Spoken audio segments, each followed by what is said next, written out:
Please read before reading story. It has come to my attention that people believe I am discrediting Naruto, and Aizen pointed out to me that I am discrediting in this story. Let me say before you read that everyone that's watched or read Bleach should know Aizen was very manipulative, cunning, and would dispose of subordinates with no shred of emotion. He believed morals and ethics will only burden his potential of being a transcendent being, and he literally shits on everyone's abilities in the Soul Society. I am very aware of what Aizen's personality is. That is the main reason he's my favorite character in Bleach. Not because of what he is, but because of what he does to achieve power. To do whatever it takes no matter what. You could say that it is a little dark for him. Although he is a villain, I respect that in a way. So in writing Aizen, I try to do as much reading up on him as I can, but I did not want to write him having the exact personality as he did in Bleach. Why? Because there are many stories like that out there anyways, and I just thought I would do a spin on him being different from how he is originally portrayed. I understand those traits makes Aizen, well, Aizen. Isn't that what fanfiction is for, though? Exploring new ideas and the what-ifs? And making things into your own? Rest assured that if you continue to read, he will keep most of Aizen's mannerisms. Making small talk with an enemy to infuriate them, flexing spiritual pressure, strong abilities with his sword and Kido. It will all be there. As for Naruto, many believe that he should become more hateful because of his past. I understand that, but why does he have to be? He is going to have people start caring for him and love him. I understand his hate towards a village, but that is why he is going to leave Konoha. So there really is no need. Keep in mind Aizen will have a complete different personality. He will be nice and caring towards Naruto. So when you read this chapter and you decide to get into it further, know Naruto will have two sides to his personality. Naruto, in terms of talking with people he cares about, Aizen, Sarutobi, the many women he loves, he'll be a big flirt, but also compassionate in terms of him showing his feelings. He will somewhat retain the idea of protecting his precious people that the old canon Naruto had. But when he gets to fighting opponents he does not know, or talking to people that pose threat, he will become colder, he will taunt them, and he will not be afraid to showcase his power to instill fear. Please keep in mind, as the story progresses, his personality will start to develop more into Aizen's. And believe me when I say, I will try my best to mimic some of the key personalities Aizen has. But do remember this is my first time, and I am learning along the way as I progress further. As for the harem, I definitely want older women. Anko, Kurenai are definite. You have to admit they are probably the hottest girls in the anime aside from others, Tsunade and Mei. Kyubi and maybe Kyoka Suigestu and Kushina herself. So yes, that is implied incest. Well, somewhat. Because Naruto isn't going to be related to her DNA-wise. I like the Naruto/Kushina pairing because it's like a forbidden taboo. A forbidden fruit you can't touch, you could say. I feel it makes stories much more juicer.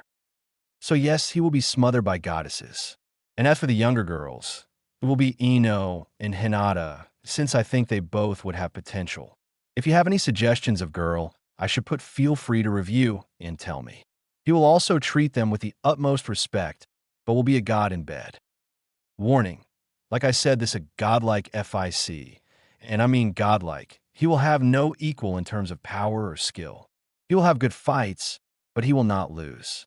This will be rated M. It will also contain lemons, but he will get to know them and love them before. Violence, language, and sexual themes. Sasuke, Sakura, and council bashing. Disclaimer, I do not own Naruto or Bleach. That right goes to Kishimoto Masashi and Tite Kubo. Character speech. Character thought. Flashback. Demon thoughts or jutsu names. Summon or Aizen's thought through Mindscape. Edited April 1st, 2014. XXXXXXX. XXXXXXX. Chapter 1. The New Naruto. My name is Naruto, Aizen Namikaze. I am the son of the 4th Hokage Minato Namikaze, formerly known as the Yellow Flash of Konoha, and Kushina Uzumaki, also known as the Red Hot Blooded Habanero. I also hold the Kyubi no Yoko, the strongest demon out of the 8 other Biju. My life was not been that great, especially when I was kid. Being called Demon Brat for some strange reason accompanied with glares and whispers, scourging through garbages just to fill my stomach just so I don't succumb to death due to starvation. I can also remember being beat to death on many occasions. As I said, my life was not as glamorous as it is now. I am now the Yuzu kid of the village of Yuzushio, a village that was once destroyed to be left in ruins. This was a village that I built by myself to topple any of the other village and to be more so supreme than Konoha. Not only that, but I have many beautiful wives that kept me sane within the village, women I fell in love with and share equal love with. I couldn't ask for anything better in my life. That's all I have really ever wanted, to be loved and recognized. But none of this would have ever happened if I wouldn't have met my beautiful sword along with this mysterious orb known as the Hogyoku, along with a man I felt like I could call my father at the time. Sosuke Aizen, a man that was once a Shinigami for a place called the Soul Society, but decided to betray them all for his lust of being a god. He was eventually defeated and was sealed and then put in a prison. But being in prison gave him time to think about his actions. This also theoretically sealed the Hogyoku within him, silently waiting for its successor. His sword, or Zanpakuto, which he gave to me, is named Kyoka Sugestu, Mirror Flower, Water Moon. An ordinary blade with an ordinary appearance, yet in terms of its skill, is nothing short of beautiful. Complete hypnosis over a person's 5 senses by just a glance of the blade. Flawless. Truly remarkable. Life is good now. I'm also the most powerful shinobi in all of the elemental nations given the first triple S rank, which states to flee upon recognizing me, like they have a chance to flee anyways. This is my story of how I started from the bottom, then made it to the top.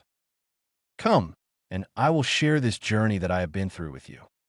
Here is my story. Love and recognition.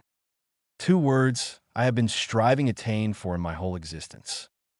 But yet, these 2 words have always been denied to me. Why?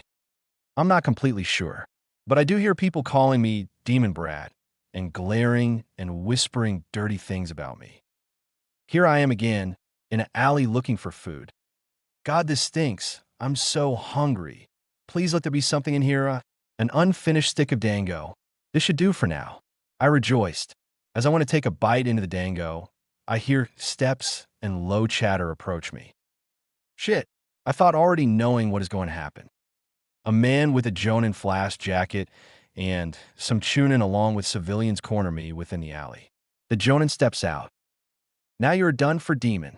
We will finally get rid of you. You caused this village many deaths many years ago, so now we will put an end to you and avenge our loved ones. Fight or flight. This is what my mind was signaling me. My mind is telling me to run and get away from these people. And so I did, but where do I go? Running, I come across something. Is it a small space leading out of the alley? Screw it. It's my only way out. I dashed towards the space soon after they started charging with kunais and shurikens in hand. My heart palpitating, I'm almost there. Squelch. Ah, I screamed. Damn it, I got hit. I don't even know where I'm going. Wait, is that a forest? Maybe I can lose him in there. Worth a shot. I jumped over the fence and started to run without a destination deeper into the forest. All the Jonins, Chunins, and civilians stopped. Hey, what's the matter? Let's go get the demon, yelled a civilian to the Jonin. The Jonin spoke up. You must be crazy. This is the forest of death. Most ANBU think twice before entering here. And plus, he's injured since I'm pretty sure I nailed him. So if he doesn't die of bleeding out, the forest will finish him off. Let's go. What they didn't know is the demon child was about to rock the village of Konoha. Hokage's office.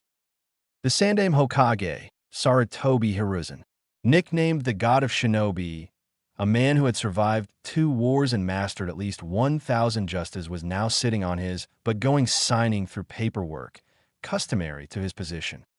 Damn, my life has been consumed by these damn papers. Who the hell thought it would be a good idea to make paper in the first place? Damn you, paperwork. He stopped and sat up and looked at the picture on his wall in front of him. It showed three figures he used to talk to a lot. It showed a tall blonde man beside a woman with red hair and another tall man with long white hair holding a baby. That baby was none other than Naruto. The Sandaime always looked at Naruto as his adopted grandson growing up. He felt sad since he hasn't been able to visit him in a while. Maybe I should take him out to eat tomorrow, he thought. Suddenly, an ANBU appears in front of the Sandaime bowed, a dog mask on his face, with gray gravity defying hair.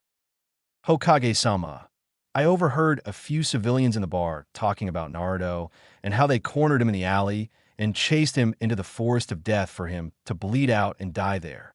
As soon as those words left Kakashi's mouth, an insane amount of killing intent was being felt in the office and throughout the village, to where all the ANBU present in the shadows in the office fell to their knees by the large amount being exhibited by the god of shinobi.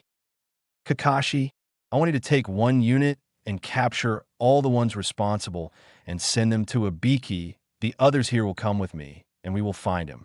Move! Immediately, all ANBU shunned Shined out of his office. The amount of killing intent was insane. May God help those who did this to Naruto, Kakashi thought as he went to go gather a unit. With Naruto found himself slowing down now.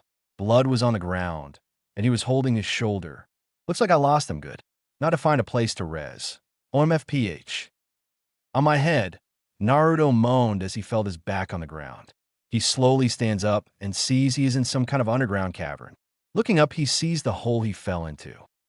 He all of a sudden feels a pull, like some type of force is pulling him to walk toward a specific direction. He continues on forward, barely being able to see anything in the caverns until he finds a rusty door. He looks at it closely and begins to rub it with his fingers. While this door looks really old, I wonder what's inside. Well, I'm not going to know until I push it, he said. As soon as he places his hand on the rusted door, he gets shocked and faints, but before he could fully close his eyes and sleep, he notices a faint power coursing through him. Mindscape.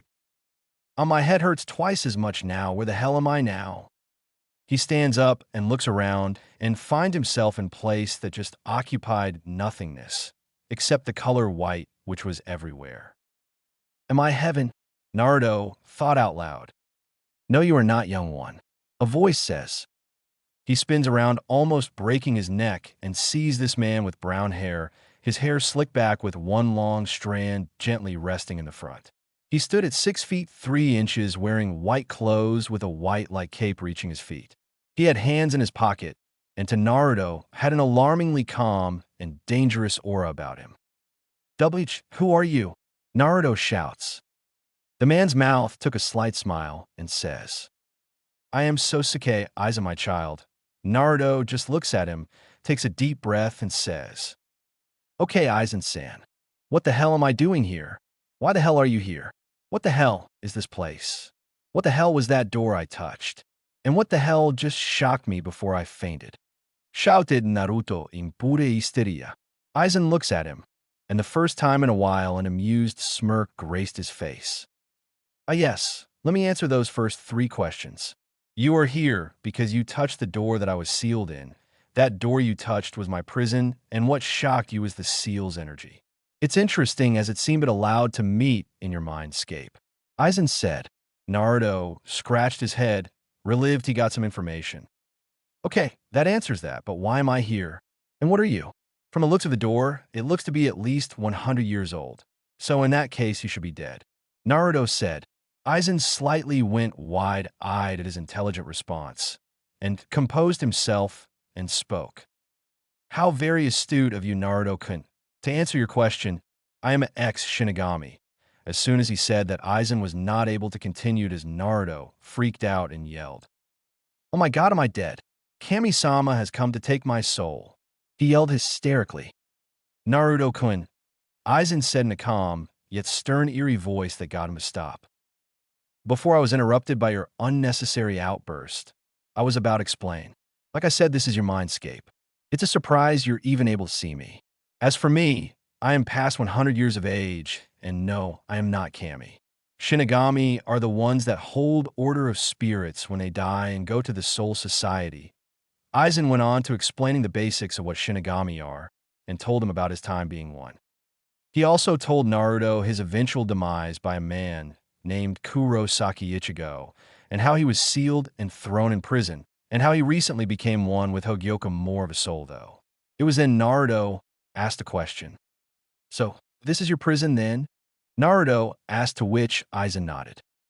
"But how were you able to escape Soul Society? I thought your prison would be up there, not Konoha," Naruto asked curiously.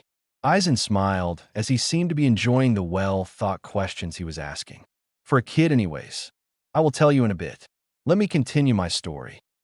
Aizen then explained his motive and how he was young and naive and wanted to gain power and be known as a god throughout the heavens and earth. As he finished, Aizen's calm aura suddenly disappeared into a sad and remorseful one, since he was reminiscing about the story. Naruto noticed this and decided, even though he committed evil in his time, he saw the way he looked and thought that his imprisonment really did change him. Not only that, but he had to admit he was impressed with his ability to take on these so-called captains without any problems. Naruto broke the silence. "Aizen-san, although I don't approve of what you did with your past, it seems you really thought about your mistakes and feel regretful. I do not hold the past against you, for it is what we do with our future that determines what type of character we are in the end." Aizen, for the second time today, became slightly wide-eyed and spoke. "Naruto-kun, such a mature thought for someone your age, and to only think you are still this small. Why is that, Naruto-kun?" Naruto's face took a slight frown and looked at Aizen's eyes with his own that showed eyes of someone who has seen pain and death constantly. Naruto took a big deep breath and huffed. "Aizen-san, the way my life has been forced me to grow up and mature faster. Sometimes I wish that I was still naive to world like all the kids around my age," Naruto said. Aizen frowned, though, upon hearing this.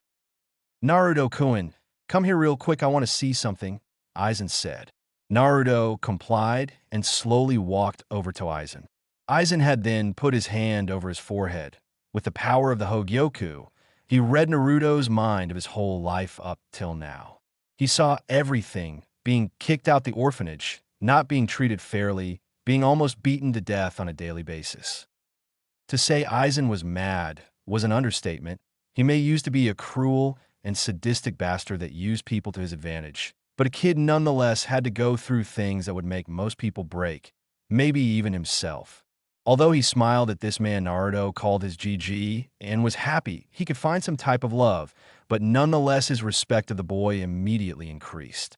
Aizen took his hand off his head and knelt down to his level and looked at Naruto's face. "You asked me how I was able to end up here when I was imprisoned in Soul Society, correct?" Aizen asked while Naruto nodded.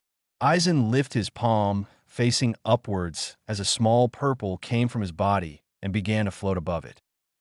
"This little ball is the Hogyoku. Its power is unimaginable, as it was an additional source to my own power. You will learn later on about what this does. But one thing the Hogyoku does is it grants the owner's deepest desire. I didn't want to be in Soul Society anymore, so I'm assuming it took me here," Aizen said as the ball disappeared. Naruto was shocked, to say the least. This tiny little ball was the source of this man's power who fought other Shinigamis? It must have been something else. Aizen saw the shocked look on his face and smiled as he asked him a question. "Naruto-kun, if you were to have power and you were capable of being the strongest shinobi on this planet, what would you do with that power?" Naruto looked up and spoke without hesitation. "I would protect those who aim to harm me and anyone close to me, like Hokage Jiji, you Aizen-san, and any future friends. Anyone that would oppose me, I will destroy. I will also build a village of my own, so I could live in peace." Aizen smiled. A true smile, knowing him, and this boy will become real friends. He pulls out the familiar purple-looking orb in his hand and said, "Naruto-kun, if you want to be free of all the beatings and mistreatment and want to become strong and protect those who mean the most to you, then take this orb." Naruto looks at it in awe and says, "Aizen-san, what would this orb give me?" Naruto spoke, slightly hesitant. This orb will give you an extreme increase in speed and strength. Not only that, but you will have my famed Zanpakuto, and lastly, I will merge with you since I am part of the Hogyoku, Aizen spoke. Naruto looked at him and said, "So, when we merge, will I be able to come here and talk to you again?" "Yes, Naruto-kun, but only until you have gotten a hold of my past skills, especially with and without my Zanpakuto. But after that, my spirit will fade and will be absorbed into the Hogyoku due to you being the new owner." Aizen spoke. With a slight frown which turned into a slight smile, Naruto said with much vigor, "Well, I will make you proud, Aizen-san. With the abilities you will give me, I will change the world. Come high or come low, I will be the greatest shinobi to your testament." And Hokage-Gigi.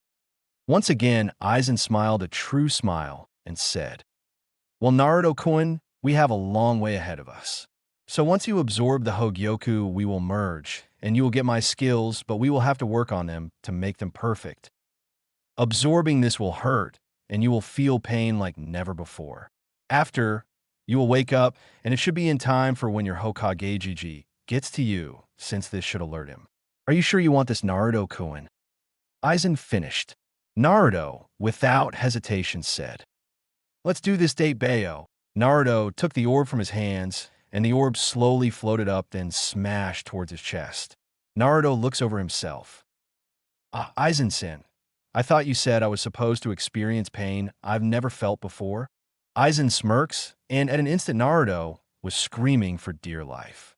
As Naruto is moving around in pain on the floor, the mindscape starts to diminish, and with that, Aizen began to think about his experience of meeting Naruto.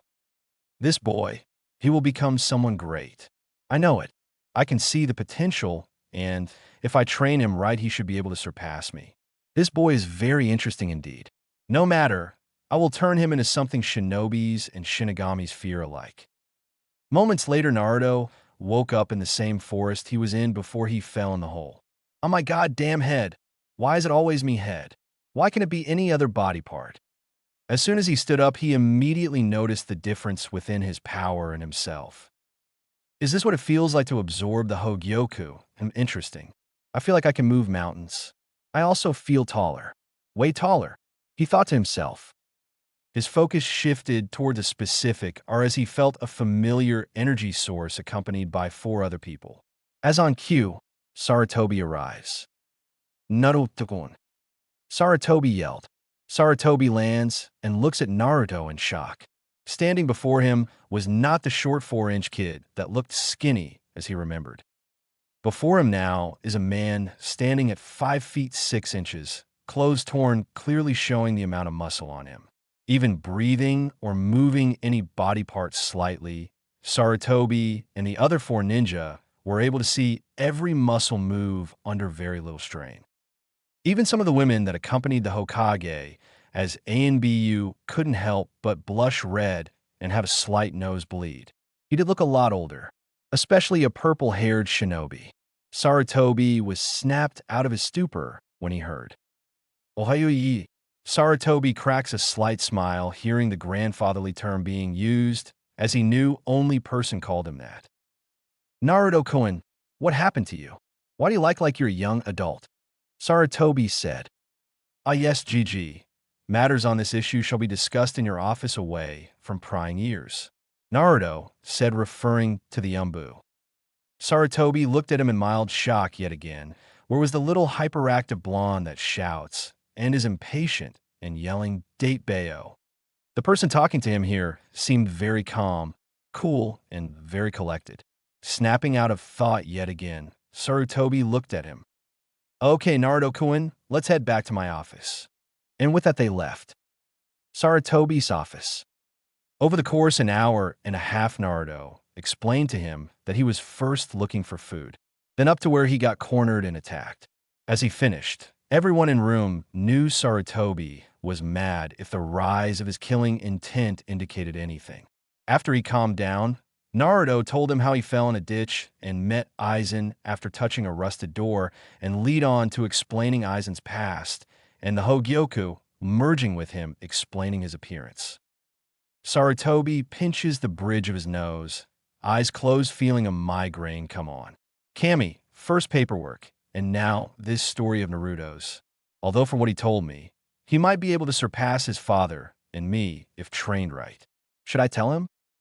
I want to inquire on his newfound abilities, and I'll see if he could be capable enough of defending himself when he learns the secret. Sarutobi snaps his eyes open and asks, Naruto-kun, what type of abilities or powers have you obtained since the merge? Naruto tries to remember what Aizen said, but was interrupted in mid-thought when he hears his voice. Naruto-kun. Aizen-san. Yes, it is me. Tell your GG that you will have an exceptional boost in power and speed. Not only that you have somewhat retained my intellect, so learning things and mastering them will be easy like the justice you guys use. Aizen continues. Also, you will be able to access Ryastu, which is the spiritual part of chakra, making your moves in the Shinigami art way more powerful than any Justu. And lastly, my sword. Although it has a name, you have to be able to hear it through training and meditation to use it. But what the sword's special ability is complete hypnosis over an opponent. You will be able to control all 5 senses of a person. You can practically attack and kill without them knowing they are an illusion. You get that, Naruto-kun? Naruto-kun. Little did Aizen know Naruto was sitting there wide-eyed and his jaw almost hitting the floor. After being explained everything he can have in terms of ability by Aizen, Naruto was practically drooling at the thought at how powerful he can become. After a while, Naruto picked up his jaw and asked Aizen. Aizen-san. Aizen quickly interrupted. Naruto-kun, you shall refer to me as Aizen-sensei from now on, since I will be training you tomorrow. Naruto responded, Okay, Aizen-sensei. Should I tell him everything you told me? Aizen thought about it. Yes, tell him everything except the ability of your sword. That will be your trump card, but knowing since we merged you will eventually use it to show who's more dominant. Aizen finished with a smirk.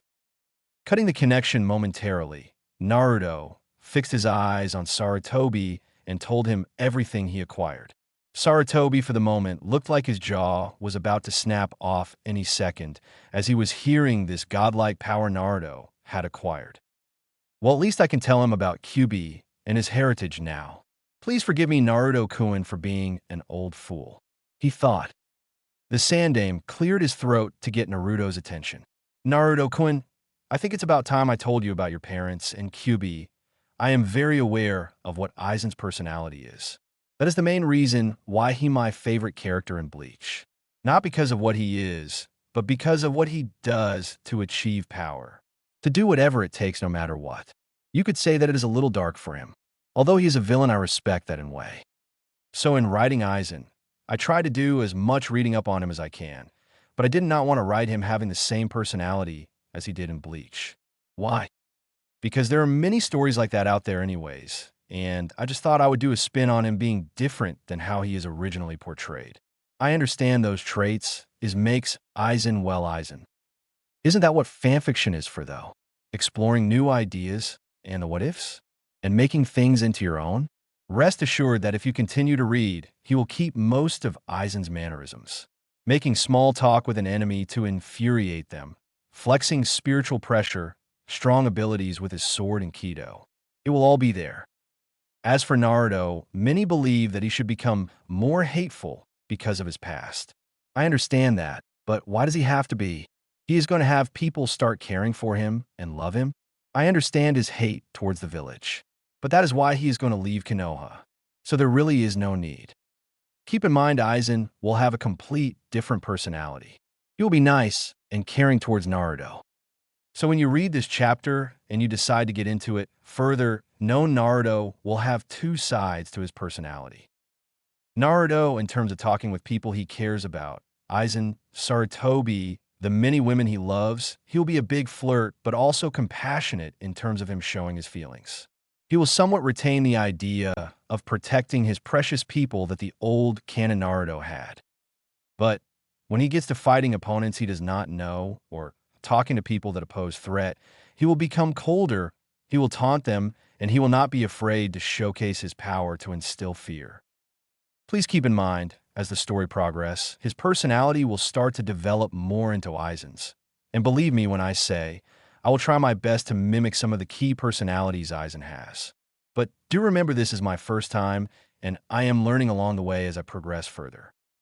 Harem, adding Mikoto Uchiha, Kushina Uzumaki, and Temari. Ranjaku and Yurichi will be in the story as part of the harem, but it will be later. I also might add more girls, so keep reviewing and tell me who you think should be in the story. Also be aware that I will do a time skip on his training. Starting with the books he reads from Aizen. You will read of his first year training in the next chapter, but after that it will skip to 3 years later when he comes back to Konoha. But it's not like you won't know what he did, because within this story certain situations will force him to flashback at his training. He will also meet Kyubi, Anko Makoto, and his Zanpakuto spirit in the next chapter. Warning, like I said, this is a godlike FIC, and I mean godlike. He will have no equal in terms of power or skill. He will have good fights, but he will not lose. This will be rated M. It will also contain lemons, but he will get to know them and love them before. Violence, language, and sexual themes. Sasuke, Sakura, but council bashing. Disclaimer, I do not own Naruto or Bleach. That right goes to Kishimoto Masashi and Tite Kubo. Character speech. Character thought. Flashback. Demon thoughts or jutsu names. Summon or Aizen's thought through Mindscape. Edited April 1st, 2014. XXXXXXXXX. XXXXXXXXX. Chapter 2. Naruto, Aizen Namikaze. My parents, Naruto said with such a sad-ridden face. Sarutobi could look at the boy in sadness. It pained him to see his adopted grandson so sad. With a sigh, Sarutobi spoke. Yes, Naruto, your dad was the 4th Hokage, Minato Namikaze. Your mom was Kushina Uzumaki. Your father was my successor. He was a very good man. He always cared for everyone, especially his friends and this village. He was undoubtedly the strongest shinobi to ever grace the elemental nations. Sarutobi continued. He actually looks just like you, blonde hair, and everything. Your mom was a hothead, very talkative, and a tomboy at that. But don't be fooled. She was one of the most beautiful kunoichi in the village. Having long, beautiful red hair and blue eyes, she was also one of the most talented women to ever serve as a ninja here in Konoha. Kushina was known for a few injustu and being able to subdue the 9-tailed fox that attacked this village long ago, with her chakra chains being she had special chakra. Listen to me loud and clear when I say this, Naruto. They both loved you very much. At the time of her pregnancy, they both couldn't stop talking about you and how they couldn't wait to see how much a man you would grow out to be. No doubt, they cared about you so much they both were willing to sacrifice their lives for you, and they did. Sarutobi ended with a sad sigh. It wasn't long until Naruto was looking at the ground, tears falling out of his eyes. A few silent seconds, he only uttered one word. Why? He asked. Sarutobi could look in confusion until a sudden explosion of sheer pressure came out of nowhere, forcing the ANBU in the room to sweat profusely, while the god of shinobi was having a hard time breathing and sweating due to the pressure being directed to him. Sarutobi managed to lift his head ever so slightly to look at who was causing the pressure and was shocked when he saw his adopted grandson causing it. Where Naruto was standing, energy was surrounding him, but it was not visible chakra to Sarutobi's understanding, but some other type of energy. Purple Ryastu was streaming and surrounding Naruto. Sarutobi thought, my god, this feels like killing intent, but much stronger. This feels like pure power. What the hell happened to you, Naruto-kun? My body has never felt so heavy in my life. Naruto was standing there glaring at the Hokage. Why, Sarutobi? Why didn't you tell me? He yelled with his spiritual pressure increasing even more than before. The floors started to crack little by little. It wasn't until he heard his sensei. Naruto! Aizen yelled firmly in his mind before continuing, Naruto-kun, one lesson you will learn from me is to keep your emotions in check and never let any emotion control you. Lower your spiritual pressure now and listen to his reasoning on why he did what he did. Aizen said, but inwardly smirking at the display. This boy has almost as much spiritual pressure as me before I left the Soul Society. And this is just after we merged. What's scary is he will surpass mine in a couple years if he trains. He might not even have to fight some people just by flexing his spiritual pressure alone. The next 4 years will be indeed interesting, he thought. With those words being said, Naruto calmed down just a little while the Sandaime and Umbu in the room were slowly trying to get their breathing back to normal. One thing was for sure, though.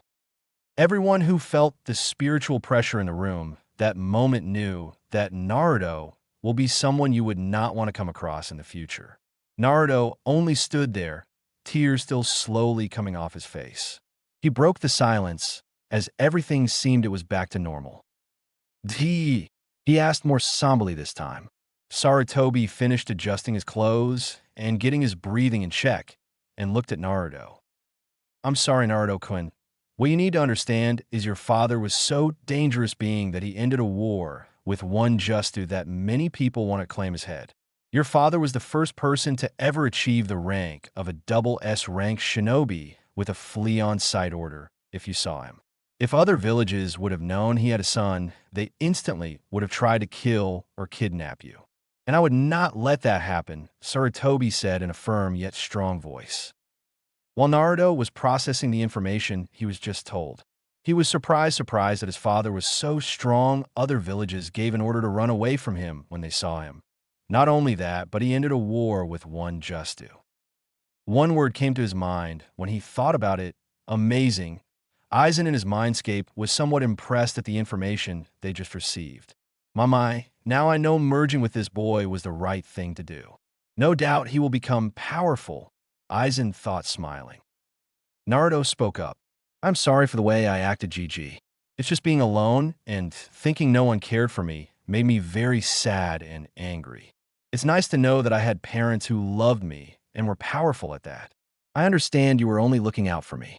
I promise an outburst like that will not occur again. I'm sorry, Hokage-sama, he said as he bowed. Sarutobi was shocked at how he addressed him. Never in his life has Naruto called him Hokage-sama. A smile was found on Sarutobi's face when he replied, It's okay, Naruto-kun. Knowing if it was someone else, they would have done the same thing. I can tell by your response and surge of power thought that you will become a great shinobi, if not the best. Sarutobi continued. Naruto, do you want to know why people call you Demon Brat? At an instant, Naruto locked eyes with him with a mix of curiosity and painfulness. Naruto, the nine-tailed fox that attacked our village long ago, could not be stopped. You were born on the same day the Kyuubi was summoned to destroy this village. Your father, even though he was considered a god among ninja, could not defeat a tailed beast considering it was the strongest one out of all of them. So he did what he thought was right to save his village and seal the fox in you. You saved our village that day, Naruto-kun, and in your dad's last words to me, he wanted the village to see you as a hero. But people were still recovering from their own losses in those times and were traumatized to the point not a lot of people got over that day, and even going as far as misplacing their anger and sadness onto you. Sarutobi said. Naruto went wide-eyed. Everything was now making sense. Why they called him that name? Why people hate him and don't give him the time of day? He suddenly asked, GG, if I save the village, then why do people hurt me and try to kill me? Sarutobi slightly winced at the bluntness of the question. Like I said before, it is misplaced anger, but Naruto-kun, always remember that people will fear what they do not know. Now let me ask you a question. If I poured a bowl of water in a cup, does the water become a cup? Naruto responded, Of course not, GG. It only holds TH. Naruto had then came to a realization. Sarutobi saw this and said, I see you understand it now. People believe since the demon is sealed inside of you, you are the demon itself by association. What they don't know is you're only holding it back. Naruto heard this and instantly felt at ease. He was starting to believe the people who called him that. But now that he had found out about his parents and the QB, he was starting to feel much better. Naruto straightened out his posture and spoke.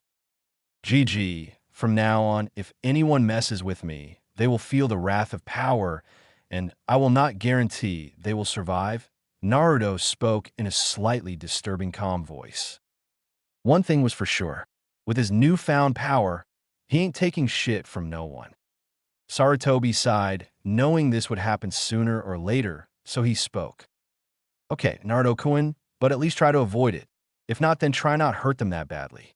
Because I do not feel like doing more paperwork than I have to, he said as both Sarutobi and Naruto shared a chuckle. I promise ye. Also, GG, I also have a request, Naruto said seriously. And what would that be? Sarutobi asked, slightly curious. I would like to train for 4 years in the Forest of Death without any interruption to increase my skills both in the Shinigami and Shinobi arts. After, I would like to join the graduating class at the academy.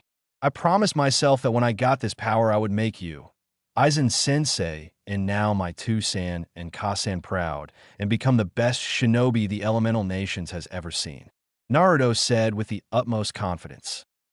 Sarutobi and Aizen smiled at the boy's declaration. Are you sure you want to be in the Forest of Death, Naruto-kun? There are many dangerous animals in there, Sarutobi said, slightly worried. Yes, GG, with Aizen with me. Along with my training, nothing should be able to touch me. Sarutobi paused for a moment, then said with a sigh. All right, Naruto-kun, I will allow it. Just make sure you come back alive, so I can test your skills out myself, the Sandame said with a smirk. Naruto replied back with a small smirk. Oh, trust me, GG, I know, I would be itching to take down your old, but in Show You Who's Boss, Sarutobi grew a slight tick mark. I may be old Naruto-kun, but I can still take down armies with ease, he said, slightly proud. Yeah, hativeri. Hey, can I also get some scrolls before I leave? Naruto asked. Yeah, sure, my boy, let me get some real quick, Sarutobi said as he left to fetch them. Moments later, the Sandame came back. Here you go, Naruto. Here's some C and B rank scroll for you to learn along with some books with chakra exercises, just in case to ever plan to use it. Also, since I know you're going to be in the forest for a while here, is a scroll with food and water that should last you for a while.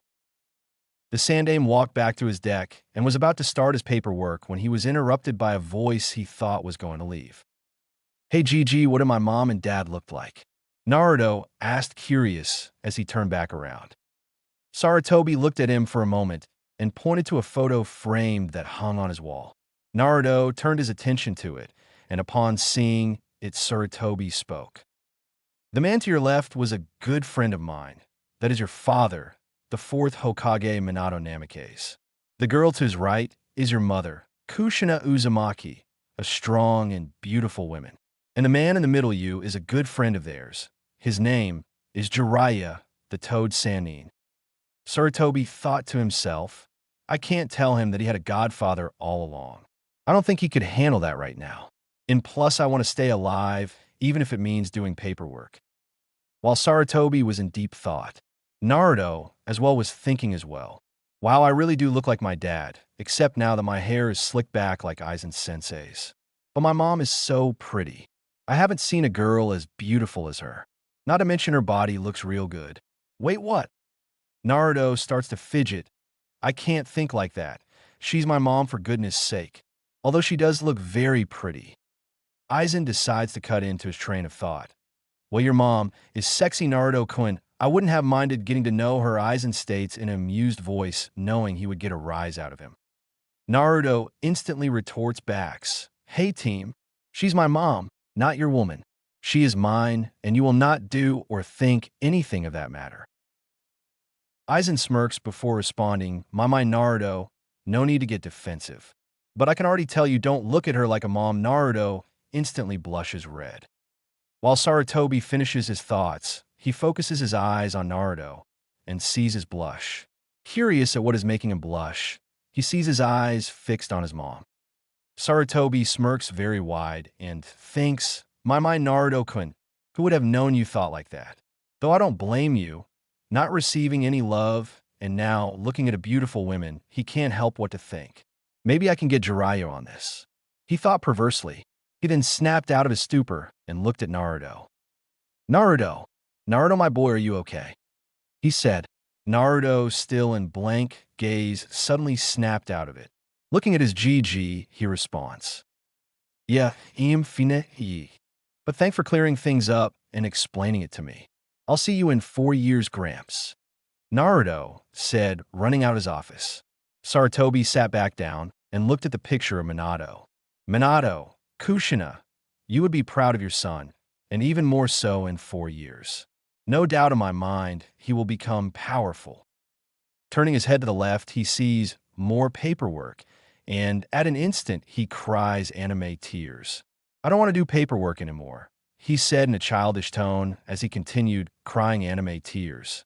Running out of the Hokage Tower, Naruto immediately began to run full speeds towards the Forest of Death. Naruto couldn't help but think how strong he was going to become in the next 4 years. As soon as he reached the forest, he hopped up on the highest branch he could find and closed his eyes to try and find Aizen so he could start his training. Naruto's mindscape for Aizen. He opened his eyes and saw before him what seemed to be a beautiful Japanese garden that was huge. Looking to his right, he sees his new companion and sensei coming out of the traditional Japanese house. Upon spotting him, Aizen smiles and greets him. Hello, Naruto-kun. What brings you here? Naruto greets him with a nod and slight bow.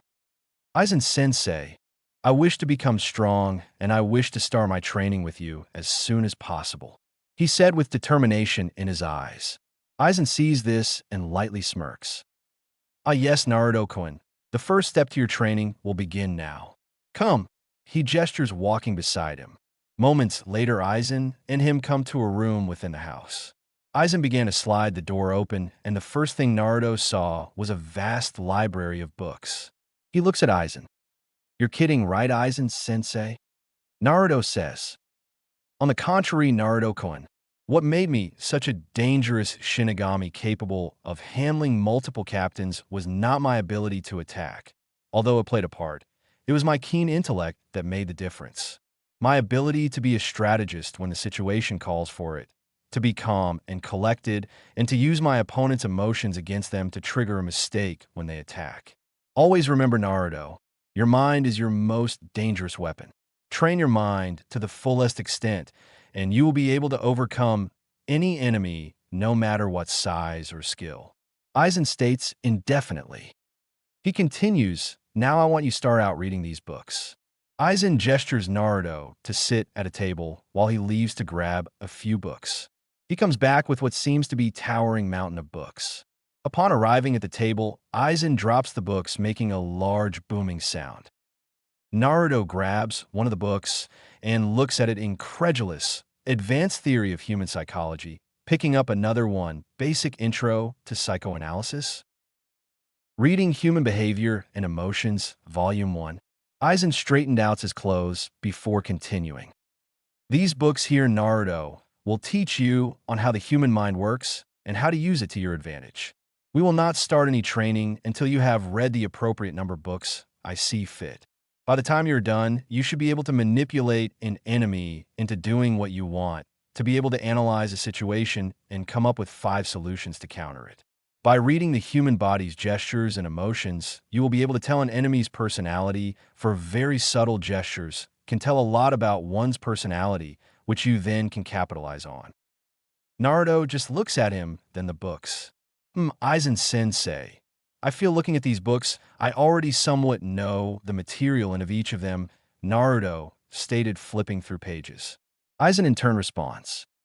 Yes, Naruto-kun, that should be partly because of you and I'm merging together. You retained somewhat of my intellect, so now all we need to do is brush up on it and make sure you memorize these books like the back of your hand.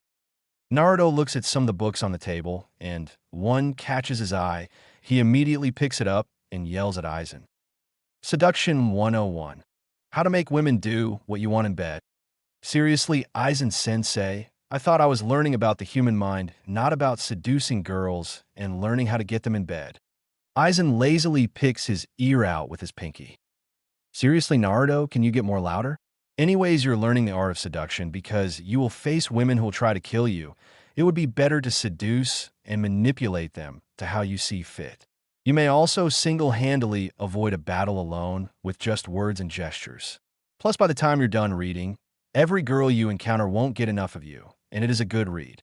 Aizen says with a wide smirk and light laugh. Naruto, on the other hand, blushes blood red and shouts, "Aizen-sensei!" Naruto whined. He looks back at his sensei and was about to complain some more about the book and found his gaze was dead serious. With a sigh, Naruto says, "Ugh, fine, sensei, I will read it." Aizen smirks gets slightly bigger. "Thought you would see my way. Now you will spend every day in this mindscape.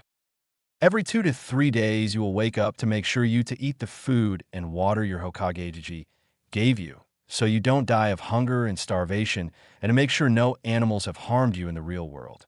When you're done learning these books and you pass a test I have set up for you, we will continue your training outside of this mindscape, since we don't need books for the spells since I will teach them to you." Naruto nods his head and replies, "Okay, I will do that, Aizen-sensei, and I can't wait to try this stuff out in the open." Aizen smiles and says, "Good. Now read all these books. Once you finish, come find me, and I will test your knowledge to see if you understand the material." "Hi!" Naruto yells. 100 plus books, and a month later. Naruto slides the door and walks into a living room silently. He spots his sensei calmly reading. "Aizen-sensei, I believe I have read and mastered everything from reading and spotting emotions from the human psychology books to seducing women to my whim. I would like to test my knowledge and take this test so I may begin in training my skills in the Shinigami arts," Naruto said calmly. Aizen looks up from his book silently, then places his gaze on Naruto and says, "All right, I believe the time has come. Wake up, Naruto-kun, I will be right behind you." Nodding, he slowly fluttered his eyes open. He sees himself sitting on a branch. Jumping off of it, he lands on the ground and starts to see Aizen materialize in front of him. Naruto looks at him in awe and asks, "Aizen-sensei, how are you able to come out of my mindscape? I thought you were just a spirit." Aizen smirks smugly. "Well, Naruto, since I am fused with the Hogyoku, I can materialize because of the power of it. Now, come Naruto, let's head deeper into the forest," Aizen says, walking deeper. They finally arrive to an open space with a lot of room. Aizen began walking towards the middle. Aizen directs Naruto to walk the opposite direction, as now they are facing each other. Aizen materializes a small timer and sets it, then places it on a small log near him.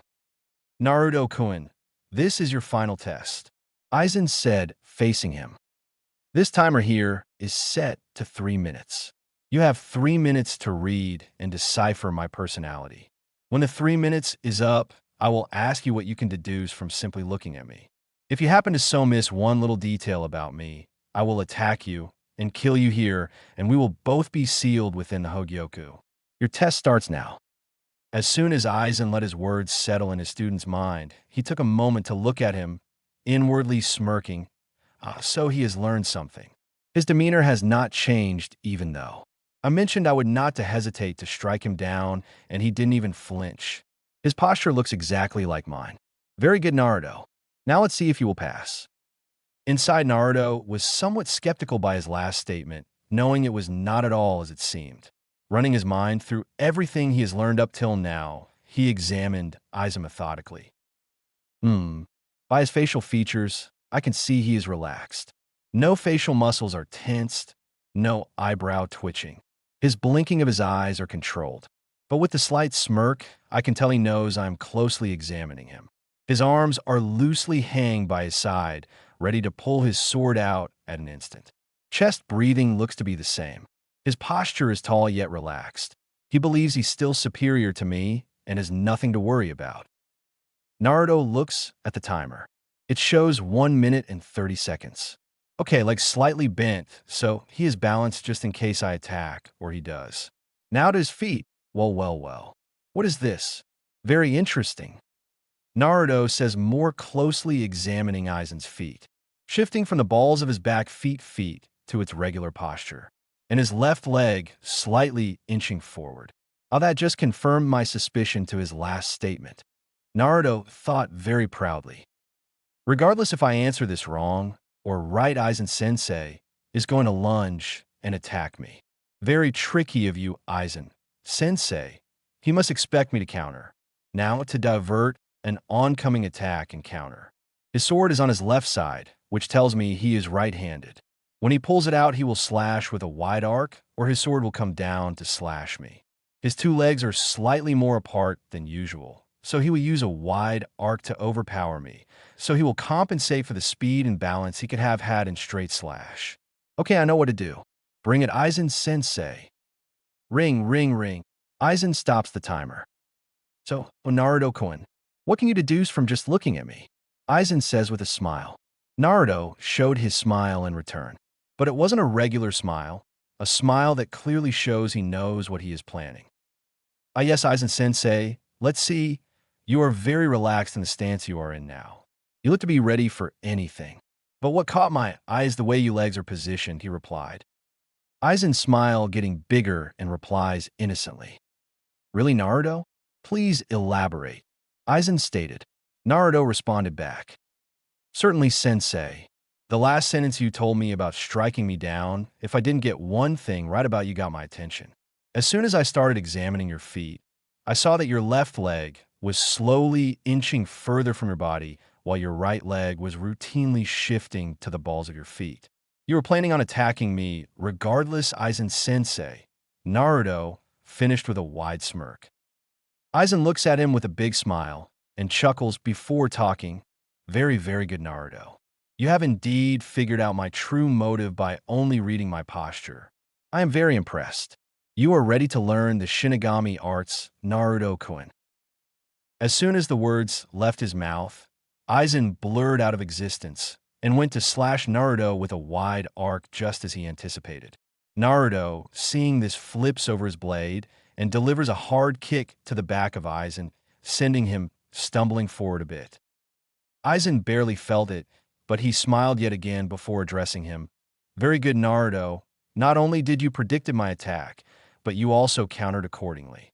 If you would have poured more power into that kick, any normal person with average combat experience would have had a severed spine.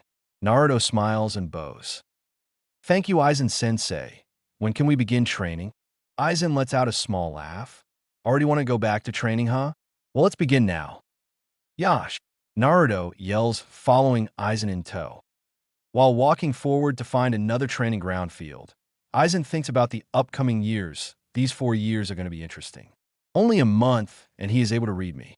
In the next few years, he will become the most deadliest shinobi in his village. And then Chapter 3, encounters with a lovely Uchiha, a vixen, and a moonflower. First year training. Alright, here we are, Naruto-kun. Naruto stops right beside Aizen to see where he was brought.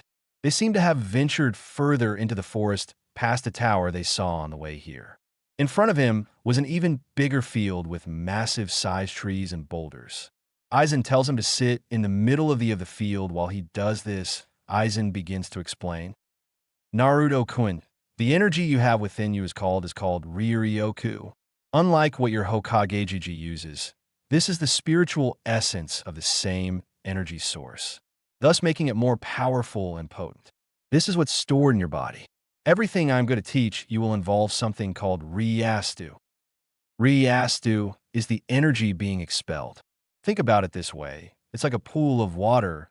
That is your Riryoku. In order to say put out a fire, you will need to exert the water, but in a controlled manner. How will you do that? By taking a hose or a big bucket to the pool of water and using those instruments to alleviate the fire.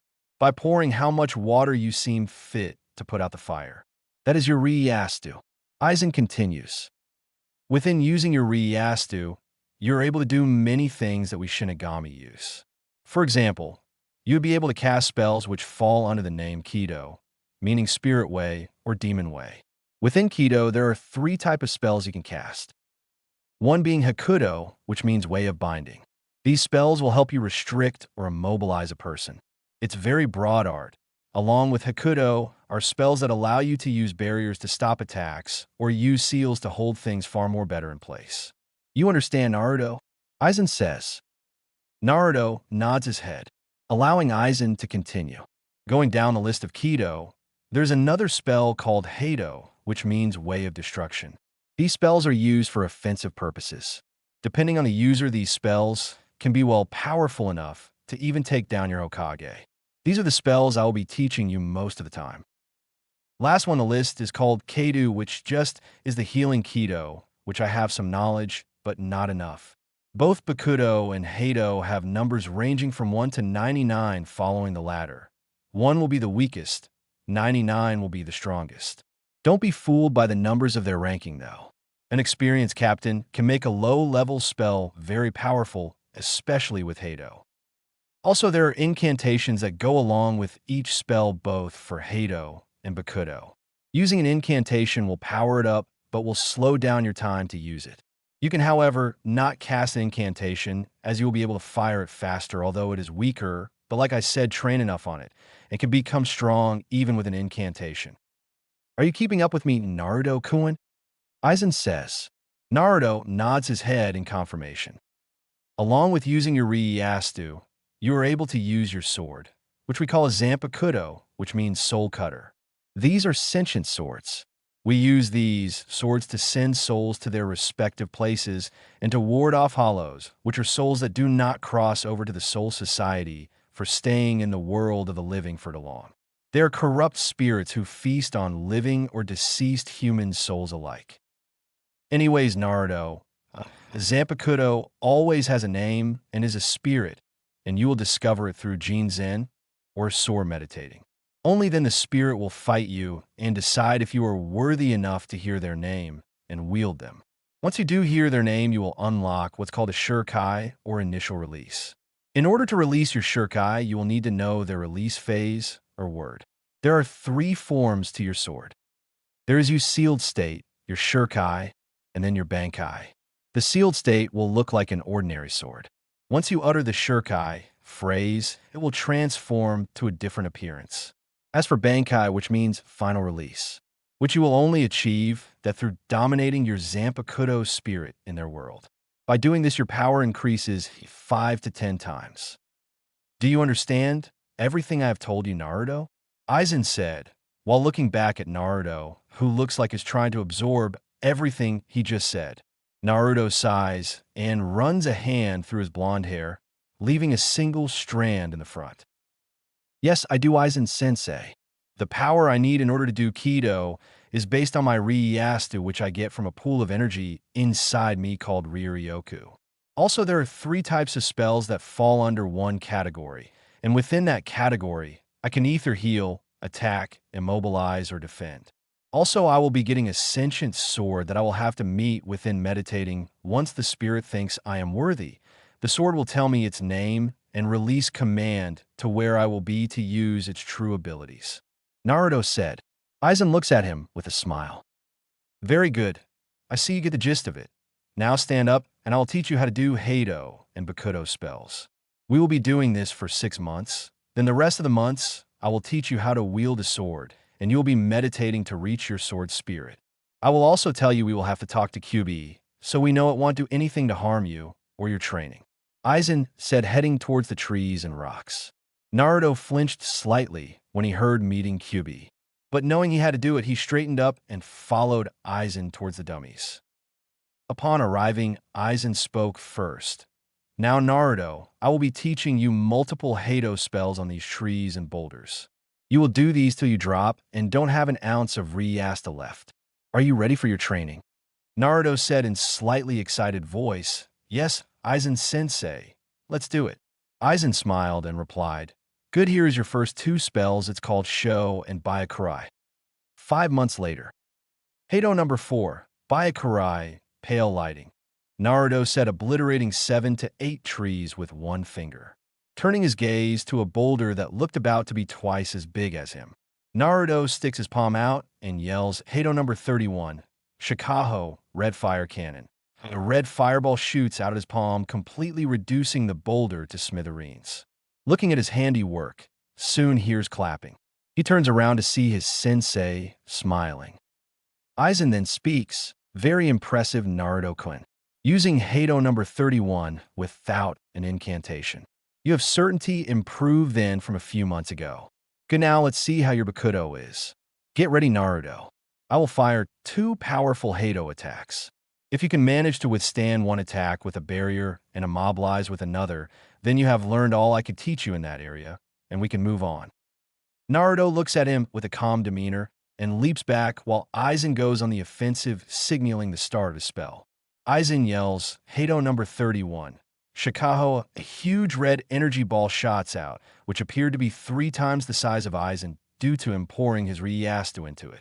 Naruto puts his arms up and moves them in a synchronized order and sticks his right arm out and yells, Koko no Jamin, Gate of the Tiger Fawn. At that moment, a barrier appears out of now, where shaped like a watermill, and at an instant takes the giant red fireball. The barrier slightly cracks, then shatters. Aizen smirks when he sees this. Good, Naruto-kun. Now, for my final attack. Hado number 63. Raikoho, Thunder Roar Seer. A massive wave of yellow energy shoots out. Naruto was now watching calmly with his hands in pocket with a smirk. With the yellow wave nearing Naruto, he quickly shunpas behind Aizen, points 2 fingers out and yells Bakudo number 1. Sai, restrain. Naruto stands there with one hand in his pocket and smirks back at Aizen, who has his arms restrained. Aizen, upon breaking out, congratulates him. Well, very good job, Naruto-kun. Very impressive Bakudo spells. It seems you are ready to learn Zanjutsu along with the technique called Ho-Ho. Sit, and I will explain. Naruto sits down while Aizen begins to explain. We are getting close to you discovering your sword. What you'll be learning is how to wield a sword. It's called Zanjutsu, or the way of the sword. Wielding a sword is an art. It should always act like an extension of your own arm. When it was me, I had no equal in those terms. I will be running you through katas, which you will memorize until you can do them like it's second nature. I will also have you learn one technique, which come in handy when wanting to finish things quick. But that will be for later. For now, I will teach you a move Shinigami use called Shunpa, meaning flash step. This is one of the variations of it. It goes along with your sword. It's a technique where you pour your Ryastu to the bottom of your feet to move across a distance in blind eye speed. I was possibly the fastest, but who came equaling me more or less is a woman named Yurichi Shihoin. She was so fast, she was nicknamed Goddess of the Flash. I will be teaching you that, and one more variety, but after you master the flash step. This is what it looks like. I will be at that tree. Aizen turns away from Naruto and flash steps towards the tree. At an instant, Naruto only half blinked and was shocked to find his sensei at the tree. Naruto then says, Amazing sensei. I wasn't able to see you move at all. Aizen smirks at that and replies, Well, that is because partly we haven't trained your eyes to keep up, and I'm just that fast. Naruto looked at him in awe. Aizen sensei, can we begin now? Aizen smiles and says, Yes, we can, Naruto. I have taken the liberty to get you a wooden sword first so you won't hurt yourself. We will spend half the day with your katas and the rest flash stepping. Let's get to it. Yes, Aizen sensei, Naruto yells. Unknown to them, there was a purple-haired kunoichi whose hair shaped like a pineapple and wearing a trench coat watching him as he trained. Just who are these 2 gakis? By the looks of it, they look to be at least elite Jounin-level shinobis. Yet I haven't seen any justice. Just who is this blonde gaki, though? I might just have to keep an eye on them, and an extra eye on the blonde one Kukuku, she thought mischievously before disappearing. 6 months later. Clang, clang, clang. Both Aizen and Naruto separate from each other. Then at an instant both flash step and disappear only to clash swords with one another. This lasts for about 15 minutes, both not showing any slight fatigue or emotion. They both back up yet again to face each other until Aizen speaks first. You have improved dramatically. Your strokes are almost flawless, and your flash step is almost equal to mine. That is enough for today. Tomorrow you will talk to the QB. Understood. Naruto replies in a cool, calm tone. Yes, Aizen sensei. I am ready to face anything that will come my way. They will be nothing compared to me. Kyuubi, or not, they are only mere ants. Naruto says. Aizen smiles at his response. Great, now go rest for tomorrow. The next day, Naruto wakes up early in the morning and starts to meditate to try and find his way to the Kyuubi's mindscape. Kyuubi's mindscape. Drip, drip, drip. Naruto opens his eyes and sees he is in a sewer. Dark, damp, and eerie is what Naruto could describe it as. Walking forward, he starts to see a huge cage with some type of seal on it. Walking closer, he hears a low growl, and then a full growl that flies past him with such intensity his hair and clothes almost look like they are about to be torn off. Inside, Naruto was unaffected and merely got closer. Then he hears a booming male voice. Well, well, well, it finally seems my insignificant vessel has come to finally greet me. The Kyuubi says, coming towards the cage in all its glory. Naruto, looking at the gigantic fox, very calm and collect as ever, responds. I am Naruto, and so you're the Kyuubi no Yoko, huh? I believe the stories about you were an understatement. You look like nothing but a weak fox who is trapped in this cage. Nothing but an ant compared to me. Tell me, how is it living in that cage? Must be very infuriating, is it not? Kyuubi suddenly roars. You insolent little whelp. I'm a Kyuubi no Yoko, the strongest demon out of them all and the one that raised Konoha to the ground. So you will respect me and my power, even if you're cute, Kyuubi says, raising its killing intent towards unimaginable levels. While Naruto sits there, his eyebrows raised, and begins to talk. Cute, huh? I assume by that statement you are a woman. Do you have a human form you can show me? Kyuubi was a little taken back by the assumption. Refocusing, she responds. Why, yes, I do, Naruto-kun. Kyuubi responds coyly and transforms. In front of Naruto is not the gigantic fox anymore, but a woman. To be about 5 feet 6 inches, very slender frame, face of a goddess, long red hair that looked at reach or mid-back, a very well-endowed chest. If Naruto had to guess, it would C-cup, borderline D-cup, along with the sexiest, long and slim tender legs he has ever seen. It only added to the fact that she was naked also. Kyuubi sees Naruto checking her out, and she can't help but check him out herself. This man was tall, slicked back yellow hair, with a single strand on his forehead, hands in his pocket, and a chiseled face. She can tell through the civilian clothing he was wearing he has an unbelievably nice body.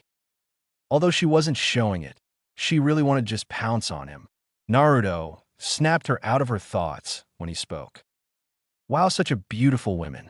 Not only has power, but beauty as well.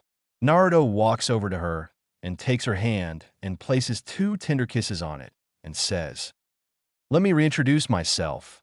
I am Naruto Namikaze. Do you have a name, my beautiful vixen? Naruto says with a slight smirk. Kyuubi, on the other hand, has never been so flustered in her life. This man within 30 seconds managed to make the Kyuubi no Yoko flustered. Adorning a red blush, she responds. You're such a flatterer, Naruto-kun. My name is Akane, she says. Naruto takes the information in and responds. Such a beautiful name for such a beautiful girl. Tell me, aka-chan, I am here to find out if you pose a threat to me and my training to be the best and feared shinobi in all of the elemental nations. Akane blushes at the affectionate term, but then grins mischievously and asks, Well, what if I am? What if I don't want you to get stronger and stay weak so I can break out of the seal when you eventually die? For Kyuubi, that was the wrong thing to say to Naruto. Naruto, at an instant, turns his face to a serious one and says, I don't think that would be a wise thing to do, and an instant raised his spiritual pressure to a level that dwarfed Kyuubi's killing intent earlier. Kyuubi was found on the ground on her knees, sweating, panting heavily, believing for the first time in her life she was going to die. But at an instant it stopped. She lifted her head to look at Naruto, and something stirred inside of her. A warm feeling. She could feel her lower regions leaking from the amount of power her vessel just produced. My God, his power, it's so sexy. I have never felt anyone who could bring me to the ground with pure power alone. Kyuubi was reminiscing about her encounters with other male demons.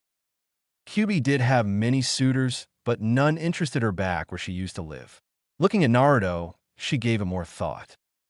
Not many people knew that although the QB is the strongest demon, she also loved to be submissive. She just couldn't find a partner that even resembled a match for her strength. But now here she is, looking at her vessel, still flustered and somewhat turned on. One thought popped in her head. Oh, he will be mine, and he will give me kits. Naruto decided to speak up, breaking her from her thoughts. I see you have witnessed my power. Know that was only a mere fraction of what I truly hold. QB stood there wide-eyed. A fraction of his power was enough to bring her down. How much at half, or full power at that? Naruto, seeing the realization in her face, asks again. Let me ask you this question again, aka Chan. Will you hinder my growth as a shinobi to becoming the most feared in the elemental nations? Akane responds by throwing herself at him, crying into his shirt. For a moment, he was taken back by the sudden action and change of emotions. It wasn't until he heard talk that he found out why she was crying. Sniff, sniff. I'm so sorry, Naruto-kun. I am so sorry. Naruto looks at her down, head buried into his chest, trying to figure out why she was saying sorry. And what would you be sorry for, aka Chan? He asked in a more softer voice. Akane was crying even harder now. I'm sorry for what I said earlier. I was only trying to get a rise out of you from that comment. But I'm also sorry for attacking your village. But I've seen what they have done to you, Naruto-kun. They hurt you so much physically and emotionally. I tried healing you as best as I can. Whenever you were hurt, I don't know why people would do such a thing to you. I'm just so sorry. Please, Naruto-kun, please forgive me, she cried hysterically. Naruto slightly stiffened when he heard that she saw the things that hurt him, but he was slightly relieved when he heard he was constantly being healed by her. He always wondered about that. He used to think everyone was like that. Taking off his calm, collective Aizen facade, he spoke in that soft tone again. AKA Chan. Akane looks up at him red and puffy-eyed. He starts to caress her face only for her to lean into it before continuing. AKA Chan, I'm glad that you were there for me when no one else was. And I'm glad you are apologizing for attacking the village. The past is in the past. Let's start by reshaping our future. Together, getting to know one another. Naruto said, smiling. He continued. Although can I ask you a favor, AKA-chan, he said a little more seriously. Sure, Naruto-kun, what is it? Lightly blushing, not being used to the affectionate term. Well, my sensei has trained to use Rieastu, which I'm pretty proficient at. Though I remember him telling me Rieastu is the same energy at which Gigi uses, but from the other half. I was wondering if you knew how to use the other half, and if you do, can you teach me how to use it? Naruto said, slightly hopeful. Yes, Naruto-kun, the other half is called chakra. Chakra is the molding of physical energy and spiritual energy to perform justice. Although since you have likely more spiritual energy, that will be your pool soul source for most of your techniques. Also, unlocking your chakra and combing them would double the power of your techniques. Akane said. So will you teach me, aka Chanum? Naruto said, noticing she was still in his arms. He gently inched away from her and put a hand on her face, and gently stroked her cheek, causing her to blush until he put his mouth to her ear and whispered. I promise, aka Chan, will be worth your while if you teach me. Maybe we can both learn things from each other, he said in a low, seductive voice. She's answered shakily. SS sure, Naruto-kun. We can learn tomorrow. Naruto shows a true smile to her for the first time, and her heart instantly beats faster in response. Good. Now let me change this mindscape for you. Suddenly, the cage disappeared, and what appeared was a mansion-type Japanese-style house, with a huge, beautiful garden out looking a pond. Naruto shuimpas to one of the bedrooms and lays Akane down. She laid there, body slightly trembling, thinking they were about to get intimate. Also the tone he used with his words earlier and the insinuation of his words. It didn't help that he had a primal aura to him as well. Naruto whispered to her, Here's a little thank you gift I know you will like. Without a word, she lunges at Naruto and starts to kiss him hungrily and full of lust. Naruto, for a second, was a bit taken back seeing how she flipped the tables on him. But after a few moments of each other's tongue, trying to dominate each other, He began to understand what type of woman Akane was, especially from the surge of spiritual pressure he gave her and the clear liquid that came trailing down her leg he spotted not too long ago. It made sense. She came as someone who tries to put up a dominate front, but in the end wanted to be a submissive female. From the way he would try and dominate her, his assumption was right, especially how she would submit to his tongue while putting up a fight. Remembering the book of seduction he read from Aizen, he started to pour more into the kiss and show her a real alpha male. He started to grab her sides with his hands and slowly rub up and down, getting the knowing reaction out of her. Akane started to moan into his mouth from a kiss. She was getting really turned on. It wasn't until he slid on arm down, grabbed her bare skin as forcefully, making it even harder for Akane to stifle her moans. Naruto started trailing, kissing from her mouth down to her jaw and eventually her collarbone. Moaning in bliss, she tilted her head, giving him more room. She couldn't take it more. She can feel the bulge on her leg. Her hand started to slowly trail down his chest to grab his crotch, but suddenly a hand gripped her wrist firmly, and she heard a whisper. "That is off limits for now. Maybe later. I want it to be special. For now, I will leave you here, for I have to tell my sensei what happened. But I will back tonight." Naruto whispers huskily. Akane then said, very flustered, "Oh, okay, at least let me set up a mental link with you, so we can talk later." Akane was about to speak up, but for the last time, took her in a breath-taking kiss, leaving here momentarily stunned while Naruto vanishes. Snapping out of her dream-like state, she still notices that she is still naked and the sheets seem to be soaked. She is wet more than ever. She realizes she was left all hot and bothered. She yells, "Damn you, Naruto-kun. You can't leave me here all horny like this. Just wait till you come back here tonight." Back to the real world.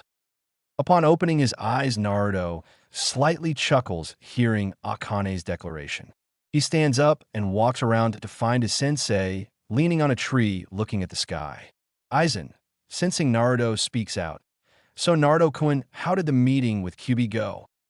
Naruto takes a moment to think about his experience, going from intimidating her at one moment to making out with her the next. "It was very interesting to say the least, Aizen-sensei," Naruto says with a small smile. Aizen looks back at him, knowing something happened. "Oh, do tell Naruto, how was the fox like?" Aizen says, smirking. Naruto looks at him and cracks a slightly bigger smile. "She is defiantly the picture definition of a goddess. Not only that, but she will not harm my training. In fact, she will do the opposite." Aizen smiles. While inside, Akane blushes red inside from the way she was described. Good. We also have another problem," Aizen said. "I believe you're referring to our food supply being almost non-existent. Am I right?" Naruto said. "Correct. It looks like we will have to go back to the village and get some," Aizen says. Naruto, on the other hand, thought about it and spoke. "Aizen-sensei, I believe you have a way of getting the food without having to show ourselves, correct?" Aizen smirks. "Very much so. Tell me, Naruto-kun, how do you think we can get in a grocery shop without people knowing who we are?" Naruto takes a moment to think about it. "I can't do any justice, for I haven't unlocked my chakra yet. We can't sneak in there, for Aizen-sensei never taught me stealth. I also can't ask GG Ether. The only option I can think is to—" "I see. That could very well work. And it will be a good way to test it out." Naruto smirks back at Aizen. "I see what you have planned, Aizen-sensei, and I believe it will be a good way for me to see if I improve." Aizen chuckles. "Well, then we leave as soon as it gets dark." Little did Naruto know he was about to encounter a situation that would really test his skills. The sun began to come down. Naruto looked at his sensei and spoke. "Aizen-sensei, it's time." Aizen looks back at him and says, "Indeed it is. Let's see whose Shuinpa is faster in Naruto-kun." Naruto, with a slight smirk, replies, "I believe mine would still be faster, Aizen-sensei. I'm already at your level, and in 3 more years I will only get stronger." Aizen replies, "Let our actions do the talking, Naruto. Let's go." Both figures blurred out of existence, each blurring out of the forest at breakneck speeds. Reaching the gate, they see the two gate guards asleep. Aizen sees this, says, "Let's move faster, Naruto. The goal is to be in and out in 40 seconds to a minute. Grab as much as you can and what you need." Naruto looks at him and smiles. "Yes, I do believe we should speed this up. I will only take what I need that I know will last me for a while.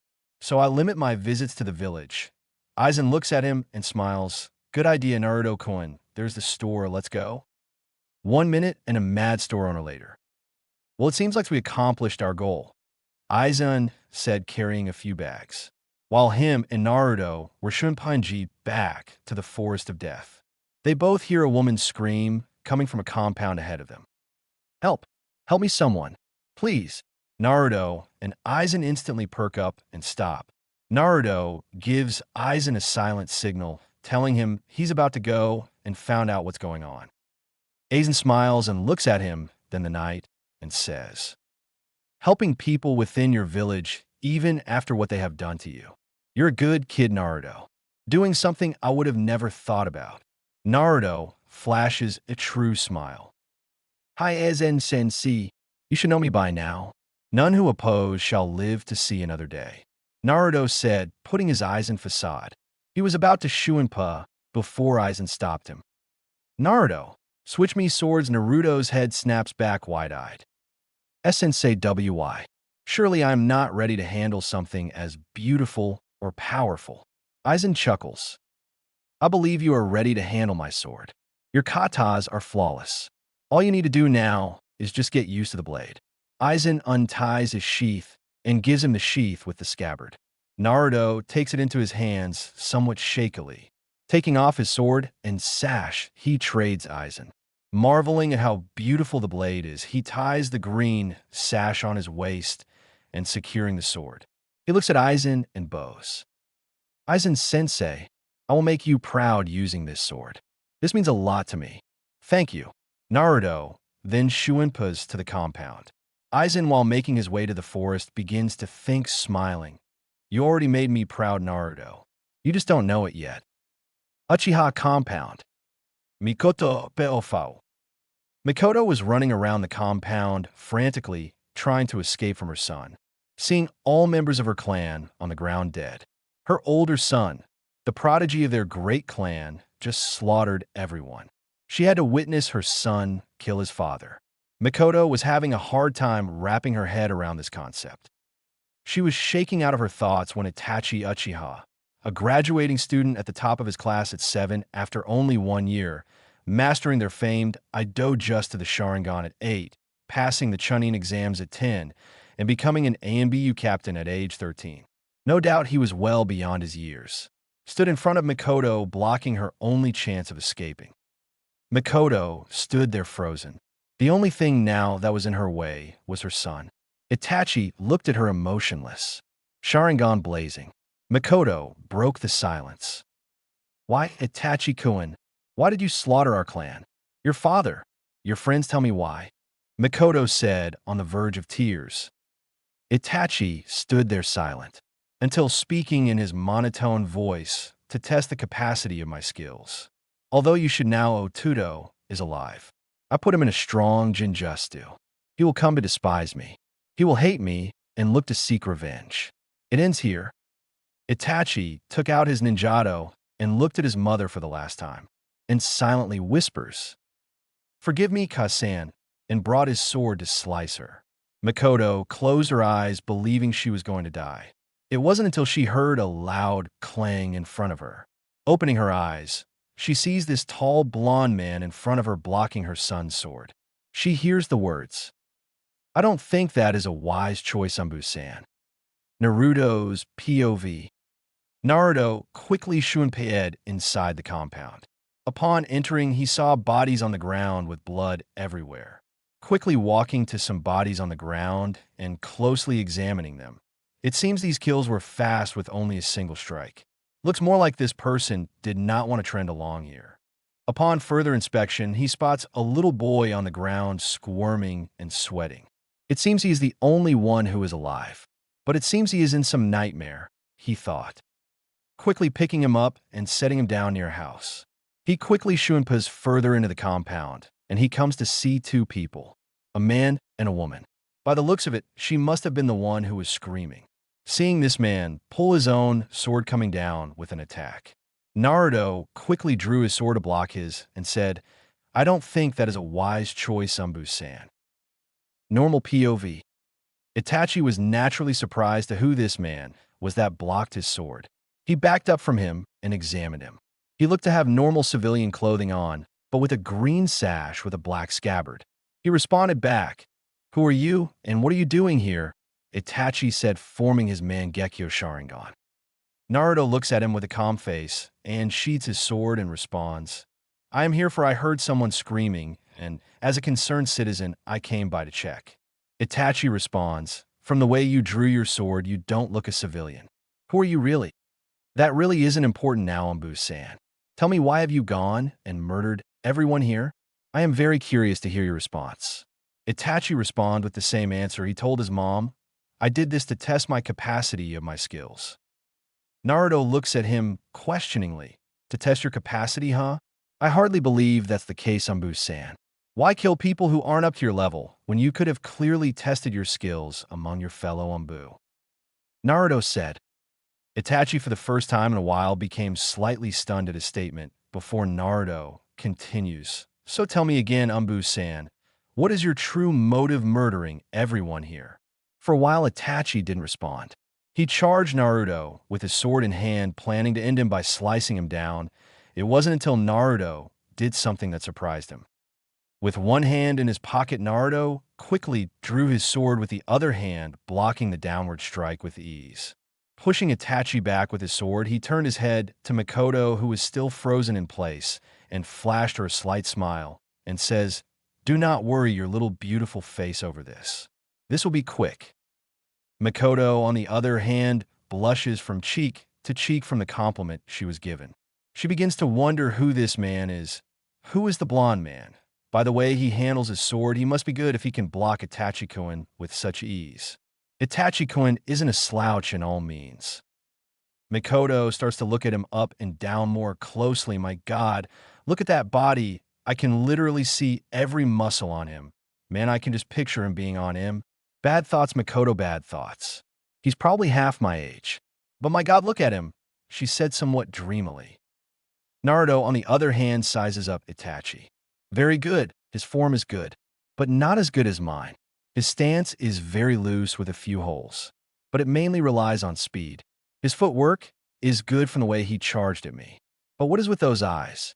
I've never seen them before. It must be an enhancement to his skills if he has them activated. But to what his physical skills, his chakra? Well, let's see how he proceeds." Itachi, flashing through hand signs, yells, "Katan, Gokaku no Justu." Great fireball technique. A huge fireball shoots out of Itachi's mouth and heads towards Naruto.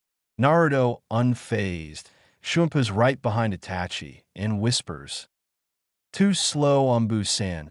Itachi hears this with wide eyes. He didn't even see him move. Capitalizing on Itachi's stunned state, Naruto draws his sword to slice him on the back. Itachi grunts, while Naruto flicks the blade with blood on and off.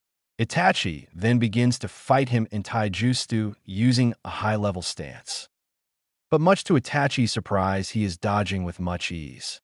Backing off, Naruto begins to talk again.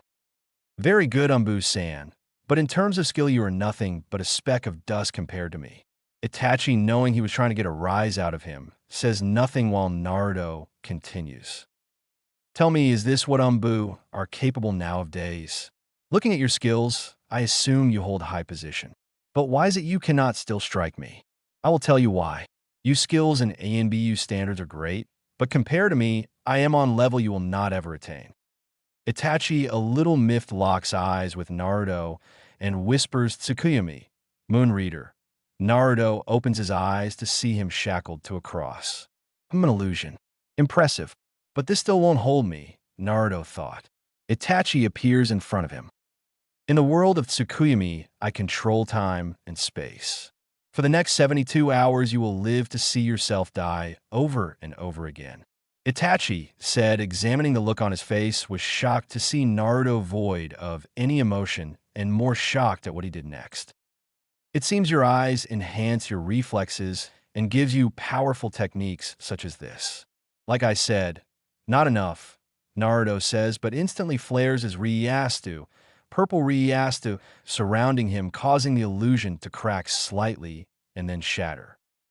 Itachi looks at him wide-eyed and states, "Impossible. The only people capable breaking that illusion are people who have the same eyes as me." Itachi yells, showing his first emotion throughout the whole fight. Naruto smirked, knowing he was starting to show his emotions, but just points out his finger and says, "Hado number 4.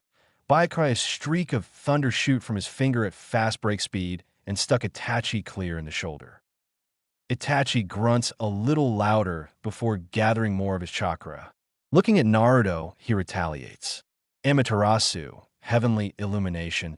Again, the flame does not reach Naruto at all for him, being too fast. Mikoto, on the other hand, watching this battle, is just completely stunned. This man is single-handedly fighting her son with ease, who is known throughout the village as one of the strongest ninjas. Oh my, I have to get to know this guy now. Hopefully he can tell me his name, so I can give him an award, she thought with a blush, but turned her eyes back to the battle. Seeing the frustration on Itachi's face, he speaks. Again, your techniques are too slow. You must be low on chakra, I presume, considering you're slouched and panting. I believe I am done playing with you. Naruto begins to flare his spiritual pressure as he did to Akane at their first meeting. Itachi soon finds himself on both knees, almost hyperventilating at the sheer weight he feels on his whole body. It lasts for about 30 seconds, and looks up to see Naruto slightly smirking. Like I said, Anbu-san, you are nothing compared to me. That pressure you felt is my raw power alone. I only used a fraction of my power as a whole. Continuing to fight me is useless at this point. Itachi, for the first time in his life, looks at Naruto with fear, figuring out that he was merely toying with him, an AMBU captain at that. Naruto began to speak again. Knowing that I have this power, I would like to propose something to you. Itachi became genuinely interested in what he was going to say and said, "And what would that be?"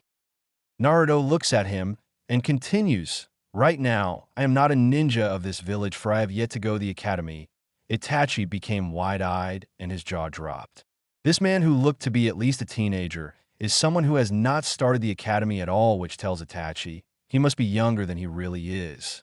Naruto continues, "After I go to the academy and graduate, then become a chunin, I am going to leave this village to start my own. What I propose is, since I know you are a strong and capable ninja, I want you to be one of my first captain among my ranks." Itachi was a bit skeptical at first. Your strength is believable, but where and how do you plan on making a village? Naruto looks at him with a sinister smile and says, "It will be explained in due time if you plan to join me, that is. I can exterminate you like a fly right now if you wish. But I do see great potential in you, Anbu-san. If you don't mind me asking, what is your name?" Itachi hesitates, then responds, "I am Itachi Uchiha of the Uchiha clan. What is your name?" Naruto runs a hand through his hair and says, "I am Naruto Namikaze." "So Itachi-san, what do you say?" Itachi and Mikoto, for one, was stunned hearing this. Naruto, as in Kushi-chan's child, while never expected that, Mikoto thought. Itachi, for one, is still wrapping the head around his name and remembers. He's heard of him as the Jinchuriki of the Nine-Tailed Fox. He also knew the treatment the villagers gave him, for he was one of the ANBU that was assigned to watch Naruto, whether he knew it or not. Breaking him out of his thoughts, Naruto continues, "Itachi-san, I sense Hokage Gigi and 4 other energies on their way here. Make your decision now," Naruto said a little more intimidatingly, rising his spiritual pressure again. Itachi instantly recognizes the power and quickly responds, "Give me time to think about it, Naruto-kun. All I can say is this was a mission given to me, for I will become a Nuke-nin. If I'm correct, we will see each other again very soon." Naruto sat there examining his options of his response. Sensing no deception, he responds, "Very well, Itachi-san. I will let you leave. You better make sure we do keep in contact. If not, I will find you myself, and will show you power you have yet to see." Naruto says indifferently.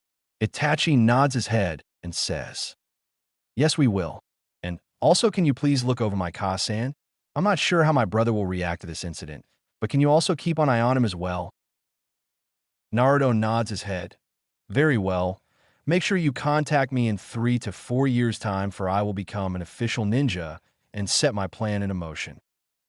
Itachi turns around and about to set off until he says, "Naruto-kun, I knew your parents, and they were good people. They will be proud of you." Naruto stiffens at the confession, but smiles at him and says, "I know, Itachi-san. This is why I'm doing this. For the people I care about." Without a word, Itachi disappears, turning his gaze back to Mikoto, standing there in complete shock. It was until Naruto snapped her out of it and said, "Are you okay, pretty lady?" Mikoto blushes again and says, "Why, yes, I am. Thank you for saving me. I surely thought I was going to die," she said before throwing herself into the arms of Naruto. Being Naruto as he is, he puts his hand on her back to gently soothe her and starts whispering things in her ear to cool her down. A couple of moments later, her crying dies down and she starts to inch away from him. Naruto couldn't help but take a good look at her. She was beautiful in his arms. A fair complexion, with beautiful long black bangs come down her face with no blemishes. She looked to have a slender frame, and he could tell she was a ninja from her toned, slim legs, along with a chest that looked to be at least the cup holding firmly in her bra. Mikoto, on the other hand, was enjoying being engulfed in his arms, feeling all his muscles from his arms to his chest. Being held in his tight muscles had her feel safe. His aura was the most interesting to her. It made you feel as he is closely examining you just to break you down. His aura made you feel like you are nothing to him, and you can't touch him as he fights. On the battlefield, he seemed like her older son, if not more serious on a scarier scale. But now his aura feels like he will take care of you, and nothing will harm you. Being interrupted out of her thoughts by a hand to her chin, Naruto brings her chin up and asks, "Are you okay now?" She could only nod. He asks with a grin, "So can I get the name of the princess I just saved?" Mikoto can only blush hard and stutter out, "And my name is Mikoto. Mikoto Uchiha." Naruto smiles at her more, giving Mikoto a harder blush. "That is a beautiful name, Mikoto-chan. Why was he trying to kill you?" Naruto said, still blushing from the affectionate term stutters. "I don't know. He was my oldest son. Why would he betray our clan like that? Why kill all his family, friends, and everyone he loves?" She yells, tears pouring out again. Naruto, looking a little sad, brings her into a tight hug, and she instantly buries her head in his chest and just rubs her back until she calms down. Mikoto, enjoying the moment, hears Naruto speak up. "I would love to sit here and hold you all day, Mikoto-chan, but I have to go now." Mikoto looks up and teases back. "Oh, why? I'm that bad of company." Naruto cracks a slight chuckle and says smoothly, "No, not at all, Mikoto-chan. Any man in his right mind would enjoy this. Would it make you feel better if I told you I am enjoying holding you?" Mikoto blushes even redder than this time and couldn't say a word. Naruto starts to hear Akane and growl a bit, making her presence known for the first time in this encounter. Akane's mindscape. She was witnessing what Mikoto was doing and started to growl. How dare she shamelessly flirt with MY Naruto-kun? Wait, my Naruto-kun, when did that happen? Though I wouldn't mind making a mine. And I mean all of him. She thought, playing certain sexual scenarios in her mind, making her nose bleed at all the images. Back to Naruto and Mikoto. Seeing Mikoto blush, Naruto only smiles, releasing her, giving him a little space, and says, "Well, I must get going. GG will be here in a second. When he asks who saves you, tell him everything that happened here. I'm sure GG would at least like to know I'm alive at least." She nods her head as Naruto turns around to try and get back to the forest, but hears something from Mikoto that makes him flinch. "Where are you going, and is it true? Are you going to leave this village?" Naruto stops and stands still. Turning around to look at her, he sighs and runs a hand through his hair and says, "Yes, I am. When I become a Chunin rank, I will leave this wretched village to start my own." Makoto says, I want to go with you, she says, making Naruto slightly stunned before reining himself in. What would be your motive? You have been in this village your whole life. What would be in it for you to defect? You still have a child here. Why? Naruto said, turning his facial features serious. I have nothing to live for except my son. I want to know how this will affect him in the future. I believe he will seek revenge. I'm hoping I can steer him away from that. But all I know is I want to start anew. This place will only serve as a memory of what happened, Mikoto retorts. Naruto, studying here, seeing the logic in her statement, speaks up. Very well, you can come. But you will have to wait a couple years. For am I on a training with my sensei, away from the village? Mikoto nods and asks. So, you're coming back then in a few years? What if you don't come back? What if you decided to leave me? Where am I going to go? What am I going to do? She yells hysterically. Not knowing how to proceed and get her to quiet down, he does what he thinks is right at the moment. Walking towards her, he gently grabs her cheek and caresses it, then follows it up with a deep searing kiss to her lips. Mikoto was stunned for a moment before deepening the kiss. Surprising Naruto by her actions, he begins to deepening as well, making her moan into the kiss. A few seconds later, he's the first to pull back and says, There, remember that kiss, Mikoto-chan. It's my promise to you that I'll be coming back.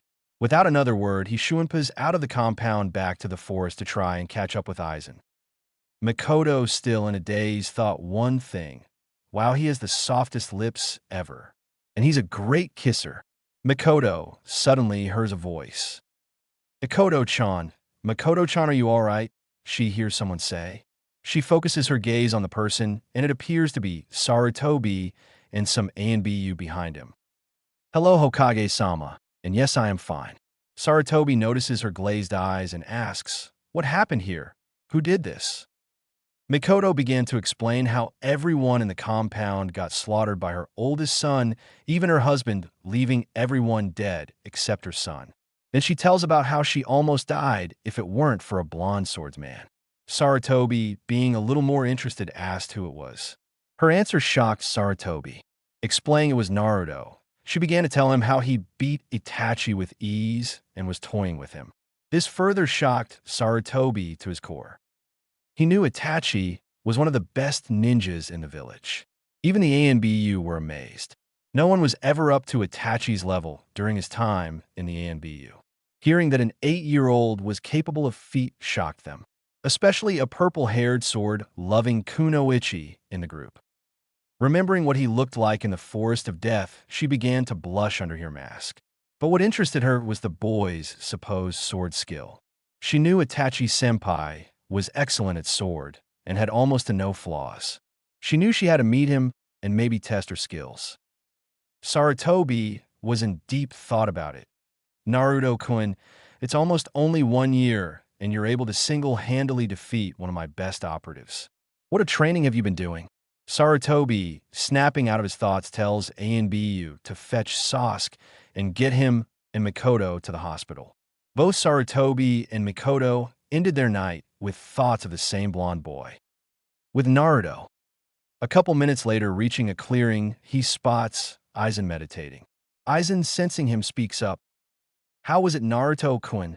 Naruto sits down next to him and lays back on the grass to gaze at the sky and says, Nothing I couldn't handle. It seems my Hado has gotten better in power and accuracy. Not only that, but my speed was no match for the man I fought. It seems he held a high position within the ANBU.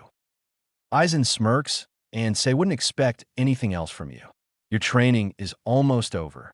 And for that, the only thing left is to find your Zanpakuto spirit. What did Kyuubi say about training, by the way? Naruto thought about it and said, I guess let me ask her. AKA-chan. AKA-chan, are you there? Naruto says through the mental link. Akane responds. Yes, I am Naruto-kun, and to answer your sensei's question, I will help you with everything from chakra control to elemental chakra and learning those just as your Hokage gave you. We should begin with that after you learn your Zanpakuto spirit. Naruto nods and thanks her, but was interrupted when Akane yells again, And you better come in here tonight so we can cuddle. Naruto chuckles and responds, Well, who would have thought that QB no Yoko would want to cuddle with someone like me? Well, I wouldn't miss it for the world. Akane blushes, glad that Naruto couldn't see her right now. Naruto, breaking the link, tells Aizen everything Akane said. Being pleased with the answer, Aizen says, well, rest up tonight. For the rest of this month, you will try to confront your Zanpakuto spirit. After that, it will have been 1 year. For the next 3, you will be refining these techniques to mere perfection. If everything works out, you should be able to surpass me. Also know that once your training is complete, I will have to leave. No, contacting your spirit doesn't always come easily. You might have to spend weeks on it. Naruto, frowning at the thought of his sensei, leaving nodding, says, Hi sensei, I promise these next 3 years you will be proud of me, and I will surpass you. Aizen smiles and thinks, you already have made me proud, Naruto-kun. I just wish I could stick around and see your success. Unknown to both of them, Naruto's sword began to vibrate. Finally, Naruto-kun, I will be finally able to meet you. Finally, someone who will use my potential to change this world. I can't wait. That night, Naruto went inside his mindscape during his sleep to cuddle with Akane. They spent the whole night telling each other about their lives, likes and dislikes, etc. Akane even explained to him that his mom was her previous vessel and that she was manipulated into attacking Konoha by a man named Uchiha Madara. Crying because of it, Naruto soothed her and vowed to kill this man for her. Akane instantly knew that day when she was being held like a lover, talking to each other, and him telling she was going to avenge her. She knew instantly she was beginning to fall for her vessel, surprising herself at how quick she fell in love. But she then realized she cared for him all along, and it took certain actions for her to confirm it. She only needed the right time to tell him that she was in love with him. 1 month later, 1 year finished. It's been almost 1 month since Aizen gave Naruto his sword to begin his Jinzen with, but for some reason, he still wasn't making progress. Noting that his sensei said it might take longer, he started to clean the sword, making sure it was shiny. He then put it on his lap and began to meditate again. Feeling a different feeling this time than all the other times he's meditated, he tries to focus on it more. More and more than feeling becomes more powerful until he opens his eyes. Kyoka suggests his world. Opening his eyes, Naruto finds himself in a field with a pond in it. The moon reflecting off the pond, being that it's nighttime. He looks up to see the sky. Stars spread out throughout the sky. He only uttered one word, beautiful. Then he hears a voice to the side of him. She then responds, it sure is Naruto-kun. Turning his head to the side, he sees a girl that might be able to match Akane's beauty sitting on large rock. A woman wearing a beautiful white and light black kimono, with beautiful light white hair with a flower tucked behind it. She also had dark blue eyes and beautiful plump red lips. Picture Sodi no Shiryuki from Bleach. Naruto for the first time is stunned by someone's beauty. He never expected his Zanpakuto spirit to be so beautiful. Composing himself, he walks to her and stands in front of her and begins to speak. I assume you are my Zanpakuto spirit, he says, then reaches over to grab her hand and place a kiss on her knuckles before continuing. You truly are a beautiful spirit. Kyoka never imagined her wielder to be so bold. Blushing up a storm after the kiss, smiles at him. I have been waiting to meet you, Naruto-kun. You're much more handsome up close, Kyoka says while still blushing. Naruto smiles and replies, thank you, but while you can give me a word to describe my looks, I have yet to find a word that fully describe your beauty. Kyoka, now blushing even redder than before, said, you are very smooth with words, Naruto-kun. I only call it how I see it. So what do you mean when you said you have been waiting for me? Naruto says, I have been watching your training, and let me say I am impressed. Your resolve is unshakable, and your determination is I know will not waver. I know for a fact you will be able to wield me at higher state than Aizen can. Kyoka said, trying to control her blush. Silence reigned over them for a few minutes before Kyoka speaks up. Tell me, Naruto-kun, do you know my name? For a minute, Kyoka looks at him, silently hoping he does. Naruto gazes at her with a soft expression and says, "Of course I do, my beautiful mirror flower. It is my honor to meet you." Kyoka switches to Kyoka, all of a sudden lunges at Naruto and starts to kiss him with much need.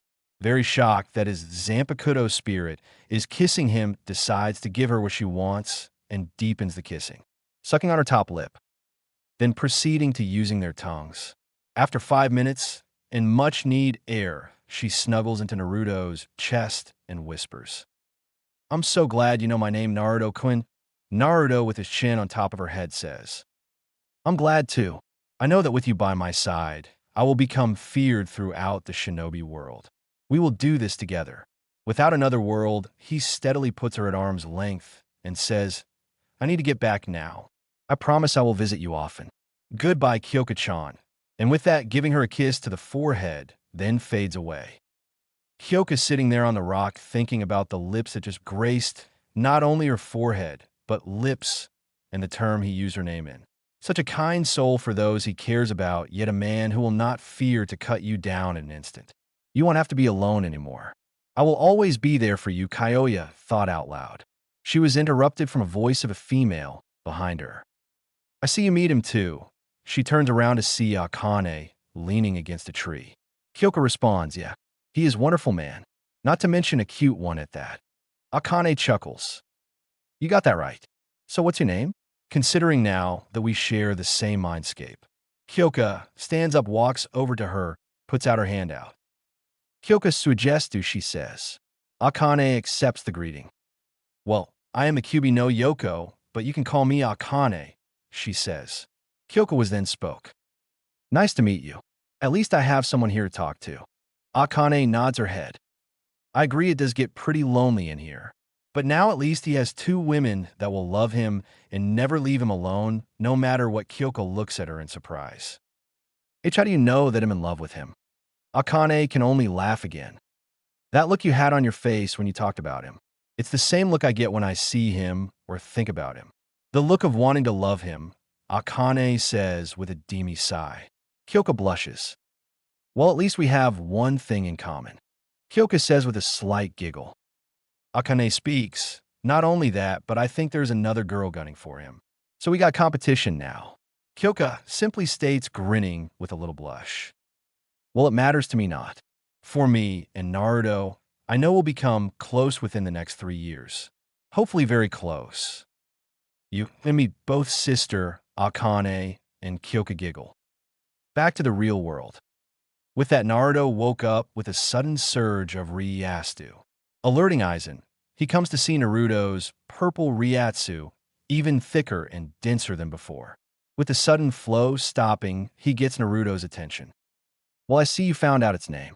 Your Ryatsu is much heavier now," he said with a smile. Naruto only nods, then gets up to stretch. "Yes, I did," Naruto said, admiring at the blade. He began sensing the slight hum. Then he hears her voice. "Stop looking at me like that, Naruto-kun. You're making me blush." "Kyoka-chan," Naruto said. "Yes, it's me. I'm glad we could talk now, Naruto-kun. Now that you know my name, we have a stronger bond, thus sharing my mindscape here with Akane." Kyoka said, Naruto-kun." Akane piped up excitedly. "Well, hello, my beautiful vixen," Naruto said. Akane, on the other hand, blushed while Kyoka pouted. "Naruto-kun, what about me?" she asked cutely. Naruto smiled. "Well, how can I not notice my beautiful moonflower of equal beauty as well?" he said smoothly. Kyoka blushed. "That's more like it." Snapping Naruto out of the conversation, Naruto continues. "Now that I have found my blade, I am now ready to perfect my Shinigami skills along with my Shurikai and Shinobi skills." Aizen looks at him seriously. "These next 3 years are only going to get harder. You'll have to push yourself through level I could have never attained. You will aim to be perfect in all skills of Shinigami and Shinobi skills alike. Are you sure you want this?" Aizen said. Without a doubt of hesitation, he said, "I understand the trials that I will face, and I am ready to move forward. Especially with my beautiful moonflower and vixen and you, Aizen-sensei." "Right," Naruto said in his head. "Damn, Naruto-kun, we will be with you every step of the way." We will never leave you, Akane said. Kyoka nodded, then speaks up. Yes, Naruto-kun.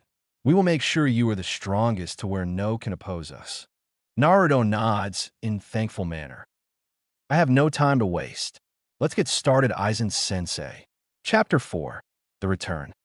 For years later, after finally meeting his Zanpakuto spirit, Naruto began training his skills non-stop to try and reach attainable levels no human can possibly go. Naruto perfected his katas to a T. Every strike he can deliver are instant kills. He perfected his swings to such a degree one he can cleave off any body part with ease. His Zanjusta skills have defiantly surpassed Aizen's by a mile.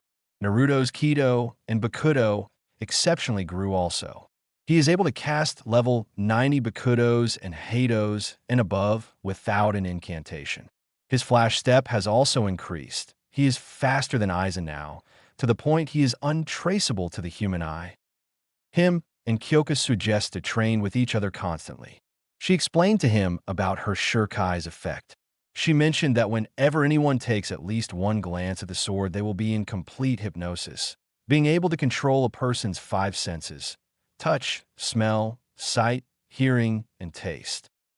He began to train with her extensively, and with that the relationship between Kyoka and Naruto deepened, making the tactics for the use of the Shurikai incredible. They started a bond so much Naruto would come to Mindscape every night to cuddle or talk with her. After training his Shinigami skills, Akane began to teach Naruto about chakra. Akane first helped him by unlocking his chakra. He naturally had an enormous pool of it combined with his Ryastu. He then began to work on basic chakra control, and with this he would be able to perform justice without wasting extra energy.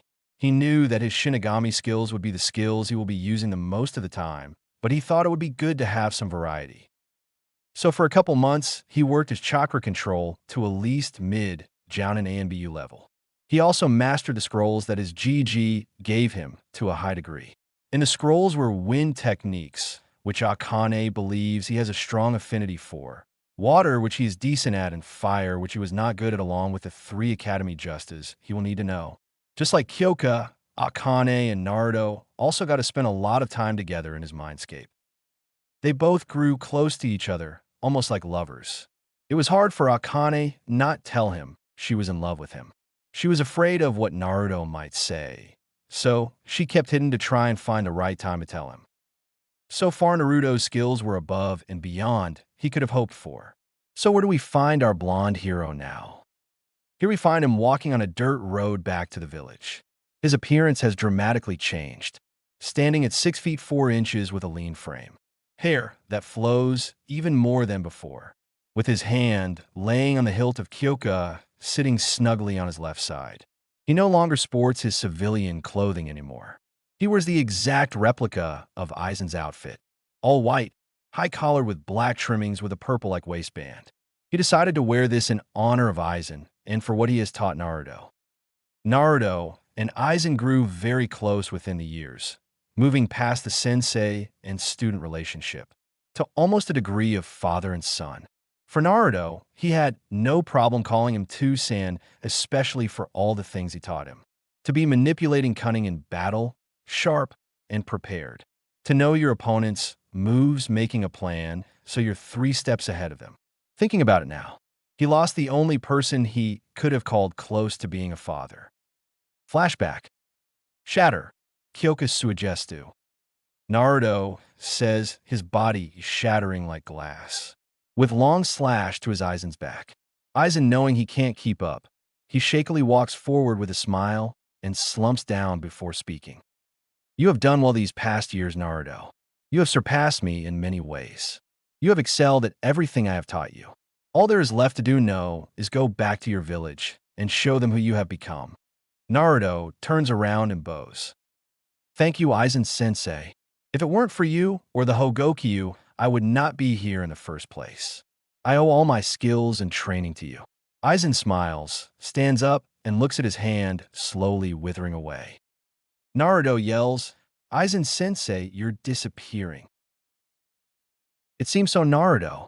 I believe my purpose here has been fulfilled. I guess this is goodbye, Naruto, Aizen says with a slight smile. Naruto on the inside wanted to cry and hug his sensei, but on the outside, he shouldn't. In memory of Aizen's training, he told himself he will remain calm and collect as ever. Naruto walks up to him, eye to eye. Aizen sensei, we have been together throughout these years. You have taught me many things. You show me what it's like to have someone care for you. I know this might sound weird, and I know I have a real father, but I've always considered you one too, Sin, Naruto says, smiling. Aizen goes wide-eyed at his confession, but then just smiles a true smile for the last time. I know you have Naruto, and I am honored to think you gave me a title that means so much. You know what's funny? A couple hundred years ago, I would have never involved myself with such trivial things such as emotions. In my mind, I believed it slowed me down in my conquest of power. Isn't it ironic that now thinking about the things I've done in my past life and training you for years, I just couldn't help but grow fond of you, Naruto-kun. Aizen continued. Close your eyes, Naruto. I want to give you something. Naruto closes his eyes. Aizen then materializes the same clothing he has on. Okay, Naruto, open your eyes. Naruto then opens his eyes and sees the same outfit Aizen is wearing in his hands. I thought you would need some new clothes on your way back. Just a little something you can remember me by. Naruto takes it in his hand, threatening to shed tears. He goes behind a tree to change. He comes out looking like an exact replica of Aizen. Well, you look pretty good, Naruto, Aizen says. Thank you, Aizen Senna. No thank you too, San. Naruto says, bowing. Aizen's arm, then his body began to fade. Well, it's like I'm being absorbed now. Never stray from your goals, Naruto. Make me proud. Show them a true power of a god. Aizen then vanishes. Closing his eyes, with a lone tear falling out, whispers, I will, Aizen sensei. I promise. With that, he begins to walk out of the forest. Back to Naruto. As Naruto was reminiscing, he hears a couple men from the trees and bushes and a woman screaming far ahead. Naruto, being curious, sets out to find where the noise is coming from. Hopping from tree to tree, he spots where the noise is coming from. He sees what it looks to be like ninjas, but not from the village of Konoha. But what grabs his attention is this woman on the ground with multiple cuts, bruises, and some torn clothes. His attention turned to her beautiful ruby red eyes. They resembled Itachi's, but more beautiful and majestic. He can tell she was a kunoichi from the Hittite she was wearing and the pouch for weapons. But what they started to do made his blood boil. All three of the ninjas were going to try to pin her down and rape her. One man, which he determined was the leader, began to rip her clothes off and started to pull his dick out ready to rape her. Naruto shunpied at the blink of an eye. Kurenai's POV. Kurenai just got back from a mission to Suna, a simply C-rank delivery mission to the Kazekage and back. But halfway into her getting home, she encountered 3 ninjas from Kyumo of all ninjas. She determined they all looked at least to be mid-chunin to jounin. She put up a good fight until one of the ninjas hit her from her blind spot. Well, you put up a good fight, bitch. One of the ninjas said. Hey, you want to have fun while the bitch is down, said the other Kyumo ninja. Kurenai's eyes widened when she heard the word fun. She knew what they wanted to do. All right, we can have some fun. Both of you pin her down. I'm going to have a go at her first, said the supposed leader of the group. Both of the Kyumo ninjas restrained both her arms down so she couldn't use just do. The man that wanted to go first decided to rip some of her bandaged dress off, exposing some of her bra and well-endowed chest. Kurenai was now starting to panic. She began to cry and scream and told them to stop. The man didn't listen to him, but just sat there, continuing to rip her bottom part of the dress, grinning like a madman. He saw her panties exposed and ripped them off viciously. He then pulled out his penis, ready to enter her. You have such beautiful eyes. I want you to watch with those eyes what I'm about to do. Kurenai was now crying and began to think, this is it. Just a simple delivery mission. Now I'm going to get defiled by these sick men. Here I thought my first time was going to be special. God, please, anyone, someone help me. She closed her eyes, accepting the inevitable. Seconds passed, and she didn't feel anything. She opened her eyes to see the man that was about to rape her without a head. She turned her eyes to see a tall blonde man with an all-white attire with a sword in his right hand, with a single long strain of blonde hair floating in the wind. She looked at her handsome blonde savior in awe. Normal POV. Naruto reached him in a second and drew his sword to cut his head off, his head rolling away from his body.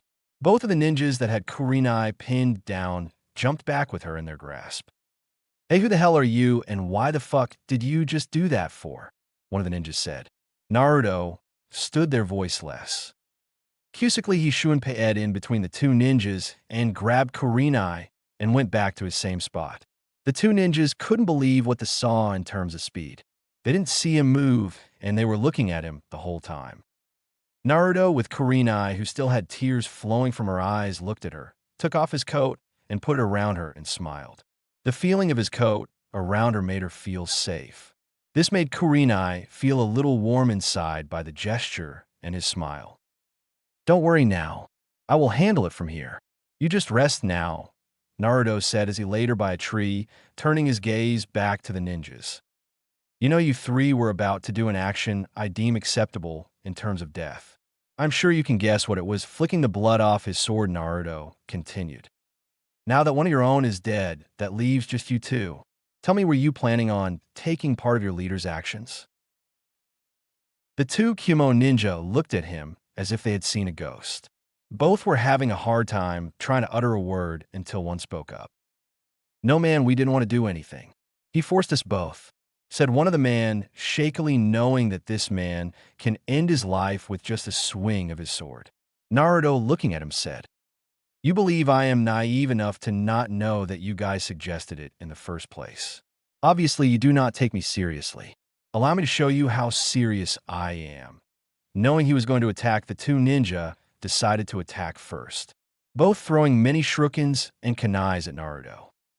Naruto only closed his eyes until he was both behind them in a flash, sheathing his sword. Walking back to Kurenai, the two ninjas can only stare at his back as both of their heads rolled off their body. Kurenai watched in complete shock at how easily he handled the three ninja, snapping her out her thoughts. "Excuse me, miss, are you okay?" Naruto said, softly smiling. Kurenai thought his smile is beautiful before responding. "I am. I was so scared I thought I was going to die, and they were going to..." Before she can finish another word, she felt two muscular arms around her. Naruto whispered, "It's okay. Let out. They're not here anymore. They can't hurt you." Kurenai instantly hugged him tighter, knocking him on his butt, and sobbed out loud. A few minutes pass, and her crying began to die down. Noticing this, Naruto speaks up, "Miss Kurenai. Kurenai Yuhi," she says with a smile. Naruto smiles back, which makes Kurenai feel warm again, and says, "Well, Kurenai-chan, I suppose you are a kunoichi from Konoha." She only nods, sort of liking the affectionate way he used her name. Naruto continues, "Well, that's good. I'm on my way there too. We can both go together." Standing up, he offers Kurenai a hand. She begins to get up until she almost falls due to her injuries. Naruto catches her and helps her back up. "You can't move on your own. I will carry you back to the village," Naruto says, leaving no room for debate. He picks her up bridal style and begins to hop from tree to the village. "I never got a chance to thank you. What is your name, by the way?" Kurenai asks. Naruto looks back down and say, "My name is Naruto Aizen Namikaze. Glad to have your acquaintance, Kurenai-chan." Kurenai eyes widen at his last name. But while she was in his arms, she turned her gaze slightly up to look at this blonde man. Namikaze? Is he related to the fourth? Just exactly who exactly is he? I might have to ask Hokage-sama. Further inspecting him, she feels his body against hers. His arms are so muscular, though. Not only that, but his chest is rock hard, and his coat smells so good. How come I've never seen this man in Konoha before? He doesn't seem like a pervert, even in the state I'm in. His skills are amazing, too. His swordsmanship skills, I think, can rival Yugao-chan as well. Well, since he's going back to the village, I might be able to get to know him more. She thought before unconsciously inhaling his scent of his jacket, followed by snuggling into his chest. Sensing this, Naruto can only help but smile. Konoha gates. Spotting two guards, one stops him. Halt, who are you, and why is a Konoha kunoichi in your arms? Naruto responds, she was attacked by multiple enemy ninjas. She has many cuts and bruises and possibly broken bones. She could not walk by herself, so I carried her here. The guard, looking at explanation, nodded his head. Very well, bring her to the hospital, the man said. Naruto nodded and Shunpei inside. Both guards a little wide-eyed at the technique. Hey, what kind of technique was that? One guard said. I don't know, but it was so fast, said the other guard. Inside Konoha. Looking for the hospital, Naruto finally spots it and enters. He runs up to the front desk and tells one of the nurses what happens, and she began to take her from her arms. Before she's about to be taken by the nurse, he stops and looks at her, not before kissing her forehead and whispering, I hope we can meet again sometime, Kurenai-chan. You can keep my jacket until the next time we meet. A mild blush could be found on her cheeks. He then begins to walk away, while one thought was on Kurenai's mind. Oh, we will meet again, Naruto. I can promise you that, and I'm glad I get to keep your jacket. It gives me a reason to see you. At the Hokage Tower, Sarutobi was doing paperwork as always. Taking a break for a little bit, his thoughts began to drift off back to Naruto. It's almost been 4 years, like he said. He wasn't sure if he was coming back, but he surely hoped so. He hears a knock on his door. Come in, he says. He spots Mikoto Uchiha enter. It's been almost 4 years since the incident with the clan. It seems she has partly recovered, but she was still having trouble at times. It seems Itachi was right about Sasuke. Ever since he recovered from the incident, he began to train non-stop to try and get revenge for what his brother did. Mikoto tried her best to try and steer him away from getting revenge, but it didn't work. He even began to turn a cold shoulder to his mother, berating her on how she is no help to him. How are you, Mikoto-chan? How is Sasuke? Mikoto could only sigh. Well, I am okay. Just trying to get by. Sasuke is still the same as ever. Nothing I do works. He is too caught up being the avenger for the clan. Sarutobi only nods. Well, I can only hope that he does stray and find a different path. Sarutobi was about to continue until he hears another knock. Komein. As soon as the door opened, both Saraboy and Mikoto spots a tall blonde young man with an all-white attire and with a sword snugly strapped to his side. But what caught his eyes were his whisker marks and blue eyes. He stares before he sputters out. And Naruto. Naruto can only smile.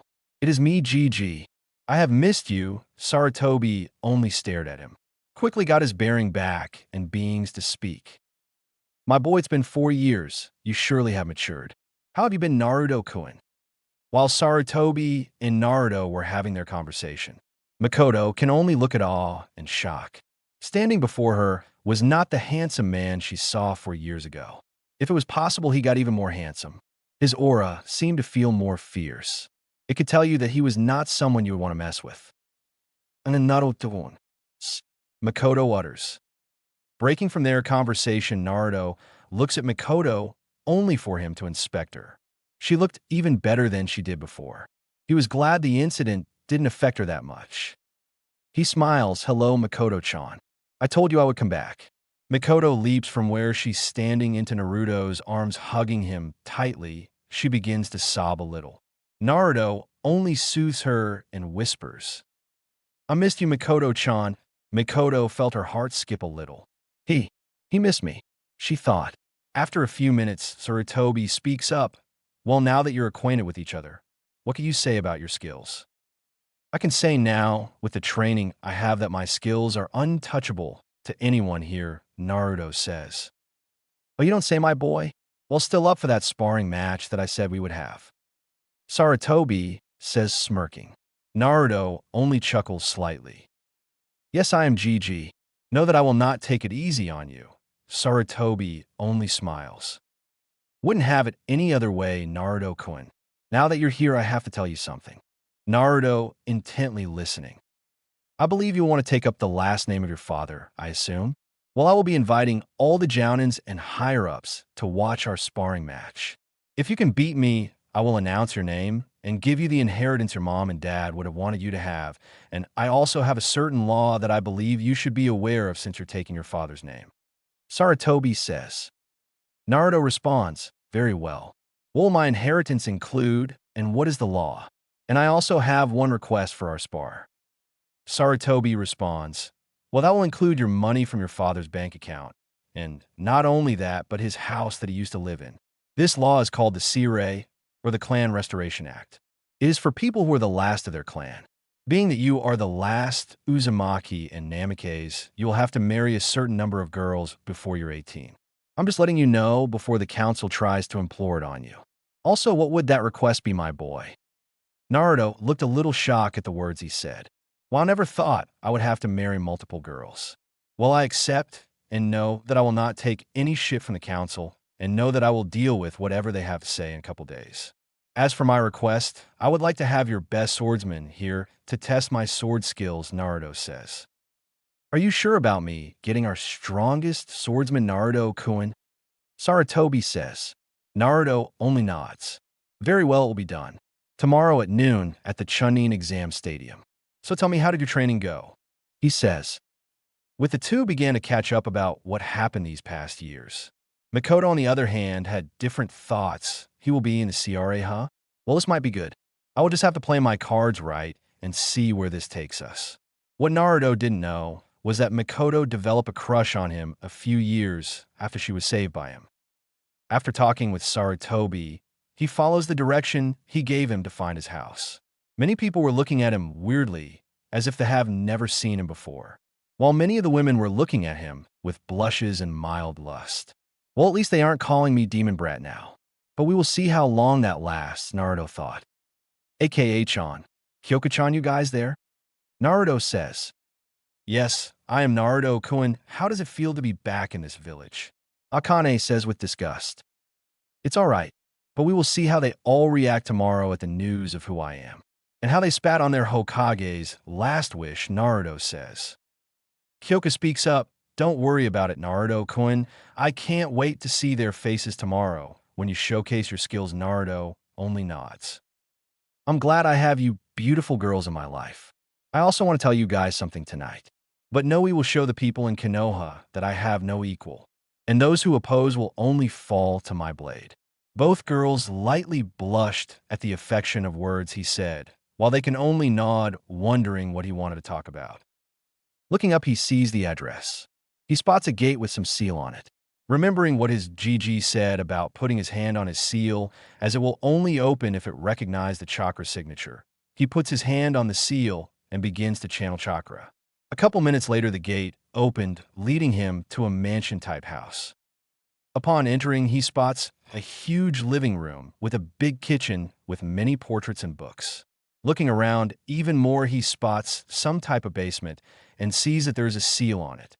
Channeling his chakra on it again, it opens, and what he discovers is a library full of justas from at least every element.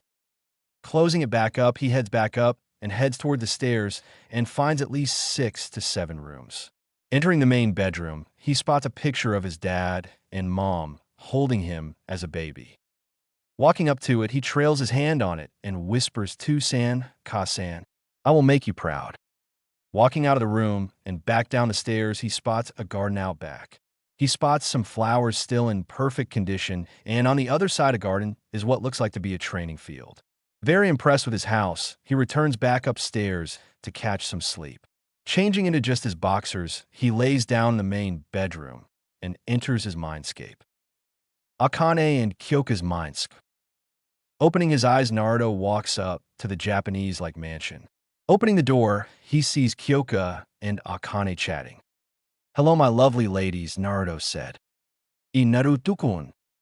They both said in happy unison. Smiling, Naruto then talks. Come on, girls, let's go upstairs and rest. I'm tired. Kyoka and Akane happily get up and wrap their arms around him, walking up the beds. This was a common occurrence throughout the years of Naruto's training. Bonding with them, he became closer with each of them, sleeping every night with them, kissing them, and just talking with them. Upon reaching the bed, he flops down while Akane and Kyoka take one of his sides and snuggle up into him. Seeing this, Naruto give Akane a kiss on the lips, and then turns his head to give Kyoka a kiss on her lips. Both girls letting out a dreamy sigh. Silence was there for about 5 minutes, till Naruto spoke up. Girls, I have an important question to ask you, and before you speak, let me finish. With a nod from both girls, Naruto continued. As you know now that I am the last of my clan, being in this village, I will have to be in some called a Clan Restoration Act. This means I will have to have multiple wives. My question is if you're okay with it, and if you're, I would like to take both you as my first wives. Akane and Kyoko went wide-eyed. I know these past 4 years I've gotten close to you both, and I can honestly say I have deep feelings for both of you. I find everything about you guys wonderful. I feel peaceful when I'm with you too. You guys keep me sane. So will you please be my wives? I promise that I will give you a ring, but not now. Naruto said. Kyoka and Akane were crying now. Naruto, mistaking for something he did wrong, asked, Hey, aka-chan, Kyoka-chan, you okay? They both jumped on him and smothered him with kisses for 5 minutes, which turned out to be a makeout session for the three. Finally, Akane spoke up first. Yes, Naruto-kun, I would love to be your wife. I have always had deep feelings for you ever since you accepted me. I love you. Naruto was shocked at her saying she loves him. He smiles and goes to plant a kiss on her. He then turns to Kyoka. I would love to be your wife as well, Naruto-kun. I have cared for you as soon as you started training with Aizen. I have fallen for you as well.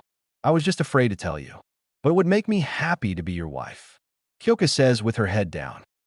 Naruto, with a bright smile, picks it up and kisses her as well. Also, Naruto-kun, since you have to marry multiple wives, make sure that we approve first. We don't want weak girls with you. We both won't tolerate it. Naruto nods and says, I will promise you 2 things. 1, I will love both of you or any other girl that comes our way equally. And 2, I will get you girls out of this mindscape so we can be together on the outside. Akane and Kyoka can see the determined look in his eyes and only smiled. A smile that was reserved for him. Naruto then kissed them both and whispers something again into their ear that made that heart almost come out of their chests. I love you both, aka-chan and Kyoka-chan, Naruto said before falling asleep.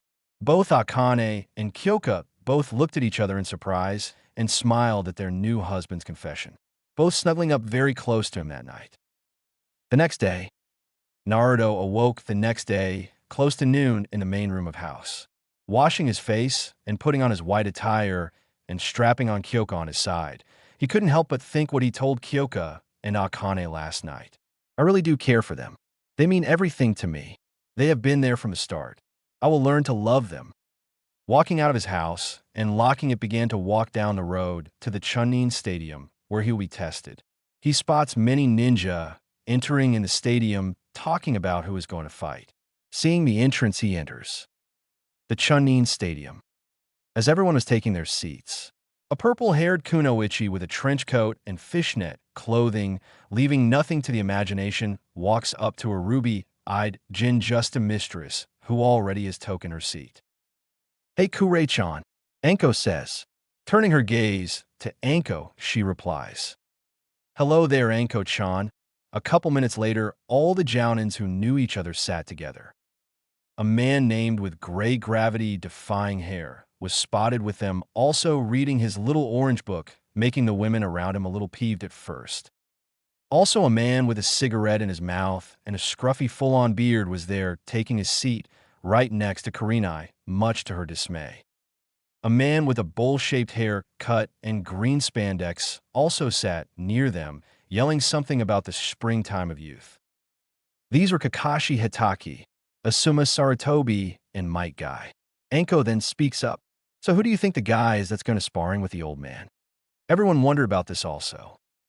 I'm not sure, Anko-chan, although he must be good to have Hokage-sama invite everyone here to watch, let alone spar with Hai. Kakashi said, while Guy shouted, his skills must be so youthful to have us come here. Right, Kakashi, my greatest rival. Kakashi flipped another page before saying, You say something, Guy. Guy face faults, curse you in your youthfulness. Meanwhile, Asuma was attempting to talk to Kurenai. So, Kurenai-chan, I was wondering if after this you would like to go on a date tonight. Kurenai then responds. Sorry, Asuma, I can't. I'm having a girls' night out. Asuma, a little down, just says. Yeah, sure, okay, maybe next time. While Asuma was back to thinking of a way to get her to say yes to a date. While Kurenai was thinking about a certain blonde man. Maybe I should try and find him after this. I didn't even get a chance to thank him properly. Plus, he still have his jacket. Shaking her out of her thoughts, she heard the Hokage-sama speak up. Upon hearing his speech, the mystery man entered. Looking closer, Kurenai spots the man she was thinking about. Blonde hair, slim figure and all. Without consciously thinking, she yells, "Hey, Naruto-kun!" Having everyone in the stadium look at her. Shinobi Council side. Makoto was on the other side of the stadium with all the whole Shinobi Council present. All that were present were the heads of each respective clans. Starting with the Hyugas, the Naras, the Akimichis, the Yamanaka, the Inuzukas, the Aburame, and the Uchiha clan. Each clan represented by their heads there. The Hyugas well known for the clan eyes, the Byakugan and their clan-style taijutsu, known as the gentle fist that targets special points in your body, shutting down your chakra. Hayashi Hyuga, known as the head of the clan, having long black hair and wearing loose traditional robes accompanied with pupil-less white eyes. Shikakanara, with 2 scars on the right side of his face. He had dark hair tied up into a spiky ponytail, dark eyes as well as a goatee. The Nara clan known for the impressive IQ and laziness. They are masters at using the shadow to their advantage by trapping opponents and killing them. Next was Choza Akimichi, a large man with long red hair, with purple markings on his cheeks and samurai-like outfit. The Akimichis are known for the consumption of food, turning it into energy. Their clan's technique is known for their body part expansions. Sitting next to Choza was a man with long blonde hair, reaching his back with spikes in the front with blue-green eyes. His name was Inoichi Yamanaka, head of the Yamanaka clan. Their clan being known for the flower shop and using their skills for interrogation and espionage. Their techniques they are known for transferring consciousness, reading minds, and communicating telepathically. Tsum Inuzuka, the head of the Inuzuka clan. She had long, spiky, untamed brown hair, vertical slit-like pupils, elongated canine teeth and nails. On her face were fawn-like markings known for their clan, a clan that are known for their dog companions, and being able to use collaboration techniques with their companions. Next were the Aburame clan, the head, being Shibi Aburame, being very stoic and silent. He wears dark glasses with very spiky short black hair and a mustache. He typically wears a high-collared outfit, while carrying a gourd on his back that is used for holding Morikakechu. Their clan are known for using their bugs to drain opponents' chakra. And lastly, Makoto Uchiha, head of the Uchiha clan. Luckily for her, she began to train after she was saved by Naruto. Although she tried training with her son, he would outright refuse, telling her she was worthless and doesn't deserve being called the head. Saddened by his choice, Makoto, ever since she became a housewife, she started to slack a little on her kunoichi skills. Luckily for her, she was able to train her Sharingan, making her worthy of the clan head title. Being that she was the head of the Uchiha clan, now she had to show up. Although she didn't mind knowing that her Naruto was about to fight today, while trying to make him hers. But she always was curious about how his skills have grown. And now she'll get to find out. Sarutobi, finishing his speech, has Naruto enter. Walking in, Makoto, seeing him, couldn't help but marvel at how handsome he is. It was then she heard a woman yell, "They Naruto-kun," instantly flashing her Sharingan at the women who said his name like that. Who the hell is she, and how the hell does she know Naruto-kun? Good afternoon, ladies and gentlemen. I'm glad you all can come here today. Today I have a very special treat for you. It'll be a sparring match against me and our top swordsman, one of my ANBU. Her name is Nico. Many of you think this man would be crazy to challenge an ANBU and the Hokage of all things, but I believe you will be very surprised at what he is able to do. Let's start this. Let him in, Sarutobi announced. Naruto opened the door and began to walk towards the field. Hands in his pocket, hair flowing in the wind, taking small steps to analyze who are in the stadium. He saw that many of the kunoichi were blushing and drooling over him. Go figure. Upon analyzing the crowd, he hears a girl shout, "Ve Naruto-kun." Turning his gaze to who shouted, he spotted Kurenai. Smiling, Naruto responds, "Hello, Kurenai-chan. Nice to see you again." In the stands, Kurenai can only stare at his beautiful face until she heard Anko yell, "You're that gaki in the forest I saw a couple years ago." Snapping her out of her thoughts, she says, "You know him, Anko-chan?" Kurenai says. Anko looks at her and responds, "I don't know him, but I saw him train at the Forest of Death with another man. His skills at the time looked at least mid-jounin level." Anko, grinning, continues, "Enough about me, Kure-chan. How do you know this blonde hunk?" Kurenai blushes a little. "Well, I was attacked by 3 Kumo ninjas. They were going to do something I would not like to speak of, but he came out of nowhere and killed them. He saved me and then carried me to the hospital." Kurenai said, although thinking about his smile, his scent, and kiss to her forehead. "Well, this is going to be good then. He must have improved dramatically. He must also be fighting Yugao-chan, then, since she is the only one who knows how to wield a sword properly." Anko said. Back to Naruto. He continues walking and spots Mikoto on the other side. She smiles at him. Naruto, seeing this, smiles at her brightly, making Mikoto and some of the girls melt at his smile. Finally reaching the middle, he sees a woman in a cat mask with her ENBU attire. They both hear Sarutobi speak. For the first match, it will be a spar in only swords. Here today to test this man is Nico. At my signal, you can begin. As soon Nico looked up, she was instantly surprised of this blonde man she had met 4 years ago. Sarutobi looks at both of them and says, "Hajime." Nico jumps back and draws his sword, while Naruto sat there lazily with his hand loosely at the hilt. For a couple minutes, no one moved. Nico sat there examining him. So this is the Naruto that fought Itachi-senpai. I can't tell much from his stance. Although he fought and beat Itachi-senpai, so I better not underestimate him. He looks very relaxed in his lazy stance. So it seems he will be ready for any attack. Well, here we go. Nico, tired of waiting lunges, to deliver a few test slashes on him to test his reflex. Surprisingly, it was on point. She decided to step her speed to maximum, trying to deliver a few slashes. To her surprise, he was dodging her strikes with ease at her full speed. After Nico, not being able to reach her, jumps back to separate. Naruto then speaks to her. "Very good, Nico-san. Your swordsmanship skills are above average at best. But it seems you cannot hit me. If you're trying to hit me, stop putting distance between us." Nico immediately shoots off to slash at him again. As expected by Naruto, he is dodging flawlessly again. Putting her fingers in cross, she makes 3 clones. All 3 have leaped to him, forming him in triangle before lunging forward to slice him, saying, "Mikazuki no Mai, Dance of the Crescent Moon." Soon 3 Nikos went to slice him. It seemed that all 3 of their blades hit him, only for her to find out the image of Naruto began to vanish. Hearing a voice behind her. "Well, Nico-san, it seems you have missed yet again. You have to try much harder than that to stab someone like me."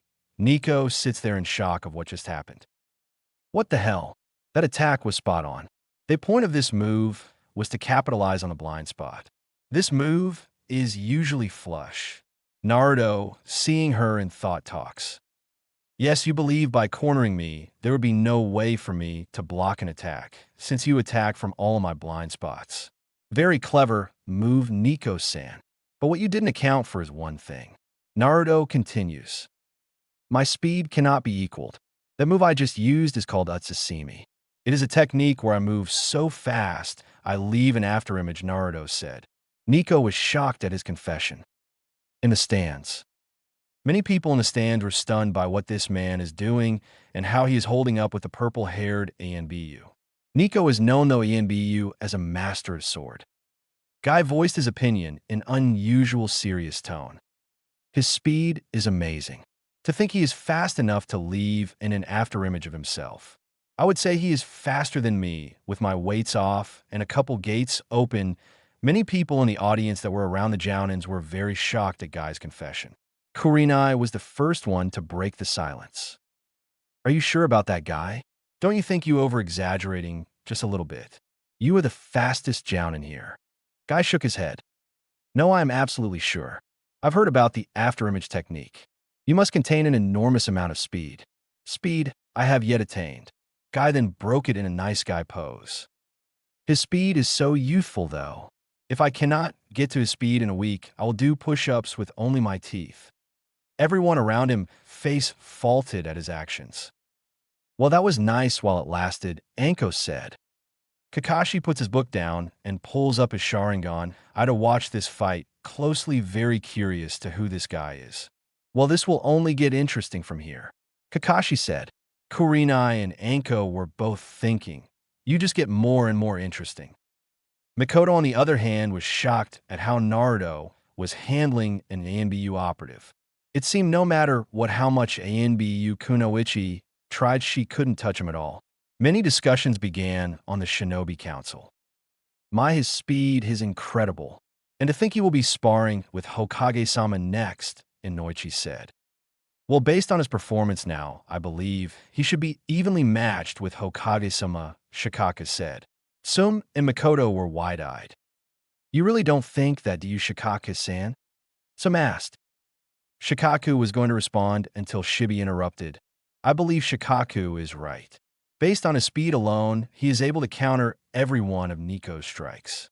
Nico is our best swordsman within the ANBU. What's more troubling is he has yet to display any of his skills with his sword or justice. Everyone can only take the information in. While the noble Hyuga was in thought with Byakugan active, I can't seem to follow his movements with eyes. Even when I'm straining, who is this man? Back to Naruto. Knowing that my speed cannot be equaled by anyone in this village, what will you do? Will you continue your fruitless attempts to slice me, or will you forfeit? Nico then speaks up for the first time during the match. I will not lose. I will prove to you that I am worthy of the title of Konoha's sword mistress. Nico then lounges at Naruto with full strength and speed. As she approached, Naruto only stood there with his hands in his pocket with a stoic expression. As soon as the sword was about to come down on his head, Naruto raises his left arm, catching the sword with one finger, surprising the hell out of Nico and everyone in the audience. Nico then notices he is gone, but only for her to find him behind her, breathing in her ear. This is useless, Nico-san. Please forfeit, Naruto said, slightly sniffing her hair, making her shiver. My Nico-chan, your hair smells amazing. He began to touch it with his fingers, then eventually slide down his arm to rub her bare arms softly, then put his head on top of her shoulder and began talking. The operative Nico was blushing at his intimate actions, especially in battle. She then felt his head on top of her shoulder and his arm encircle her waist. She heard him whisper. She couldn't help but blush even more. Please, Nico-chan, please give up. You are very good with a sword. You no doubt have my respect. Let's end this. With a sigh, she could only nod and said in a whisper, Very well, I believe we should. Naruto only smirked and said, Can I have your name by any chance, Nico-chan? Nico only stuttered out, It's Yugao Yuzuki. Well, Moonflower, huh? A very beautiful name. I wish I could get to see what you look like under that mask. I assume you must look like an angel. Yugao only blushed again. Well, maybe if you stick around, you might be able to find out, she teasingly said. Naruto only smiled. Well, after this match is over, why don't you say we go and get to know each other better? Yugao could only nod. He steps back and nods to Sarutobi, giving him the signal for his win. The winner, Naruto Namikaze, Sarutobi said with a smirk. In the stands. Everyone in the stands were silent for two facts. One, he easily overpowered Yugao's sword with one finger, and he easily overpowered her. And the second, they just had their Hokage-sama announce the boy's whole name. Knowing he is the demon boy they all knew and that he has the last name of their fourth Hokage only seemed to make them clean their ears and disbelieve what they heard. The girls in the stadium were thinking about other things. The way he brought her defenses down, oh boy, how they wished it was them in her place with such an intimate position. Mikoto and Kuranai can only glare at Yugao for getting such an action out of him. They both wished it was their shoulder his chin was on. After a moment of pure silence, many people began to shout out of outrage for their Hokage said. Many shouts can be heard. The demon brat is back, one civilian shouted. No way that piece of scum is related to the Yondaime, shouted a Jounin. Cries that were heard from the audience was enough the Sandaime raised his killing intent silencing them. Naruto is in fact our Yondaime's son. I have the birth certificate and blood sample to prove it. And to think you all disrespected his last wish by treating his son like crap. I am very disappointed in you all, he says, pulling out a document and passing it to the shinobi council who held their heads down to what their Hokage said. Some Jounins in the audience were ashamed as well. The reason for this sparring match is because if he wins against me, then I know he will be able to take his last father's name. Many of the ninjas began to whisper, there is no way he will win against Hokage-sama. One Jounin said, yeah, the demon brat must have won this match by luck. While the whisper were going on, all the Jounins, except Mikoto and Kurenai, were surprised at the news of his last name. He was Mi Sensei's son? W.Y. H. How? Why didn't Hokage-sama tell me? Kakashi thought. So, this little Gaki is related to the Yondaime, huh? Oh, I defiantly want to get to know him now, thought Anko. Yugao was too very surprised at the news as well. Everyone was interrupted from their thoughts and whispers when Sarutobi speaks up. Now this match will begin. With me, the Hokage versus Naruto. A proctor with a sickly cough with Sunbon needle in his mouth steps in the middle, signaling the start of the match. Looking at the Hokage, and Naruto puts his hands down and says, Hajime. Sarutobi took his Hokage robes off, showing he is in his battle uniform. Naruto sits there lazily again with his hand rubbing his hilt. Naruto-kun, please stopping rubbing me, Kyoka says with a blush. I'm sorry, Kyoka-chan. Your hilt is so beautiful I can't help but marvel at it, Naruto said.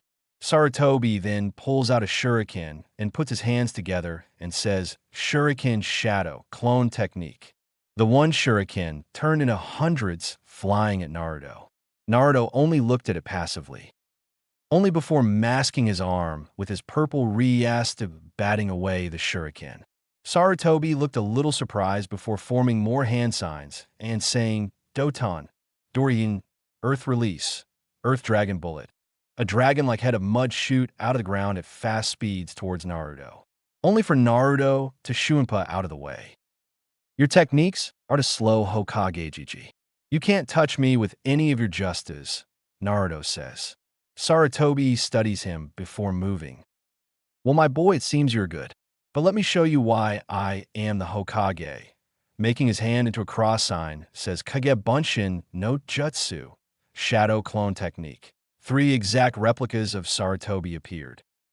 Both lunged at Naruto, engaging him in hand-to-hand combat, while the real Sarutobi and a clone started making different hand signs before both shouted different justas Doton, Duryuden, Earth Release, Earth Dragon Bullet. The other clone shouted Kata, Karyuden, Fire Release, Fire Dragon Bullet. The 2 justas combined with each other shooting towards Naruto. Naruto was analyzing the situation at hand. Well, this is impressive. Using 3 clones of himself. 2 to attack and distract me while GG and the other clone do a collaboration Justu. By the looks of the Justu, it seems like it has increased in speed and power. If I don't react soon, I might get caught with it, considering he poured somewhat a lot of chakra into these clones to hold me still. Naruto instantly switched to defending with one arm with both of the clones, which surprised a lot of people.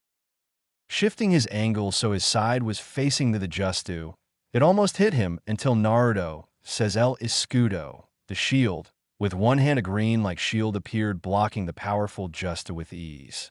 Sarutobi stood there surprised at how easily it was blocked. Naruto taking control of the shocked Sarutobi, Shunpei, behind the 2 clones, giving 2 chops to the back of their head, instantly poofing out of existence, while Sarutobi dispels the other clone. In the stands, Many of the people in the audience were stunned that this boy was holding his own with the Hokage. Not a lot of people could hold their own against the Sandaime regardless of his age. I can't believe he is faring against Hokage-sama. To think this is a sparring match for them. It's incredible. And that shield Naruto pulled up. He didn't even use hand signs. To block such an attack with two affinities combined isn't any easy thing to do, Kakashi said. Oh my, his power is so sexy, Anko said, grinning. Kurenai only looked annoyed at what she said, while both Guy and Asuma were just watching with their jaws hanging. Many of the heads of the Shinobi Council were as shocked as well. What the hell was all Tsum and Mikoto could say with their mouths hanging? Well, it seems my theory of Naruto is correct, Shikaku says. All the heads of the council turned to him, intently listening. Even Hayashi was leaning towards the conversation. And what did you analyze about Naruto, Shikaku-san? Tsum said, very curious, as the rest of the council were. Sighing, Shikaku began. Look at the way he has been moving against Hokage-sama. The speed at which he moves tells me he moves at least Kage level and above. His speed rivals the Hiraishin, if not above it. Many of the mouths dropped at the thought of moving faster the Hiraishin, the one move that ended a war and that made Minato a double S-class ninja. Shikaku, continuing, not only that, but one of his techniques didn't require hand signs. This man has been single-handedly toying with Hokage-sama. He has yet to perform any of his moves or pull his sword out. This tells me that his hidden moves must be stronger than they really are as well, and he wants to hold some kind of trump card over him. When he starts to use his techniques, I believe Hokage-sama won't be able to keep up. All were silent at his revelation. Shikaku, are you sure? I mean, Hokage-sama is still very strong despite his old age, right? Mikoto, speaking for the first time in the conversation, Shikaku only sighs. Watch and see then. Back to the fight. Naruto then pointed his index finger out and said, let's begin the real match, GG. Know that I will not pull punches. It is my turn. Naruto, gathering Ryastu, says, Heido number 4, Byakurai. A fast, concentrated thunderbolt shot into Sarutobi's left arm, pushing him back. Blood started to drip out of his shoulder. I didn't even see it hit me. It also required no hand seals. Sarutobi thought. Naruto shunpeied and held his blade to Sarutobi's throat. Give it up, GG. I don't want to hurt you any further than I have to. Sarutobi could only chuckle with slight pain. You have grown so much, Naruto-kun. You even have surpassed me, and I believe you surpassed your mom and dad. They would both be so proud of you. I'm proud of you as well.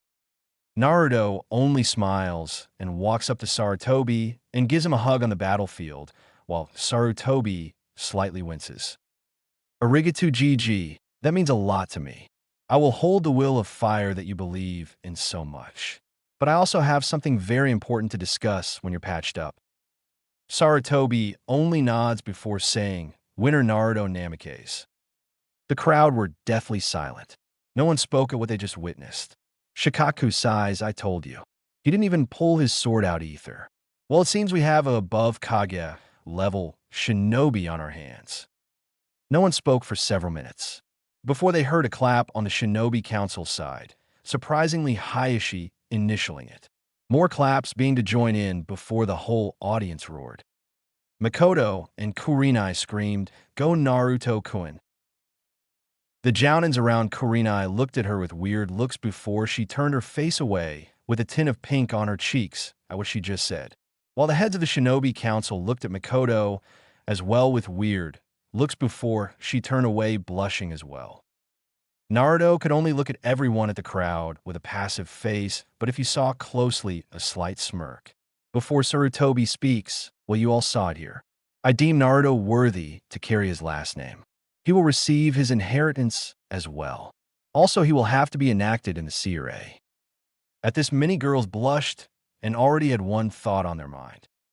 That concludes it for today. Thank you.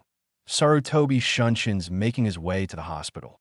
While Naruto began to walk away from the stadium, he soon encountered the whole Shinobi Council and some Jounins in front of him. Naruto stopped and placed his hand on his hilt. Shikaku, seeing this, spoke up first. Don't be alarmed, Namikaze-san. We are only here to congratulate you on your match today with Hokage-sama. Many of the other heads nodded. Eyeing them curiously, Naruto says, Yes, thank you. Who are you all, by the way, if I may ask? They begin to explain how they were the heads of the noble clans of Konoha. Shikaku then speaks up again, Namikaze-san, quickly interrupted by Naruto. Just call me Naruto, he said, flashing his smile, at which the girls present could only blush a little at how handsome he looked. Naruto, why didn't you try to end the battle quickly instead of toying with him? Naruto, with an eyebrow raised, says, Well, it seems you noticed, huh? Very observant of you. Well, I simply was trying to see what GG was capable of. I'm sorry to say, but GG can never hope to defeat me with his current skills, which is why I ended it. If I perceived him as a threat, it would have lasted longer. Shikaku only nods, confirming his theory of the boy.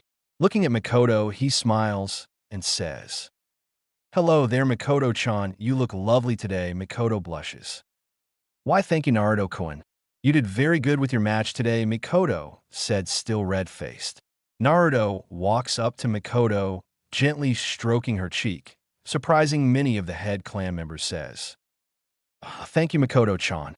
Hopefully we can catch up later, Naruto says, walking away, leaving Mikoto to blush a little more. She notices the clan heads looking at her. What? She says in a slight daze before she walked away. Walking out of the stadium and to the Hoke Tower, many people were staring and whispering things about him being the Yondame's son and many things like that. Walking, he heard Akane and Kyoka speak for the first time since the beginning of the battle. Hey, Naruto-kun, they both said. Hey girls, why didn't you speak to me while I was fighting? Naruto said. Kyoka spoke first. We didn't want you to lose any focus, Naruto-kun, so we just stayed quiet. Naruto only nods. So how did you think I did? Akane responds. You did great, Naruto-kun. All the training has paid off. You are possibly the strongest shinobi yet. Naruto smiles. Thank you, aka-chan, Kyoka-chan. I miss you girls. Both of them blushed before yelling. If you miss us so much, then you better be here tonight to cuddle with us. Naruto slightly chuckles. Of course I will. Who would miss out on a chance to cuddle with two lovely goddesses? Reaching his destination, he walks through the entrance. Hokage Tower. Reaching the front desk, he reaches a lady stationed there. Wanting to meet, his Gigi, the lady, directs him upstairs. Naruto knocked and heard enter. Before him stood his Gigi and what it looked like to be many high-level ninjas, among them arguing until all their eyes met his. Before Naruto's arrival to the office, Sarutobi was holding his migraine in right now. After he got patched up and went back to do work in his office, he was bombarded with all the jounins asking questions about Naruto. It wasn't until one got his attention. Sarutobi, why didn't you tell me Naruto was my sensei's son? Kakashi said loudly. At the moment, everyone stopped chattering to look at the two. Sarutobi remained silent. This scene seemed to remind him of when he told Naruto about his parents. Hoping it wasn't a replay of that, Sarutobi spoke up. Kakashi, you took the deaths of your teammates and Minato's very hard. I doubt you could have done anything even if I told you. What did you do after, Kakashi? You drowned yourself in ANBU missions trying to forget the pain of losing everyone near you. You simply weren't fit to take care of him. Kakashi instantly lunges and takes Sarutobi by the collar and pins him to the wall.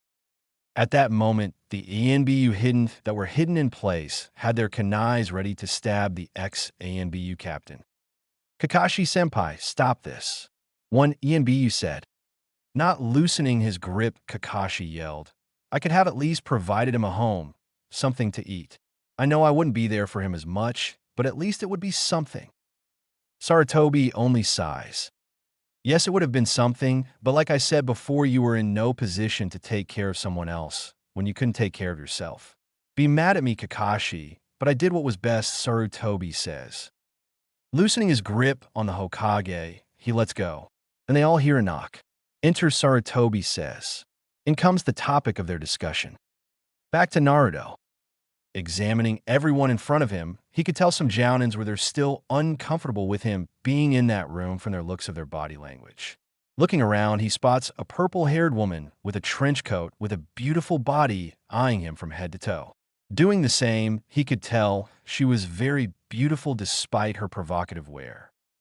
When their eyes meet, he pierced his gaze into her, like he was examining her soul. Anko, being captivated by his strong gaze, couldn't look away. After a few moments, he smiles at her, making her smile mischievously.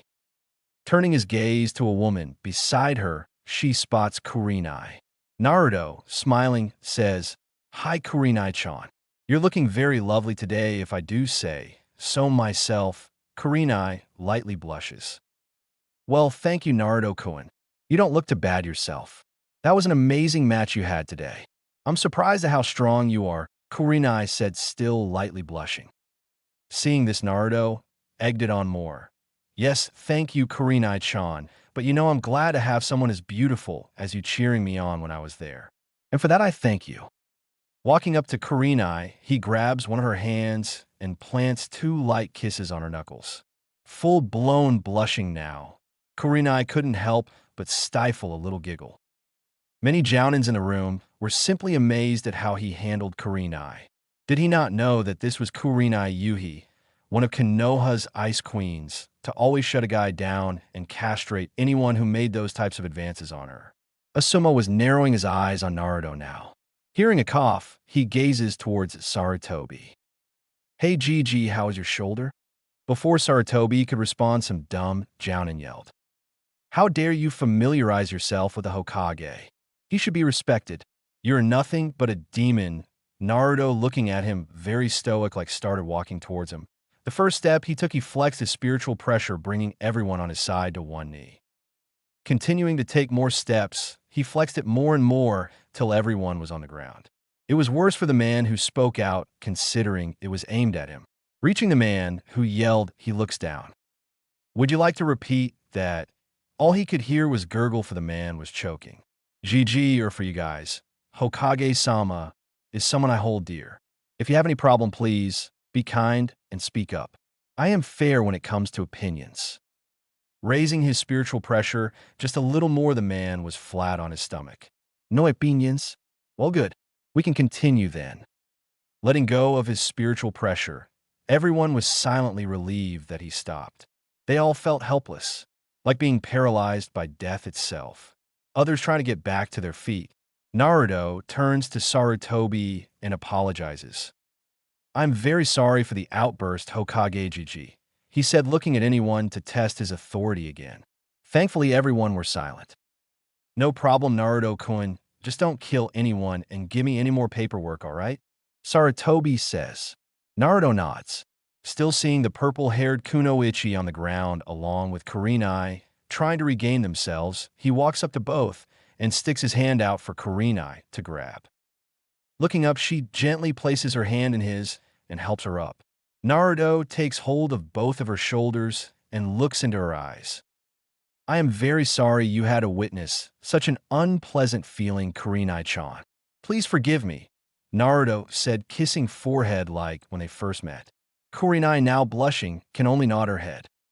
Sticking his hand out to the purple-headed Kunoichi that was almost up, Naruto says, "I am very sorry for that outburst as well. Would you mind telling me your name?" Anko grins and says, "I'm the very sexy, single Anko Mitarashi," throwing one arm in the air. Everyone only shook their heads at her antics, while Naruto slightly chuckled. "Very cute, Anko-san, very cute. Very surprising you are single, though." Anko, hearing the compliment, decides to tease him a little. Walking up to him, pressing her breast against his rock-hard chest, puts her arms around his neck and says, "Oh, you think I'm cute, Naruto-kun? Just how cute am I, Naruto-kun?" Anko said, drawing out his name seductively. Seeing the teasing, Naruto knows exactly what to do and decided he would return it back 10 times better, putting his mouth to her ear. "Oh, I think you are very cute, Anko-chan. So cute I can't help but feel drawn to you. What would you do if I kissed you, Anko-chan? Would you reject me, or would you let me touch your lips? I feel you won't be single for long now that I'm here." Anko now scarlet red, blushing at the sincere and words he was saying. She never felt like this before. Not only that, but she was being severely out-teased by this man. Anko then feels lips on her neck. They feel like they're moving up and up. Naruto began to drift sweet kisses onto her neck, slowly up to her jaw, then to her cheek. Naruto brushes his lips against her and catches eyes with her. They look at each other, leaning in closer and closer until they were centimeters away. Anko was about to close her eyes and prepare for a kiss. She hears Naruto speak in her ear. Gotcha, Ankoheim. Know that I will always have you wanting more. Naruto retreated his head back and smiled at her dreamlike state. Everyone in the room were feeling two things: amazed and a little turned on. All the men, and even the Hokage, was amazed at how Naruto was able to not only charm some of the Konoha's ice queens, but he was able to out-tease the best one out of them all. Some of the Jounin women there were awed and turned on by such the sensual display. It looked like something out of a book. Kurenai, though, was glaring at Anko. God, I'm so glad he didn't kiss Anko-chan. Wait, why I am glad. I barely know him. I wish he was doing that to me. Wait, why am I wishing I was in Anko-chan's position? God, I am falling for Naruto. Kurenai thought. Asuma picked up on the glare Kurenai was giving Anko, signaling to Asuma that he might needs to really keep an eye on this Naruto guy. Mindscape. Akane and Kyoko were silently giggling in his mind. There he goes again, acting like Casanova. Akane says, "Oh, be quiet, Ake-chan. You love when he sweet talks you also." Akane blushes and retorts, "Yeah, well, I don't see you faring any better whenever he pulls the mirror flower compliment on you." Kyoko only blushes. "Yeah, what happens to you when he gives you the My Crimson Queen compliment, huh?" Akane blushes at that. Both could only blush thinking at how Naruto always sweet-talks them. It makes them even happier knowing that he means it and not just trying to get into their pants, which they have yet to do, but secretly wish they could. Back to Naruto.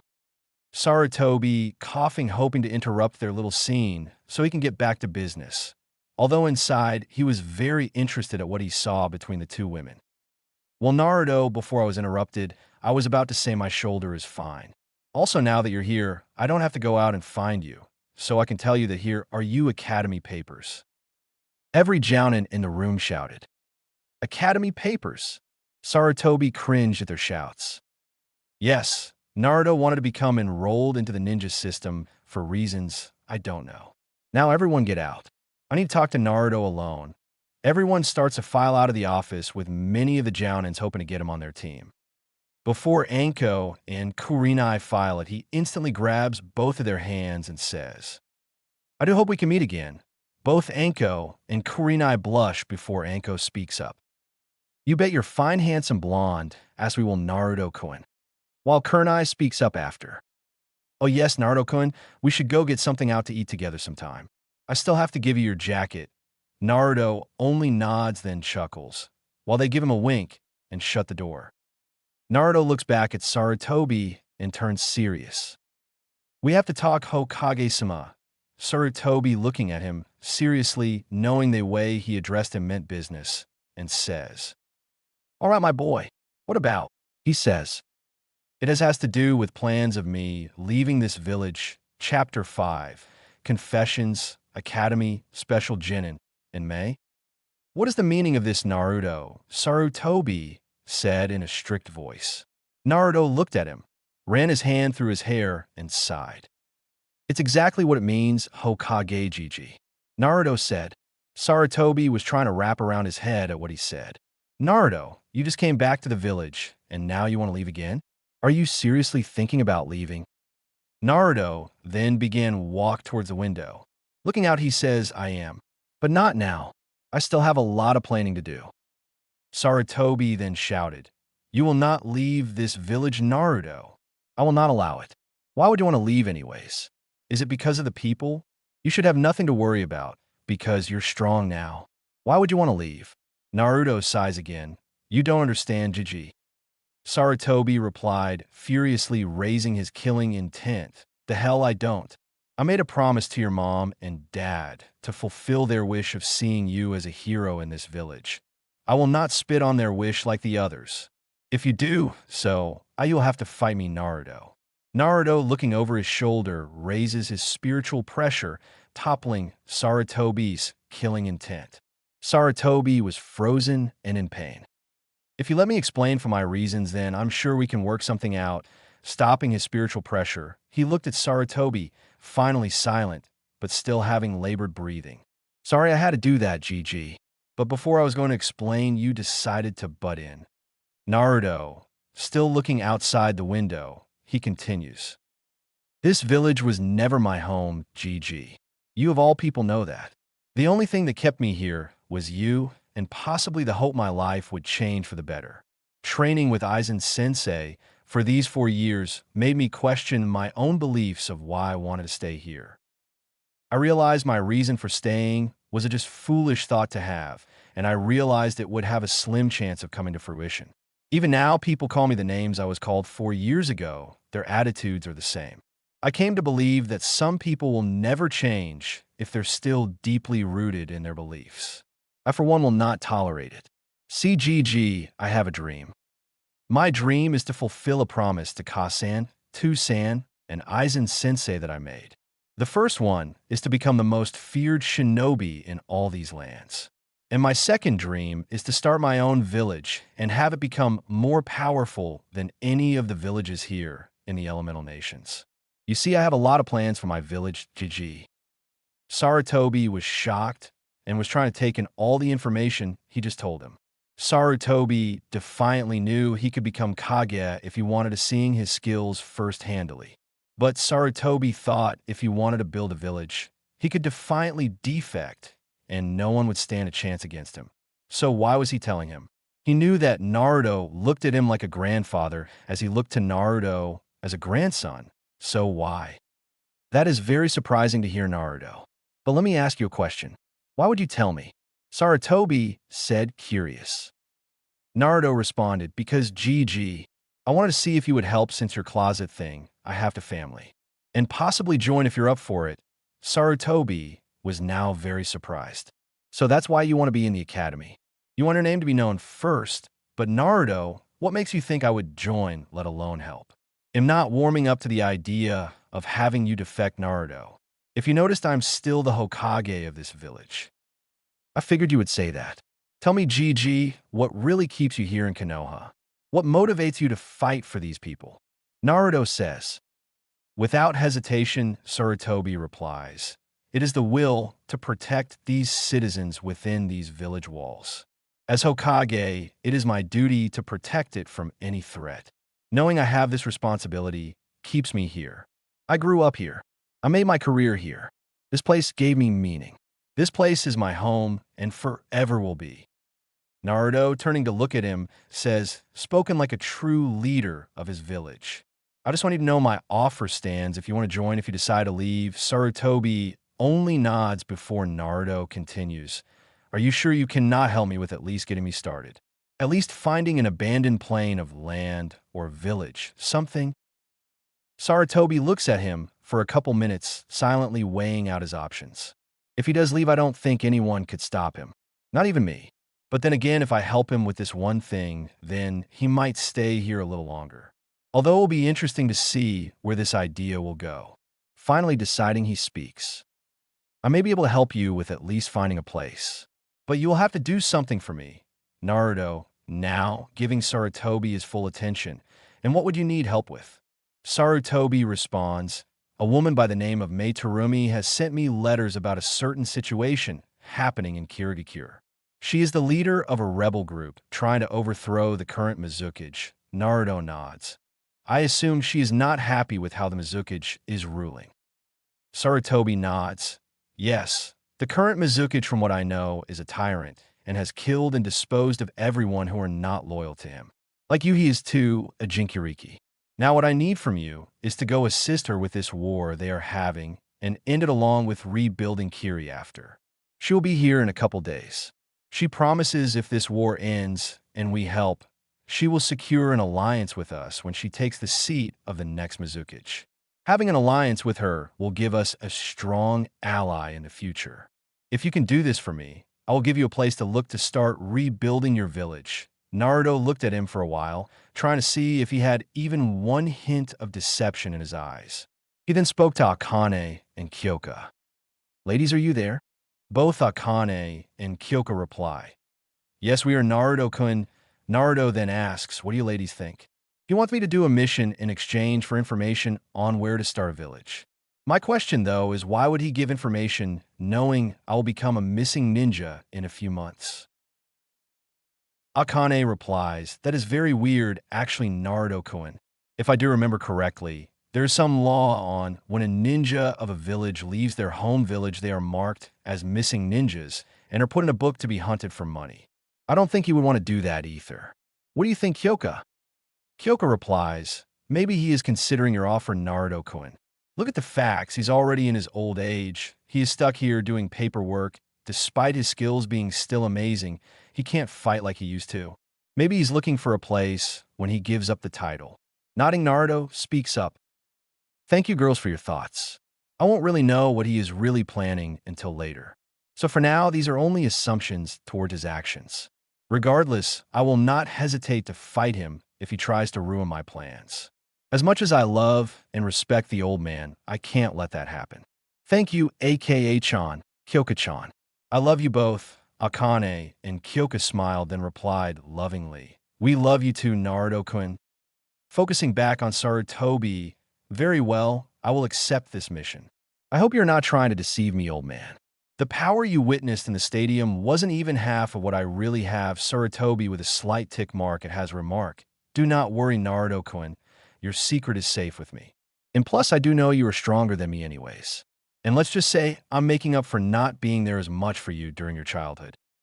Naruto smiles. "Thank you, GG." As soon as Naruto was about to walk out, Sarutobi interrupted his actions. "Oh, Naruto-kun, before you leave, here are the papers for the academy tomorrow. Just give this to the head instructor. His name is Irika, and he should fill you in." "All right, thank you, GG. He'll see you later." Sarutobi nods. Sitting back on his chair, he drifts his thoughts to what Naruto says. Starting a new village and wanting to be the Hokage and most feared shinobi in all of the elemental lands. If anyone can do it, it would certainly be you, Naruto-kun. Naruto was now walking back to his home. Naruto was happy to know he was now going to get started with his dreams of making his own village. Not paying attention, he bumped into someone knocking him down. Upon noticing, he sticks his hands out and notices it's a girl.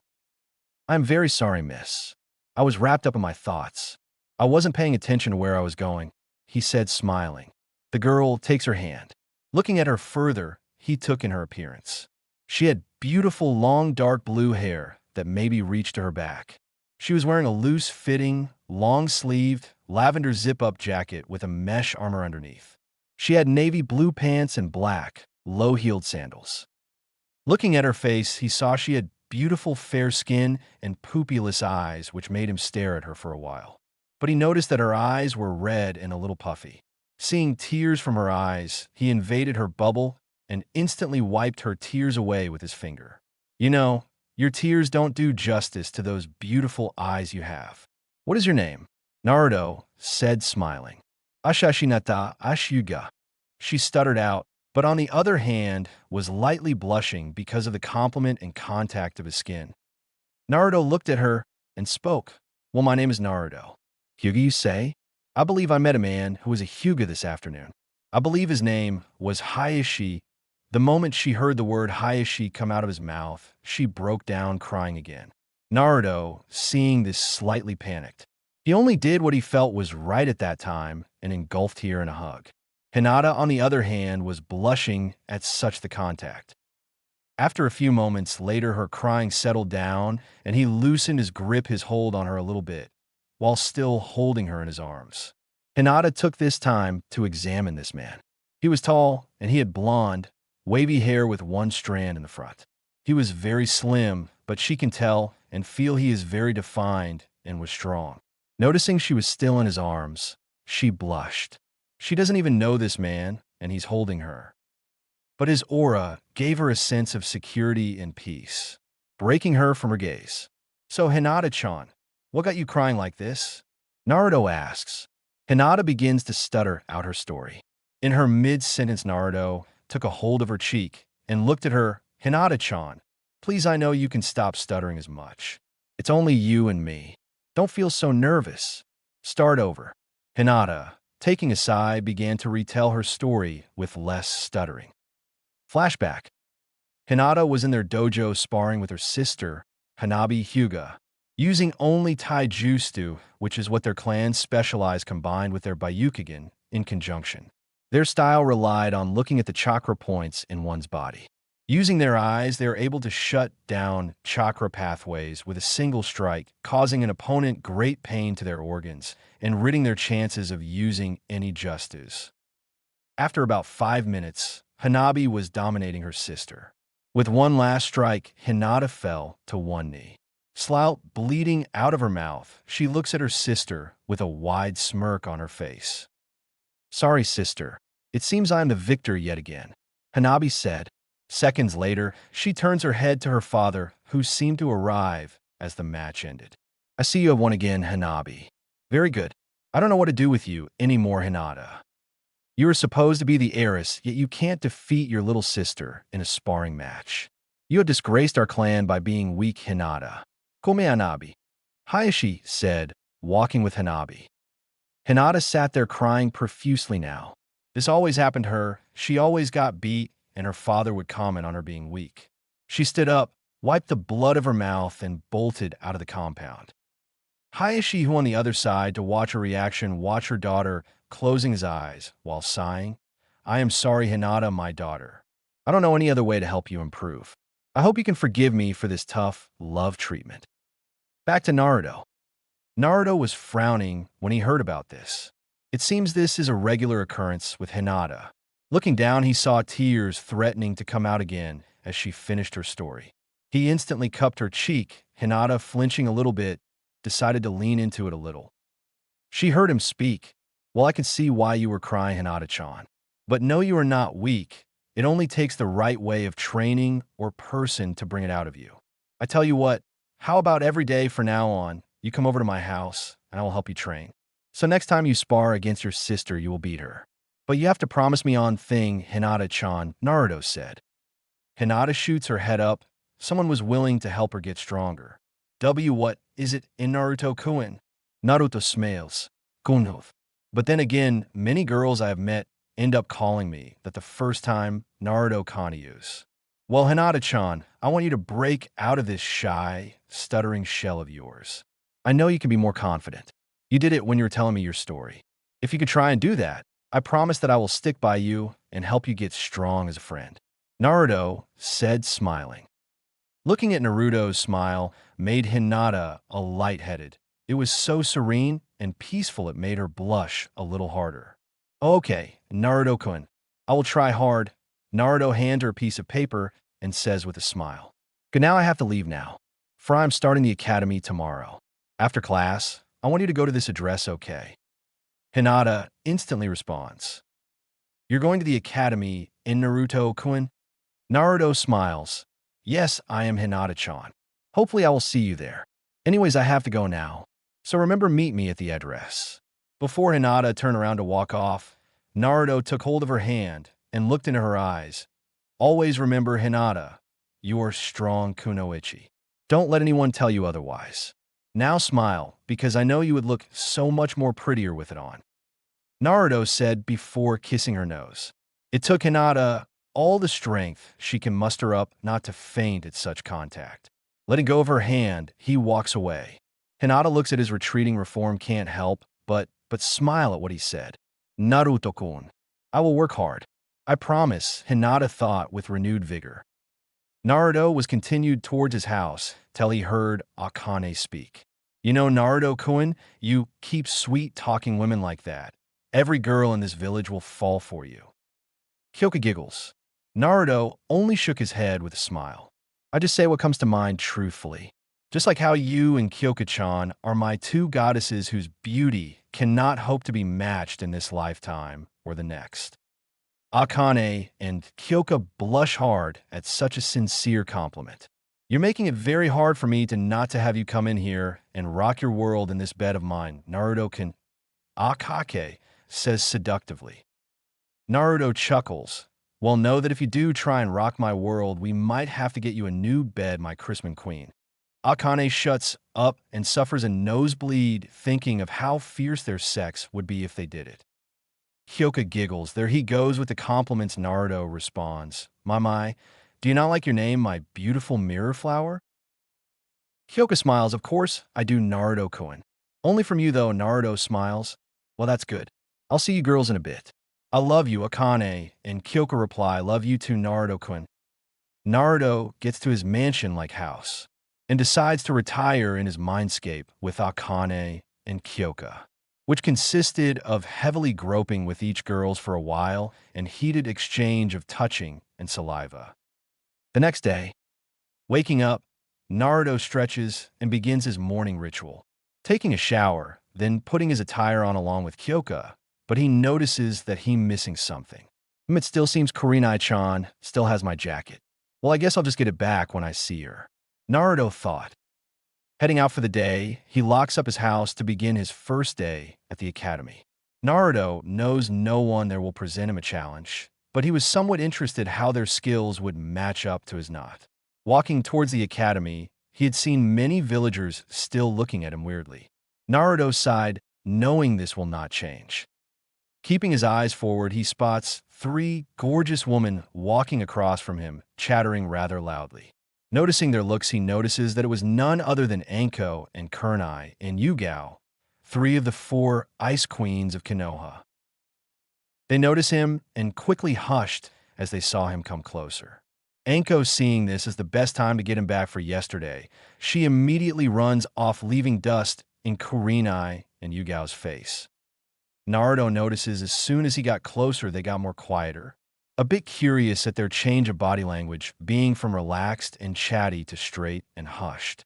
He soon notices Anko running towards him. She jumps on him and wraps her arms and legs around him.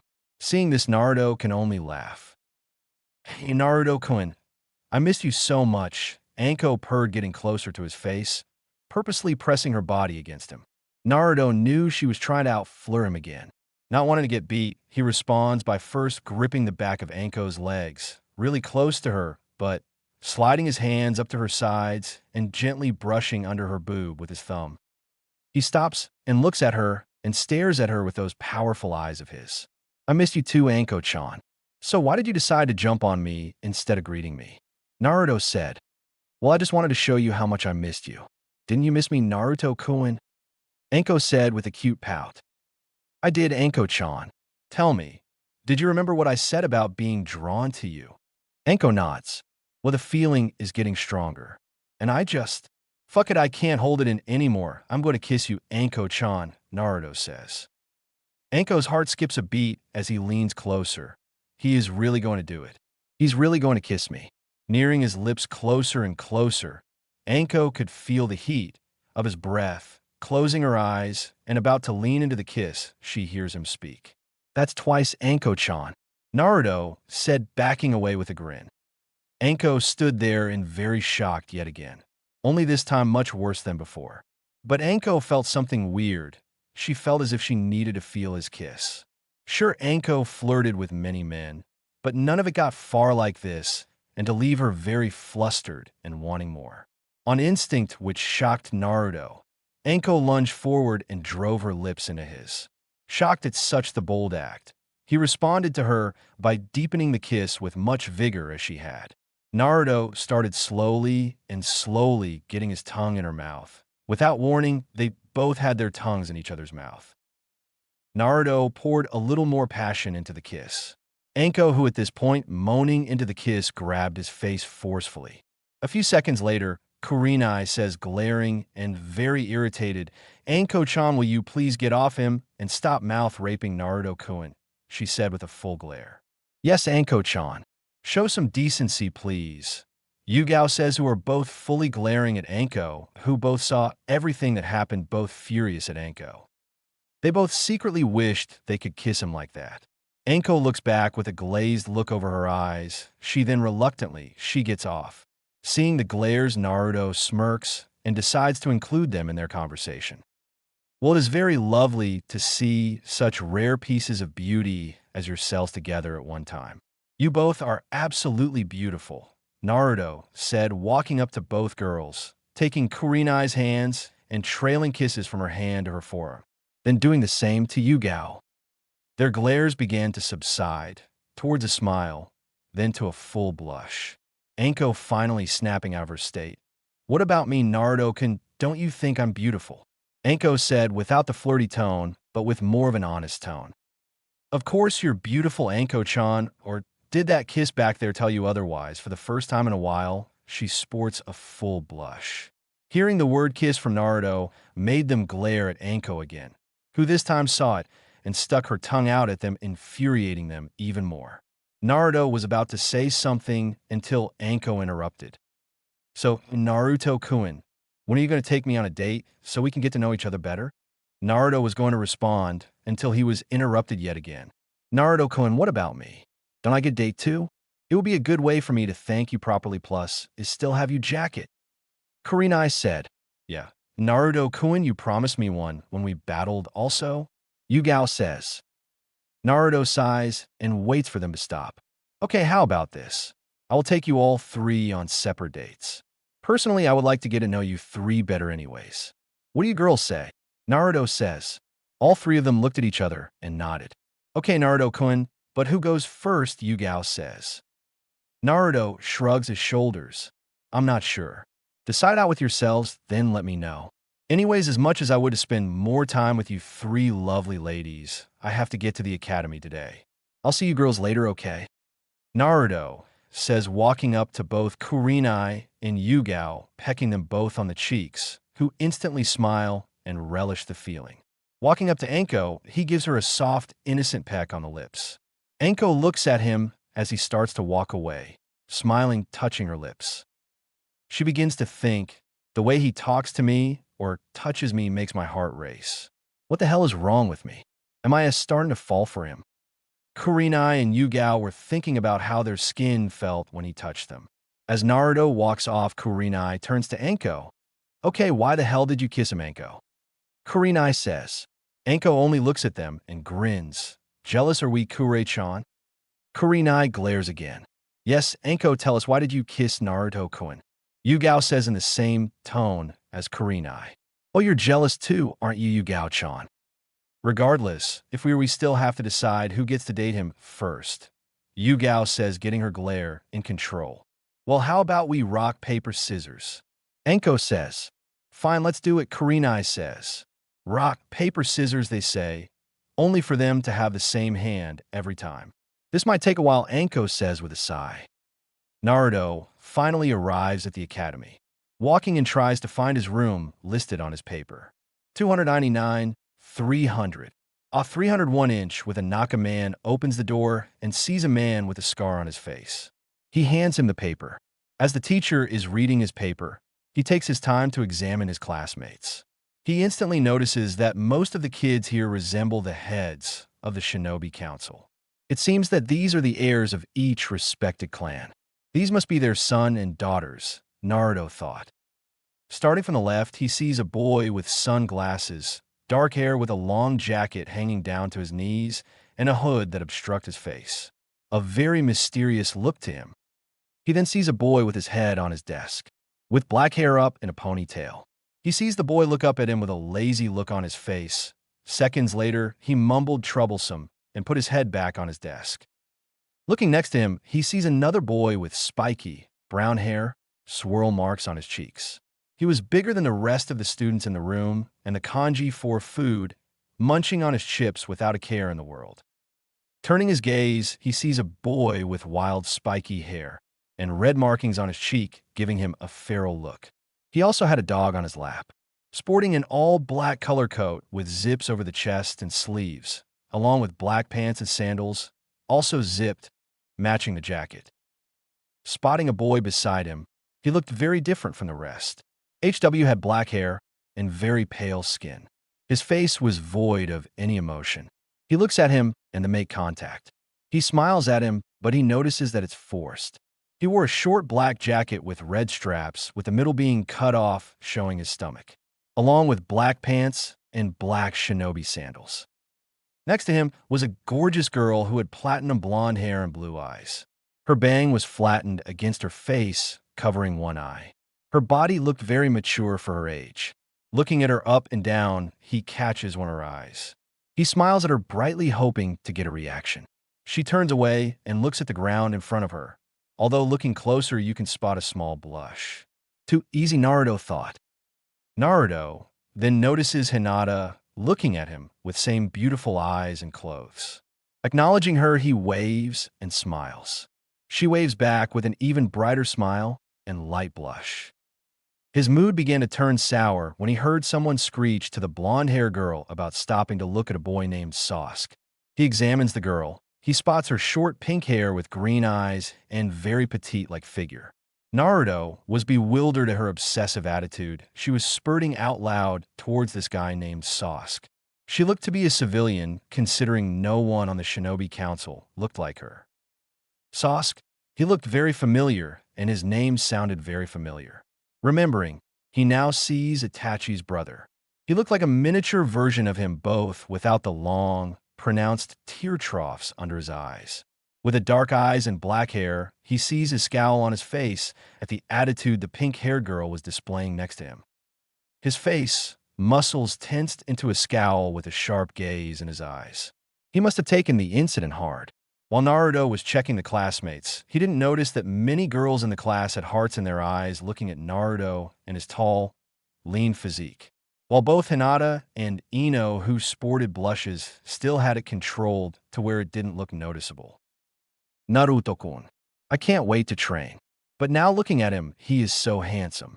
His clothes cling to him, making him look so muscular. I wonder what he looks like under them. Wait, bad Hinata. Hinata thought, with a small nosebleed failing to block out the images she was receiving in her head. My God, who is the handsome man? He looks way better than Sasuke. The platinum-haired girl notices his gaze on her. It was so furious. He then smiles very warmly, making her look to the ground with a small blush. Why does his smile make me feel this way? Guys usually go crazy when I smile, but why is it the opposite? Irika snapped him out his examination of the class. Okay, class, it seems we have new student joining us. Quickly being interrupted by a shout from a boy with a dog on his lap. Hey, why the hell does he get to join us for graduation when he didn't even spend one day in this class? Irika responded, well, he got permission from the Hokage to join. Unless you don't agree with his decisions, you can see him after class. Shutting up the dog boy, he continued, so Naruto, would you like to tell us a little about yourself? Naruto looking out towards the students with his emotionless gaze. My name is Naruto Namikaze, and that is all you need to know. Irika and most of the students instantly recognized the last name. He's related to the Yondaime, but quickly face faulted a little when hearing his short, lackluster response. Is there anything else you would like to include? Likes, dislikes. Naruto turned his head to just look at him, his gaze giving the message that he was not going to continue. Okay, Naruto, you could go find a seat. I was just discussing the requirements of the graduation test. Walking up to an open seat next to Hinata, he sits down and turns to Hinata. So it seems we are in the same class, Hinata-chan. Are you still up for training today? Naruto says, smiling, which made her blush slightly. Why, yeah, I guess we're in the same class. And yes, Naruto-kun, I am actually looking forward to getting stronger. Hinata says. Naruto nods her head. He turns her head to the platinum-haired girl next to him. He couldn't help but blatantly stare at her face. Speaking first, and what would the name of a very beautiful lady that sits beside be? Naruto said. Ino, for the first time, was a little shocked. He openly tried flirting her by complimenting her. Sporting a blush, my name is Ino Yamanaka. Naruto recognizes the last name. Yamanaka, I believe I met your dad. Inoichi it is? A nice man. Ino was trying to figure out how he knew her dad of all people. She might just have to ask him later. Naruto continued. So do you know anyone in this class? He asked Ino. Yeah, I know just about everyone. The freaky-looking guy with the glasses is named Shino. He's from the Aburame clan. He's super quiet and keeps to himself. The guy you see asleep on his table is Shikamaru from the Nara clan. Super lazy, although he is super smart. Probably the smartest out of us here. That guy there with the super pale skin and black hair, his name is Sai. He doesn't talk that much, but he is very awkward at times. Next to him is the big guy eating chips. His name is Choji from the Kimchi clan. He likes to eat a lot. Oh, and for the record, never call him fat. He hates it, and he will hit you. Kiba is the guy's name with the dog. He's from the Inazuka clan, super loud and brash. The pink-haired girl who you see fawning over that guy, her name is Sakura. She was my best friend, until her obsessiveness of that guy over there drove us apart. And because I used to be the exact same way over him, but I found that he wasn't the person that I thought he was, and I decided to take my career seriously. And the guy you see that most girls and Forehead Girl are going crazy for is Sasuke from the Uchiha clan. A big jerk if you ask me. Naruto only laughed softly, Forehead Girl. Ino smirks. Yeah, we used to be rivals. That was my nickname for her. Naruto chuckles again. Well, beautiful and funny. I like Naruto says. Ino grins. You do, huh? Well, I can give you more thing to like. She says, putting her arms under her developing bust, accentuating them in front of Naruto. Naruto smirks, inwardly knowing he was being challenged my favorite types of girls. Naruto then took the time to act bold and trail his fingers on her soft hand. My Ino-chan, you have very soft skin. I really hope we can become friends, so I might be able to see more things to like. Ino, who was blushing at his flirting, decided to fight back. Well, I really hope we do, Naruto-kun. So that way you can rub my hand like this all the time. It feels really good. Ino says with a flirty grin. You would like that, huh? Well, I guess I can grant a beautiful girl's wish just once. Naruto said, turning his gaze away to focus on the instructor, but not before winking at her. Ino sat there flustered. I don't even know this guy, but yet he managed to make me blush in a matter of seconds. It's going to be fun getting to know you, Naruto-kun. Although I hope I don't turn into a fangirl again. I'm not going there again. He seems different, though. He makes me feel calm and warm. Unnoticed by Ino was the glare she got from Naruto's new fangirls and Hinata from their physical display. Mindscape. I was right. Naruto-kun keeps this up, he will have each girl in this village as his wife, Akane said sarcastically. I'll stop at aka-chan. You know, Naruto-kun doesn't look around to just aimlessly flirt with girls. Part of it is his personality, but he sees certain traits inside people he's drawn to. Just like us, Kyoka said firmly. Yeah, I know. That's one of the reasons why I love him. He looks for things inside of us, not for how our body looks like, or what our faces look like. Akane said. Back to Naruto. Irika then finished his speech. Okay, class, now we're going to hold a couple tests for you.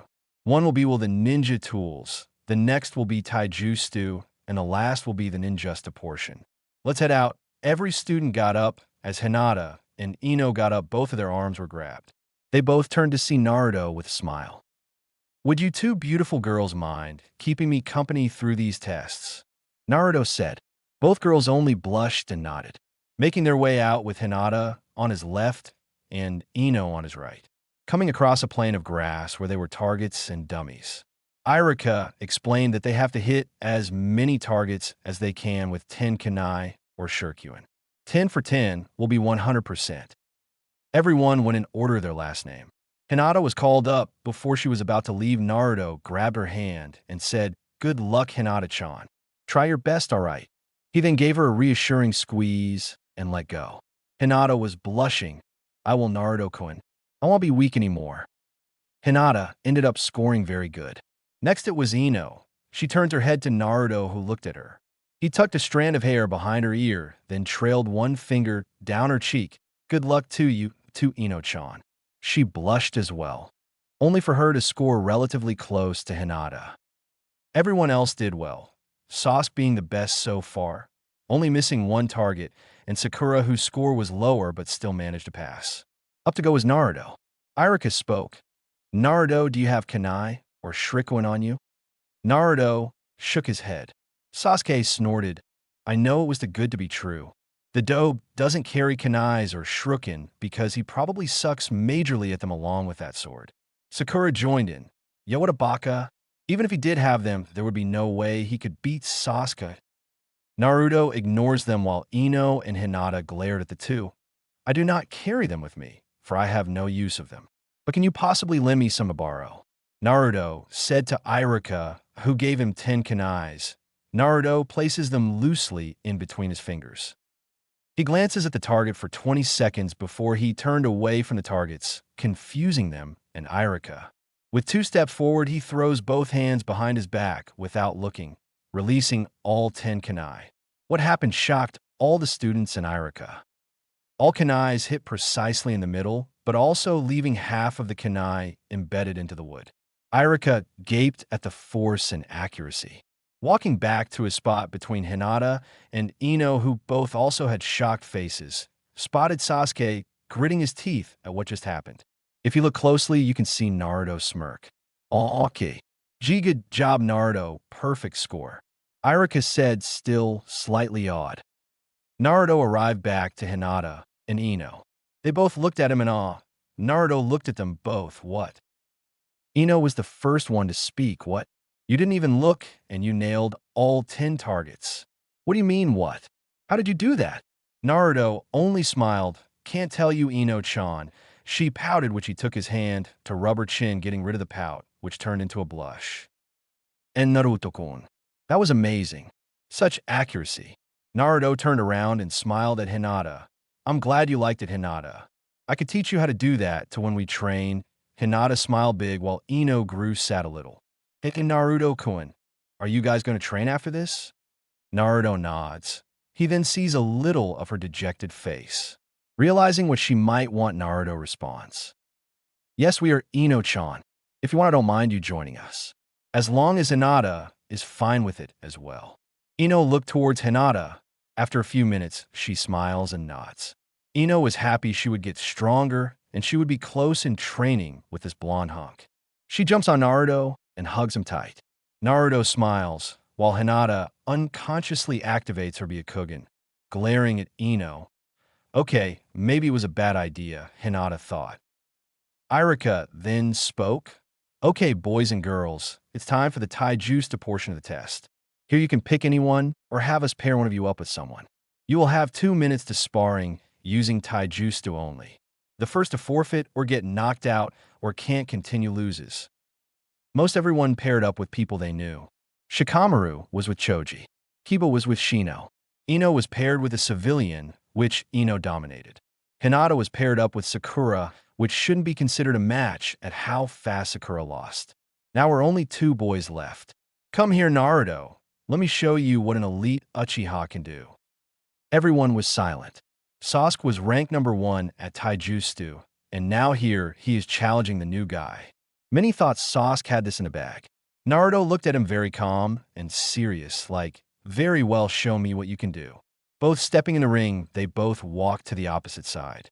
Sasuke slipped into the academy stance, while Naruto sat there with his hands in his pocket.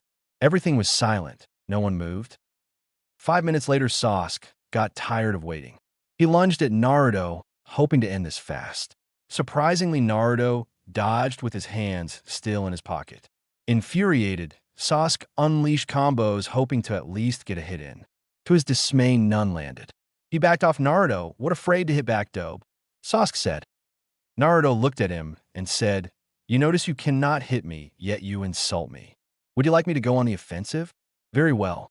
Do not lose focus on my movements, for if this was a real fight, this might be your last. Sasuke looked at him only for a moment. Once he blinked, he was gone. Sasuke looked around only for him to hear a voice behind him whisper, I said, don't lose focus. Everyone was wide-eyed at the speed. No one saw him move. Not even Iruka, who was intently watching, curious to what this blonde kid can do. Sasuke was wide-eyed. He backed away and turned around such speed. I need that speed to kill him, Sasuke thought. Naruto then blurred out of existence and punched Sasuke once in the gut, having him cough up a little saliva and a little blood. I don't think you hit him hard enough, Naruto-kun, Akane said. I'm not trying to kill him, aka-chan. Just hurt him and his big ego. Kyoka decided to include herself in the conversation. How dare he says you do not know how to use me. We are the best team ever. No one has the skills to match us, she yells. Naruto smiles slightly. Don't listen to him, Kyoka-chan. Soon they will see how you and I fight. And then they will wish they would have never met us. Sasuke dropped to the ground, clutching his stomach, groaning in pain. Naruto walks out of the arena and heads back to the girls. Everyone was silent, although Ino and Hinata were impressed at his speed and skills. Naruto Baka, you hurt Sasuke. Sakura screeched. Walking away, he sees Sasuke get back up, clutching a kunai. Akane and Kyoka, seeing this, yell, Naruto-kun, look out. I'll kill you, dope, Sasuke yelled. Many students were shocked at his declaration. Irika sees this and was about to stop him until he felt himself being frozen by fear. He saw an aura around Naruto. Naruto, accessing the situation, decided to sum him the difference in their power. He flexed his spiritual pressure at a level that made everyone except Hinata and Ino freeze. Everyone was stuck in fear. Sasuke was far worse, for he felt pain in his body. Staring at Naruto, he hears him speak. What are you going to do with that kunai, Sasuke? Are you going to stab me? From here, it looks like you can barely stand. How are you going to stab me when you're so far away? I will make it clear to you that this is our difference in power. You will never equal mine. To make a point, he flexed it a little bit more, forcing Sasuke down to his knees.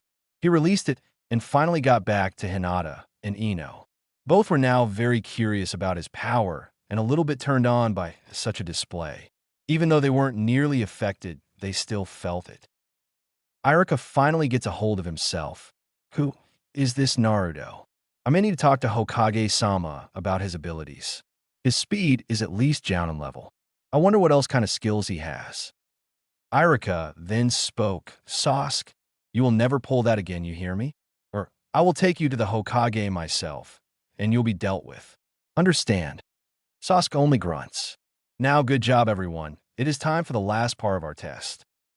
For the ninjusta portion, you have to perform 3 justas: the substitution, the hinge, and a bushin. After that, you will show me your best ninjusta technique, if you have one. A good technique will be added as a bonus. Let's begin. Everyone went performing the required techniques. Most of the kids who were in clans performed their signature techniques. Sasuke, on the other hand, performed an impressive fireball technique, which made people awe. Naruto was finally called up. Okay, Naruto, show me his substitution. Without hand signs, he substitutes himself for a dummy. Okay, good, Naruto. Now, show me the hinge. Naruto then perfectly hanged into the sandame. Okay, good. Now for the bunshin, Naruto, without hand signs, makes a perfect clone of himself. Well done, Naruto. Do you know any ninjusta you would like to perform? Naruto nods, and before walks to the dummy, he hears Sasuke. Hey, dope, do you even know any justas? Just walk back over here so you don't embarrass yourself. Naruto looks at him impassively. That fireball was impressive by maybe the academy standards, but any justa you use will never be compared to mine, Sasuke-san. Watch and learn. Everyone was silent at what he was about to do. Facing the dummy, he takes a deep breath, sticks his palm out, and chants. Ye Lord, mask of blood and flesh, all creation, flutter of wings, ye who bears the name of man, inferno and pandemonium, the sea barrier surges, march on to the south. Ado número 31, Sakao. A big red energy was formed at Naruto palms. It shot out at the dummy, not only obliterating it, but making a long crater from where he stood to where the dummy was. Finished, Naruto walks back to the girls. No one said anything. It was so silent you can hear a pin drop. Every student looked at him with wide eyes and their mouth hanging. Irika dropped his clipboard, and his jaw was hanging from such the technique. Walking back, he sees Sasuke in absolute shock. Like I said before, Sasuke-san, this is the difference in our power. Sasuke recovers, and for the first time felt something he hadn't felt since Itachi. Fear, knowing that an outburst might possibly his last. He decided to shut up. For now, HH's power is amazing. I've never felt such energy. How is this dope so strong? I should be the strong one. I will force him to have him teach that move to me. Sasuke thought. This move also garnered many of the clan heirs' attention. Holy shit, Kiba said. Shino then speaks for the first time. Holy shit, indeed, Kiba-san. Kiba looks in shock at Shino. You talk. Choji even dropped his chips. Hey Shikamaru, did you see that technique? Shikamaru only nods and says troublesome blondes. He finally catches up to Hinata and Ino, who had their jaws hanging and eyes bulging out of their sockets. So girls, how did you like it? Naruto said. Were you Naruto-kun? That move was amazing. It didn't even require hand signs. I didn't know you were that good, Ino said. Naruto-kun, can I get strong like that? Hinata said, voice with hope. He turns to Hinata first. Yes, you can, Hinata-chan. It's just all about hard work. Work hard, and you'll get strong. Naruto says, smiling. He then turns to Ino. Well, I did take a 4-year training trip before I came here. So that's probably why, if you must know, Ino only nods. Irika, again, composing himself, speaks. Okay, well, you have an hour break before I hand it to out. Remember to come back in an hour because I will be announcing teams as well. Everyone slowly walked inside the classroom without slipping glances at Naruto. The one thing on everyone's mind was, who exactly is this Naruto guy?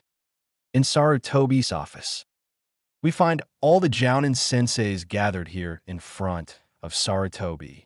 He glances across the room. He sees Irika just arrive, and he also surprisingly sees Kakashi here not late. He had the reputation of not arriving on time. Okay, I have gathered you here to announce the teams this year for the academy. Sarutobi begins to read off the teams. Okay, for Team 7, Kakashi, your team will be Sasuke Uchiha, Sakura Haruno, and Sai. The moment he said that, Kakashi raised his voice, Hokage-sama, I already requested to have Naruto on my team since he was Sensei's son. You can't do this. I want him on my team. Sarutobi looked at him, sighing, knowing this was not going to be easy. Kakashi, I know you requested him on your team, but I felt I couldn't grant you that wish. Kakashi retorts, why not? I know he is a very good ninja, but I could still teach him things, and also he needs to learn teamwork. Sarutobi sighs yet again. He isn't going to let this go, is he? Sarutobi responds, yes, I am very aware of that. But I have other plans for Naruto. Sarutobi said, knowing Naruto might not be here for long in the village anyways. What do you mean you have other plans for Naruto-kun?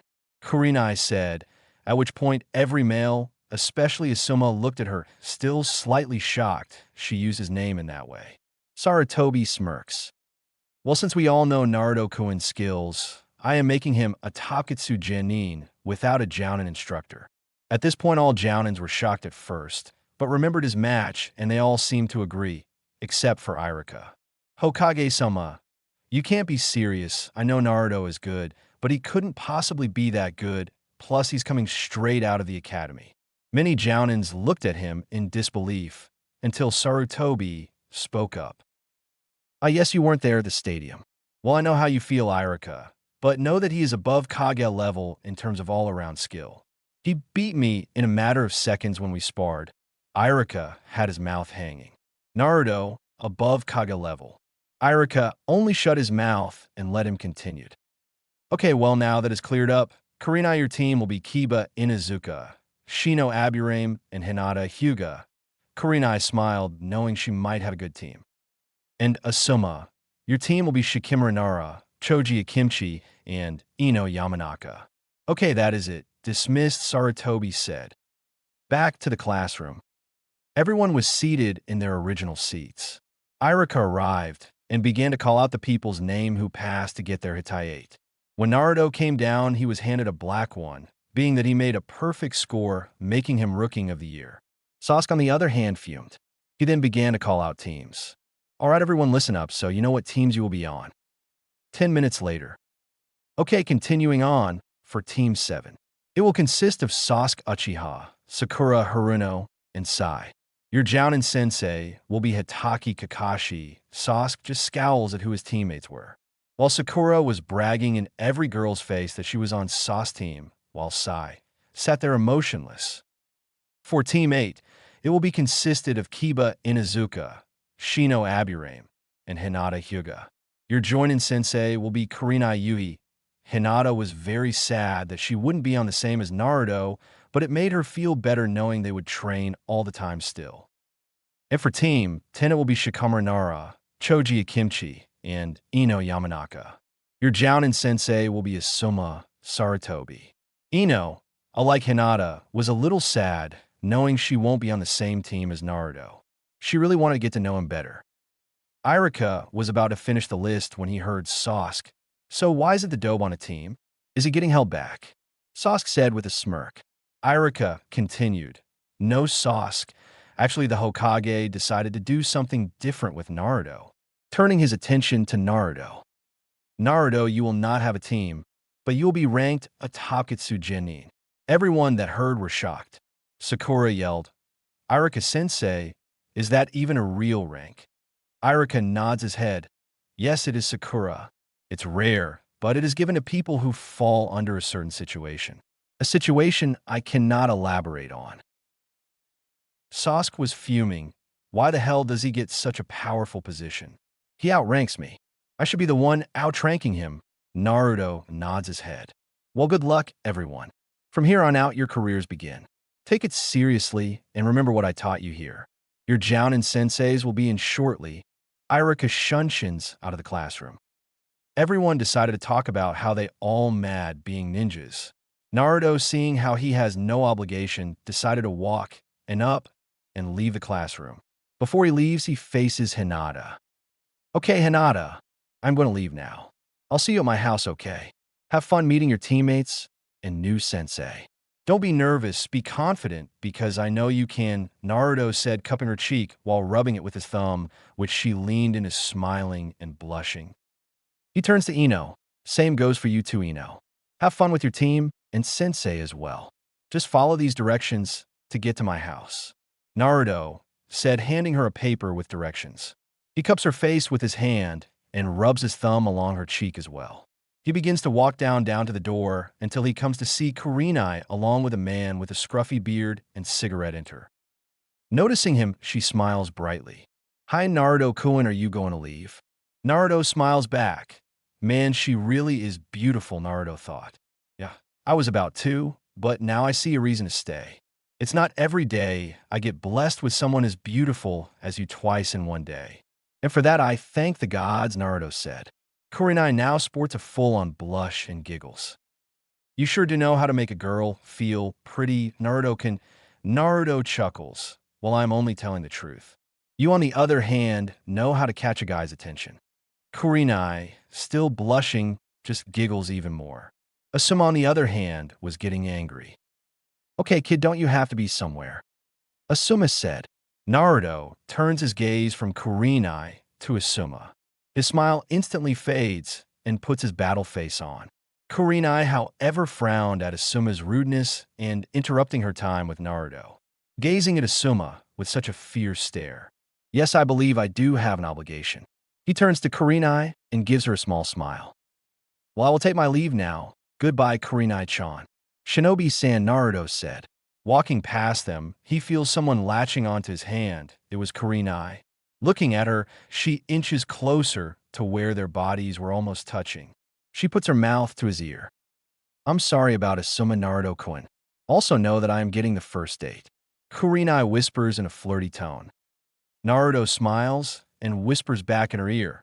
Well, I'm glad you three decided. I would have liked to take you out a couple days from now, but I have an important mission for the Hokage in a couple days, so I might be gone for a while.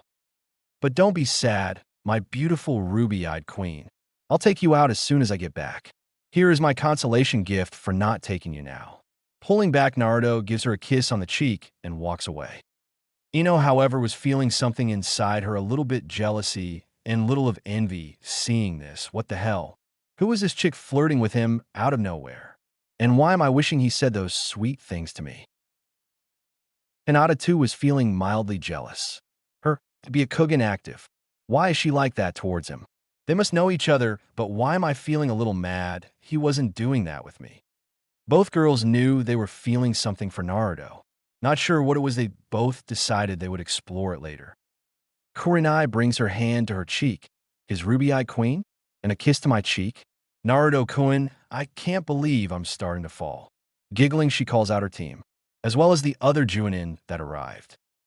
Naruto was glad he was given a slightly higher position. This meant he could implement his plans with not a lot of people knowing. Deciding on talking to his GG about it tomorrow, he heads back to his house. An hour later, Hinata and Ino came over to his house at the exact time. Both were very excited, spending the rest of it with Naruto. He went to access their skills and found out they were pretty good for the kunoichi in their age group. Hinata was good at taijutsu with her Byakugan active. Naruto decided it would be good for her to up her physical training and learn a few justas. Ino was in the middle with most of her things. Not really being good at one thing, but not being bad at another. Although she uses her clan techniques really good. Naruto thought it would be good for her to increase her arsenal and in physical strength as well, so they can both become well-rounded. They spent the whole day beginning on chakra control first.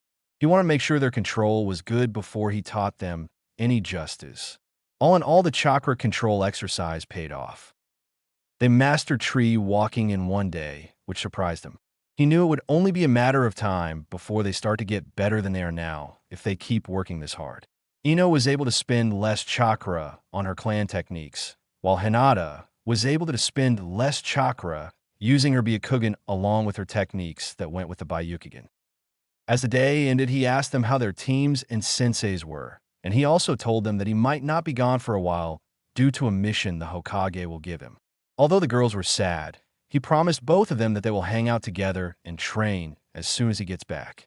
Not before leaving by giving them big hugs, which they loved. Once inside his house, he takes off his clothes and heads to bed. He then goes into his mindscape to talk to Akane and Kyoka. Mindscape. He sees them both outside the house. Kyoka and Akane was looking up at the moon. Sensing Naruto, they both lunge at him worried like, "Naruto-kun, are you okay?" Akane says frantically, "Of course I am, aka-chan, why do you ask?" He says curiously, "We just got worried seeing how that guy was going to try and stab you behind your back," Kyoka says. Naruto now understands why they were like this. "Aka-chan, Kyoka-chan, I am above Kage level shinobi. I already saw what he was about to do, so don't worry about me. I hate it when you guys worry." He then cups Akane faces and gives her a long, deep kiss. He then turns to Kyoka and gives her the same long, deep kiss. "Now, come on, let's head up to the room." Both only nodded with blushes. They enter the house and made their way up to the bed. Laying down, he pats the two spots next to him, inviting Akane and Kyoka. Both taking their spots with their head on his shoulders, he sighs. Playing with both Akane and Kyoka's hair, he asks, "Aka-chan, there is something that is bugging me that I can't seem to figure out." Akane looks at him, and what would that be? Naruto looks back at her. "I've been trying to figure out a way to get you and Kyoka-chan free from this mindscape, so I can both love and touch you both physically," Naruto says. Akane and Kyoka look at him with a smile. It was nice that he didn't forget that he wanted them out, but he was also trying to come up with a solution for them. Akane laughs, which confuses Naruto. "What's so funny, aka-chan?" Akane settles down and says, "Why don't you rip the seal that's on the door?" Naruto looks at her wide-eyed for the first time in a while. "What?" Akane repeats herself. "Just rip the seal off, silly. So that way I'm not bound your mindscape." Naruto just looks at her like she grew a second head. That's all I had to do." Akane nods. "Why didn't you tell me then?" Naruto shouts. Akane sighs and looks down. "The reason why I didn't tell you at the time, because I just met you and you accepted me even after what I said. I didn't want to ruin what we had by asking so much." Naruto looks at her with his gaze softening. It made him feel warm inside, knowing that she would risk being in here than outside, just so they can maintain a relationship. He knew he was in love. That just confirmed it. He grabs her chin and kisses her. "I love you, my little vixen, do you know that?" She looks up and her heart skips a beat at what she heard next. "And tonight, after I release you from my mindscape, I'm making you mine," Naruto said very huskily. She sits up with a shocked face, but recovers and kisses him with all her might. After a few minutes, they separate. He turns his gaze to Kyoka, who is sitting there with a pout. He then kisses her with same vigor that he and Akane kissed with. He separates from her face. "I also want to get you out to my mirror flower," Kyoka smiles at him. "I know you do, Naruto-kun. Although, I don't know if it's possible to materialize out of my Zanpakuto. Naruto was hit with a memory as soon as he heard the word materialize. That's a Kyoka-chan. I know how to materialize you from your sword. Kyoka straightens up, really? How? Naruto then begins to explain something he found out during his training with Aizen. Flashback. Naruto sat there panting as he just completed ran through Kitos from 1 to Nini. He was still getting used to being able to cast them one after the other. As he was catching his breath, Aizen appears out of nowhere. Hey, Naruto-kun, Aizen says. Naruto jumps. What the hell, Aizen-sensei? Don't do that. Aizen snickers. Hey, Aizen-sensei, why do you keep going in and out between my mindscape and here in the real world? Naruto asks. Aizen runs his hand through his hair. Well, I like to sleep in there. Is that a problem? Naruto shakes his head.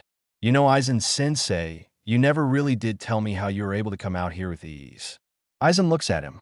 Well, I am able to materialize myself mainly because of the Hogyoku. The orb is very powerful. It allows you to do many things. And since I used to have it inside me, some of the power has remained. Naruto nods, fascinated by the Hogyoku. Yeah, but how do it? Aizen slightly laughs. Well, all I do is visually where I want to be, and then I channel my Ryastu, and the voila. Back to Naruto. So that all he did? Kyoka says. Naruto just nods. We should try it. Getting up from a bed, he grabs the girl's hands and takes him outside. He first rips the seal off the door of the house, and then soon wake up. The real world. Opening his eyes, he still sees he is in his bed and his boxers, and it's still nighttime. Looking around, he doesn't see Akane, aka Chanyu there. No one responded. Suddenly, a bright red light flashed out of nowhere. A few seconds later, it dies down. Opening his eyes, he sees Akane in front of him. Akane, on the other hand, was examining herself and her surroundings. She sees Naruto. And Naruto-kun, am I outside? Naruto merely nods with a smile, looking at her with loving eyes. She glomps Naruto and starts to kiss furiously. They both land on the bed, flipping her over. So now he's on top, he slowly trails his finger on the slit that is covered by her thin panties she's wearing. He whispers, "Not now, but tonight. I promise we will break this bed." Her face instantly heats up, and she began to feel a little wet from the sensation he was giving her with his finger. Getting up, he walks over where he set Kyoka and unsheaths it. "Kyoka-chan, can you hear me?" Kyoka responds, "Yes, I do, Naruto-kun. What are we going to do?" "Okay, Kyoka-chan. I'm not sure how it entirely works, but I want to try it. I'm going to channel my Ryastu into the sword. After I do that, I want you to imagine in my room with me." "Got it." Kyoka does mental nod. Naruto begins channeling his Ryastu. He feels a wall when challenging his Ryastu. Pouring more into the sword, he feels as if the walls breaks. Now his sword was covered in purple Ryastu for a few seconds before it dissipates. As soon as it died down, there was yet another bright light that Naruto and Akane had to shield their eyes from the light. Finally looking at where it was, he sees Kyoka in her beauty, who looks at her lovingly. "I didn't think this was possible. Thank you, Naruto-kun. Thank you so much." She runs up to him and hugs with all his might with tears in her eyes.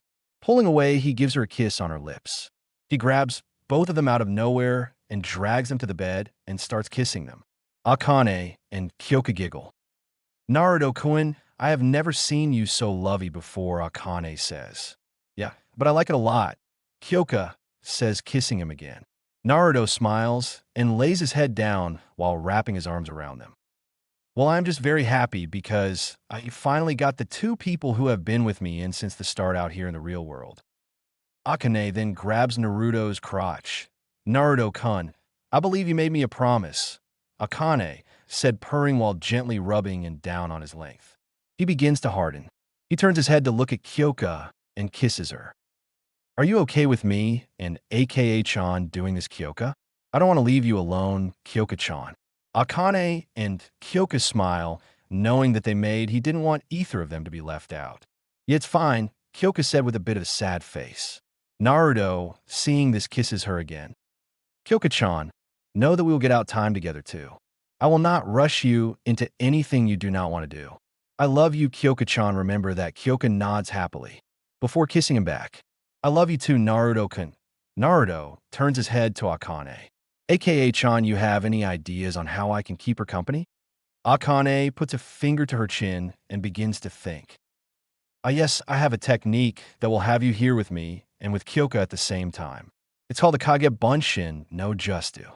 It allows you create a solid clone of yourself by pouring chakra into it.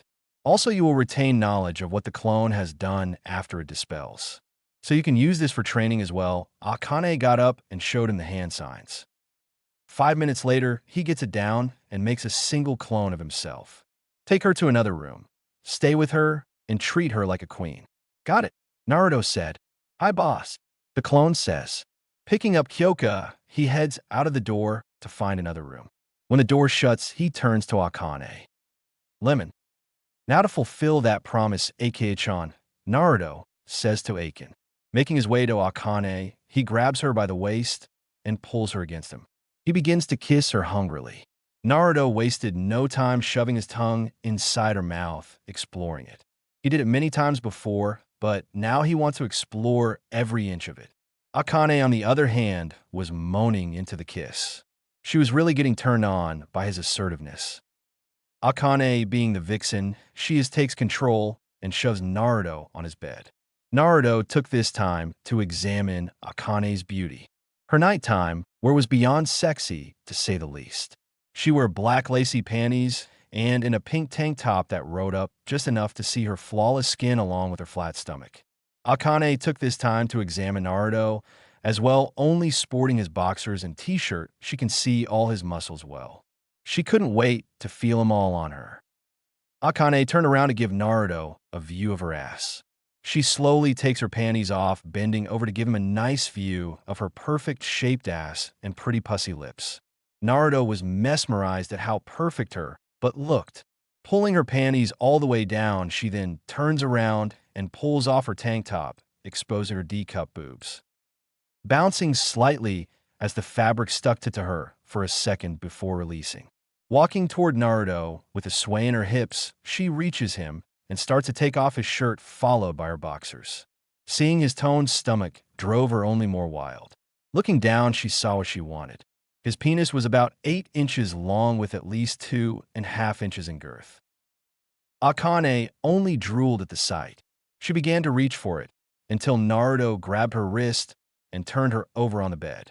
I will make sure you will begging for me to stick in you, Naruto said. Naruto began trailing kisses up from her stomach up in between her breast, finally stopping on her neck.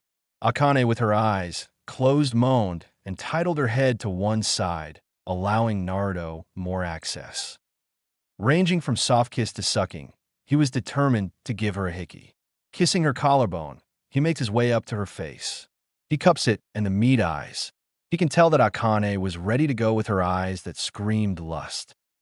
I love you, aka-chan, Naruto said. Akane cups his cheek as well.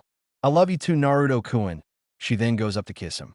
Slowly, they both were in their own little world. The feel of each other's lips was something they could never get enough of. Naruto moved one of his hands lower, caressing her breasts. Moving down, he inserted 2 fingers in her, pushing aside her lips. He began to thrust in and out with his fingers. Akane was now moaning in his mouth. He then added his thumb, slowly rubbing the top of her vagina in that sensitive spot. Akane stopped kissing Naruto and was now moaning loudly. Akane noticed how he would speed up his movements and slow down. She realized he is teasing her. Akane tried to buck her hips when he started going fast, but only for him to slow down. Naruto whispered, I told you, aka-chan. I want you to beg for it. Akane can only whimper. He increased his speed with fingers. He then started to give attention to her plump breasts, slowly licking her areolas. Liking the taste, he decided to suck on it, alternating between licking and sucking. Akane was now on a different level of pleasure. She was close to begging him, but decided to go against. All of a sudden, the pleasure stopped. She opened her eyes to see Naruto not moving, but only smirking. She was furious. She needed more. She was about to yell at him until he grabbed both of her legs and spread them. Looking at her opening, he looked eyes with Akane. I don't get why you're making this so hard, AK-chan. But okay, if you want to play that game then, so be it. He lowered his head into her crotch. She can feel his warm breath touching it. He then gave a sweet kiss which caused her to moan loud. Naruto then sucked on her wet lips, inserting his tongue, trying to make her release. Little did she know he was only trying to get her heated. Akane threw her head back. Oh my god, Naruto-kun. Right there. Oh god. Naruto, hearing this, slowed down his tongue. Akane was ready to snap. Please, Naruto-kun. Akane says. Naruto lifts his head up, but quickly inserts his fingers in her at a slow speed. What was that, AK-chan? Akane was going crazy at his slow pace. Please, Naruto-kun, do it. Please do it. Naruto, smirking. What do you want me to, baby? Akane officially snapped at his words. Oh god, please, Naruto-kun, stick your dick in me now. Akane yells. With Kyoka. The clone took Kyoka into another room far from where the original Naruto and Akane were. They cuddled, made out, and talked for an hour. Cuddled up beside him, Kyoka sighs for the 6th time. Seeing this, Naruto asks, Kyoka-chan, something bothering you? She looks up. No, I'm fine. Naruto, being an expert at body language, says. I know something is wrong, so tell me. Please, Kyoka-chan, you know you can talk to me. Kyoka looks up and begins to tear a bit. I just think you will love me less now that you and AK-chan are having sex. I really want to have sex with you too, but I'm just not ready yet, she says with her head down. Naruto just smiles and lifts her head to look in her eyes. Kyoka-chan, you baka. I want you to get rid of that thought in your mind right now. I love you, Kyoka-chan, for you. Don't feel sad or pressured that you not having sex with me will change things. I love you, and I will wait till the day you are ready. He finishes with a passionate kiss. Kyoka looks back at him in tears happy. You will wait for me, Naruto-kun? Naruto nods. Of course I will. You are very important to me. As long as I have your love and you by my side, that is all I will ever really need. Kyoka kisses him, showing how much that meant to her. As they broke up part, he spoke. Now, come on, Kyoka-chan, let's go to sleep. I love you, Kyoka-chan. Kyoka snuggles up into him. I love you too, Naruto-kun. Back to Naruto. Naruto, hearing her beg for him, smiles, gets up and lines his member up with her vagina. He slowly begins to push his head in, moving the folds. Akane gasps, but then holds her breath. Naruto then moves his length inside more, pushing slowly into her. He was surprised that he didn't feel her hymen. Akane, noticing the look. Yeah, I don't have my hymen because I broke it myself through toys I used to use. Naruto only nodded with a smile. He finally pushes his length into her, making her moan, God, Naruto-kun, I feel so whole. Naruto slowly pulls out to slam it back in. Akane at this screams. Naruto goes at a steady speed, thrusting into her. Akane begins to familiarize the rhythm and bucks her hips perfectly at his thrusts. Oh yes, Naruto-kun, do it faster. Speeding up his thrusts, Akane was screaming his name. Akane wraps his legs around him to bring him closer. Akane was now on cloud 9. Naruto then lifts her legs on his shoulders and pumps in her, brushing that special spot inside of her. She felt something stirring in her stomach. She knew it was about to happen. Naruto-kun, I'm almost there, keep going. Naruto grunts, God, aka-chan, you are so damn tight. It's sucking me in. I'm almost there too, continue his thrust. Akane yells. Oh God, I'm coming, Naruto. Come with me. Both had an exploding orgasm. Akane's juices squirted all over Naruto's penis while Naruto cum shot inside her. Both Naruto and Akane were panting, covered in sweat. He looked at Akane and kissed her before pulling out, which his penis and scrotum were covered in her juices, while Akane pussy leaked out tiny amounts of his cum. Lemon end.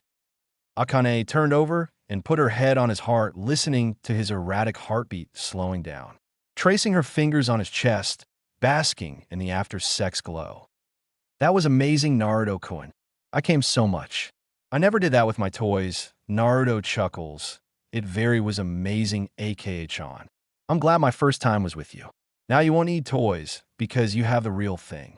Now what do you say we sleep and do this again tomorrow? Akane smiles and nods. I love you, Naruto-kun, Akane said. I love you too, aka-chan. Akane closes her eyes and drifts off to sleep. Naruto was about to fall asleep until he gets the memory of his clone. He was glad that Kyoka knows he will wait for her. All in all, this was a good day. He got to kiss a beautiful girl, which resulted in going on a date with 3 beautiful girls, and him and Akane took their relationship to a new level. Smiling, he falls asleep. The next day, waking up, he sees Akane snuggled up into him. He thoughts drift to what they did last night. It felt good for Naruto knowing they experienced that type of intimacy. For Naruto, sex in his mind was more than an act of pleasure. For him, it showed the icing on the cake for a relationship. Sex was an act that brought 2 people together out of love with nothing to hide. Loosely getting out of Akane's grip, he pecks her on the forehead and gets up to take a shower. After getting dressed, he heads to Kyoka's room to see if she's awake. As soon as he walks in, he sees her stretching. Naruto just stood in the doorway admiring her figure. Spotting him, she walks up to him and pecks him on the cheek. Good morning, Naruto-kun. Naruto brings her into a forceful hug. Hey, Kyoka-chan, I missed you, he said, burying his face in her hair. She blushes at the sudden act. It felt like she was being needed by him. Silly, I was just a couple rooms down, Kyoka says. Naruto, still buried in her hair, says, I know, Kyoka-chan, but we always sleep together, and it felt weird not having you with me. Kyoka blushes again. When did you start getting so sweet, Naruto? Naruto finally lifts head and laughs. You know, I've always been sweet, my mirror flower, only to people I find precious to me. But I'm just happy you and aka-chan are out. Kyoka puts her head on his chest and sighs happily. Me too, Naruto-kun. And thank you for reassuring me yesterday. It means a lot. Naruto just smiled. No problem, Kyoka-chan. I love you, so it's fine. Now, come on, I'll cook breakfast, Naruto said, kissing her. Walking down to the kitchen, he looks in his fridge and pantry to see what he can make. He decided to go with some eggs, toast, and bacon. He cooked for himself, Kyoka, and Akane. Bring Kyoka a plate, then setting Akane's in the oven, he sits down to eat. So, Kyoka-chan, how does it taste? Kyoka was digging into her plate. This is good, Naruto-kun. I didn't know you can cook. Naruto smiles while taking a bite out of his toast. Yeah, well, I gotta have to thank Aizen for some of the cookbooks as well. It showed me how to cook traditional and Western dishes. What's on your plate is eggs, toasted bread, and bacon. Kyoka just continues to scruff it down. Yeah, it's so good. You should cook breakfast more often, Naruto-kun. They both turn their heads to see Akane walking down the stairs with a smile on her face. Vei, Kyoka-chan, vei, Naruto-kun. Did you make breakfast? Akane says, planting a big kiss on Naruto, then crawling into his lap. Naruto kisses her back. Yes, I did. It's in the oven. It's still warm too. Akane hops out of his lap to get it. Returning, she takes a bite of it. Oh my god, Naruto, this is amazing. Kyoka nods her head. That's what I said, aka-chan. Naruto laughs, about to take another bite. A knock interrupted him. Getting up, he makes his way to the door. Upon opening it, he says an ANBU with purple hair with a cat mask. And instantly recognizing her, ah, hello, Yugao-chan. What graces with your lovely presence today. Behind a mask, Yugao smiles. Naruto-kun, Hokage-sama, requests you in his office. Naruto nods. All right, Yugao-chan, I will be there in a moment. Did Kurenai tell you where I would be going? Yugao nods. She did, Naruto-kun, and now that I am the second one in line. Don't keep me waiting, Naruto-kun. Yugao says, flirty like before doing Shunshin. Oh, I wouldn't even think about it, Yugao-chan, Naruto says to himself. Closing the door, he walks back into the kitchen and sees them finished. Well, my lovely ladies, it seems it is time for me to go on that mission GG was talking about. Now that you guys are outside, what do you want to do? I don't want to force you guys back in now that you just got out. Naruto says to them. Kyoka speaks up first. Well, I should be able to materialize back into the sword since Aizen can too. I'll go back, but when we're alone, I'll come out. And plus, you might be gone for a while if I stayed here, and I would miss you too much. Naruto nods with a smile and give her a kiss before she disappears. He looks at Akane. AKA-chan, What do you want to do? Akane looks at him with a smile. Well, I'm glad that I'm free. But like Kyoka-chan, I would miss you too much if you're gone for so long. So I'll go back into the mindscape and come out when we're alone also.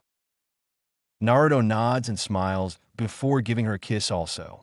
Finishing his breakfast and cleaning up, he straps on Kyoka and walks out, locking his house, making his way to the Hokage Tower. Hokage Tower. Sarutobi was in office doing paperwork until he hears a knock on the door. Come in, he says. What walks in was a beautiful lady with auburn hair. Looking up, he spots her and smiles. I assume you're Mei Terumi? Sarutobi says, sticking his hand out. Mei shakes it and replies. Yes, I am Hokage Dano. How are you? Sarutobi responds. I am very good, thank you for asking. How was your trip here to Konoha? It was all right, Hokage Dano. Although I am wondering if you considered my proposal. Sarutobi nods and smiles. Call me Sarutobi, please. I am not much for titles, and yes, I have considered it. I am bringing the person who will end this war once and for all. Mei looks at him a little skeptical. Excuse me, Sarutobi-san. Did you just say a person? Sarutobi smiles and nods. Yes, I did. He will end this war once and for all. I guarantee you that. Mei retorts, are you sure, Sarutobi-san? This war has been going on for almost half a year. Sarutobi responds, yes, believe it or not, he is above Kage level. He beat me in a spar without trying. Mei stood there with wide eyes, thinking this is too good to be true. Surely this man has a high rank among the village then? Sarutobi laughs. No, he actually just graduated from the academy. Mei shouts. Is it Genin? Sarutobi only nods. Mei sits down, still I shock. I hope you're not pulling my leg, Sarutobi-san. Nonsense. If you like, you could test him along with the commanders over in Kiri. Mei nods her head. I might just do that. Hearing another knock come in and walks in the most handsome man Mei has ever seen in her life. Standing tall, with wavy blonde hair and a strand in the front. With a lean frame accentuating his muscles, which you can clearly see. Mei at this time was slightly drooling at him. Sarutobi, seeing this, smirks. Naruto-kun, you made it. This lady here is Mei Terumi. XXXXXXX Sarutobi's office. Naruto, turning his gaze to who Sarutobi was pointing at, he says a very beautiful, mature woman. She had long ankle-length auburn hair with a top not on the top, with bangs sort of like Ino's that hung in front of her right eye, and two crossing bangs each on top of her bust. She looked to be very slender and a lot more older.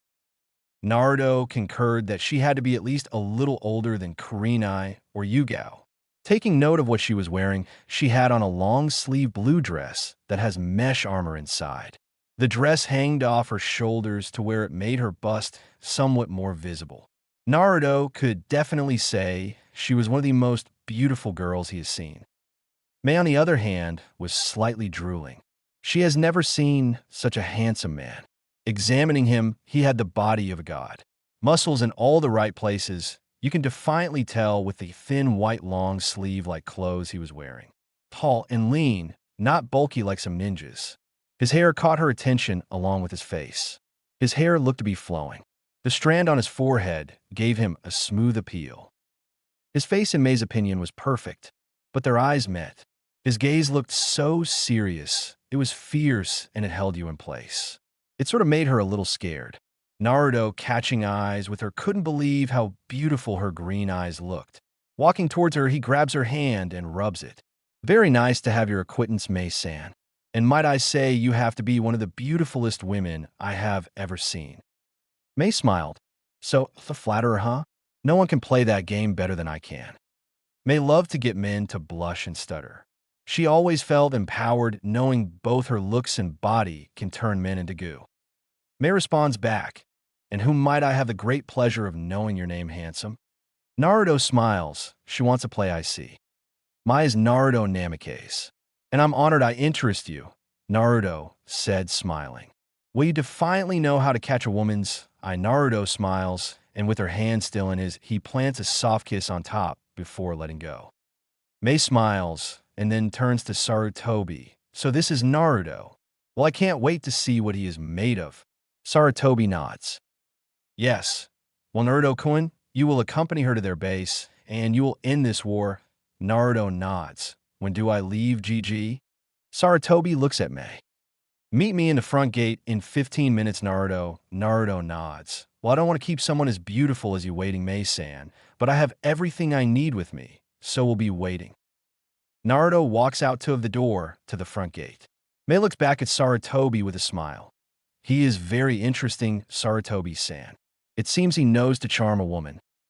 Saratobi laughs. He indeed is. And trust me, he will get even more interesting. With a nod, May walks out. Naruto walked out of the tower, heading towards a gate. He soon remembers that he hasn't seen Mikoto at all for a couple days. Deciding he had time to kill, he walked to the Uchiha compound to tell her where he was going. Uchiha compound. Walking into the compound, Naruto notices everything looked the same as it was. It was like a ghost town. Walking around, he didn't know where Mikoto would be. He soon hears someone yelling.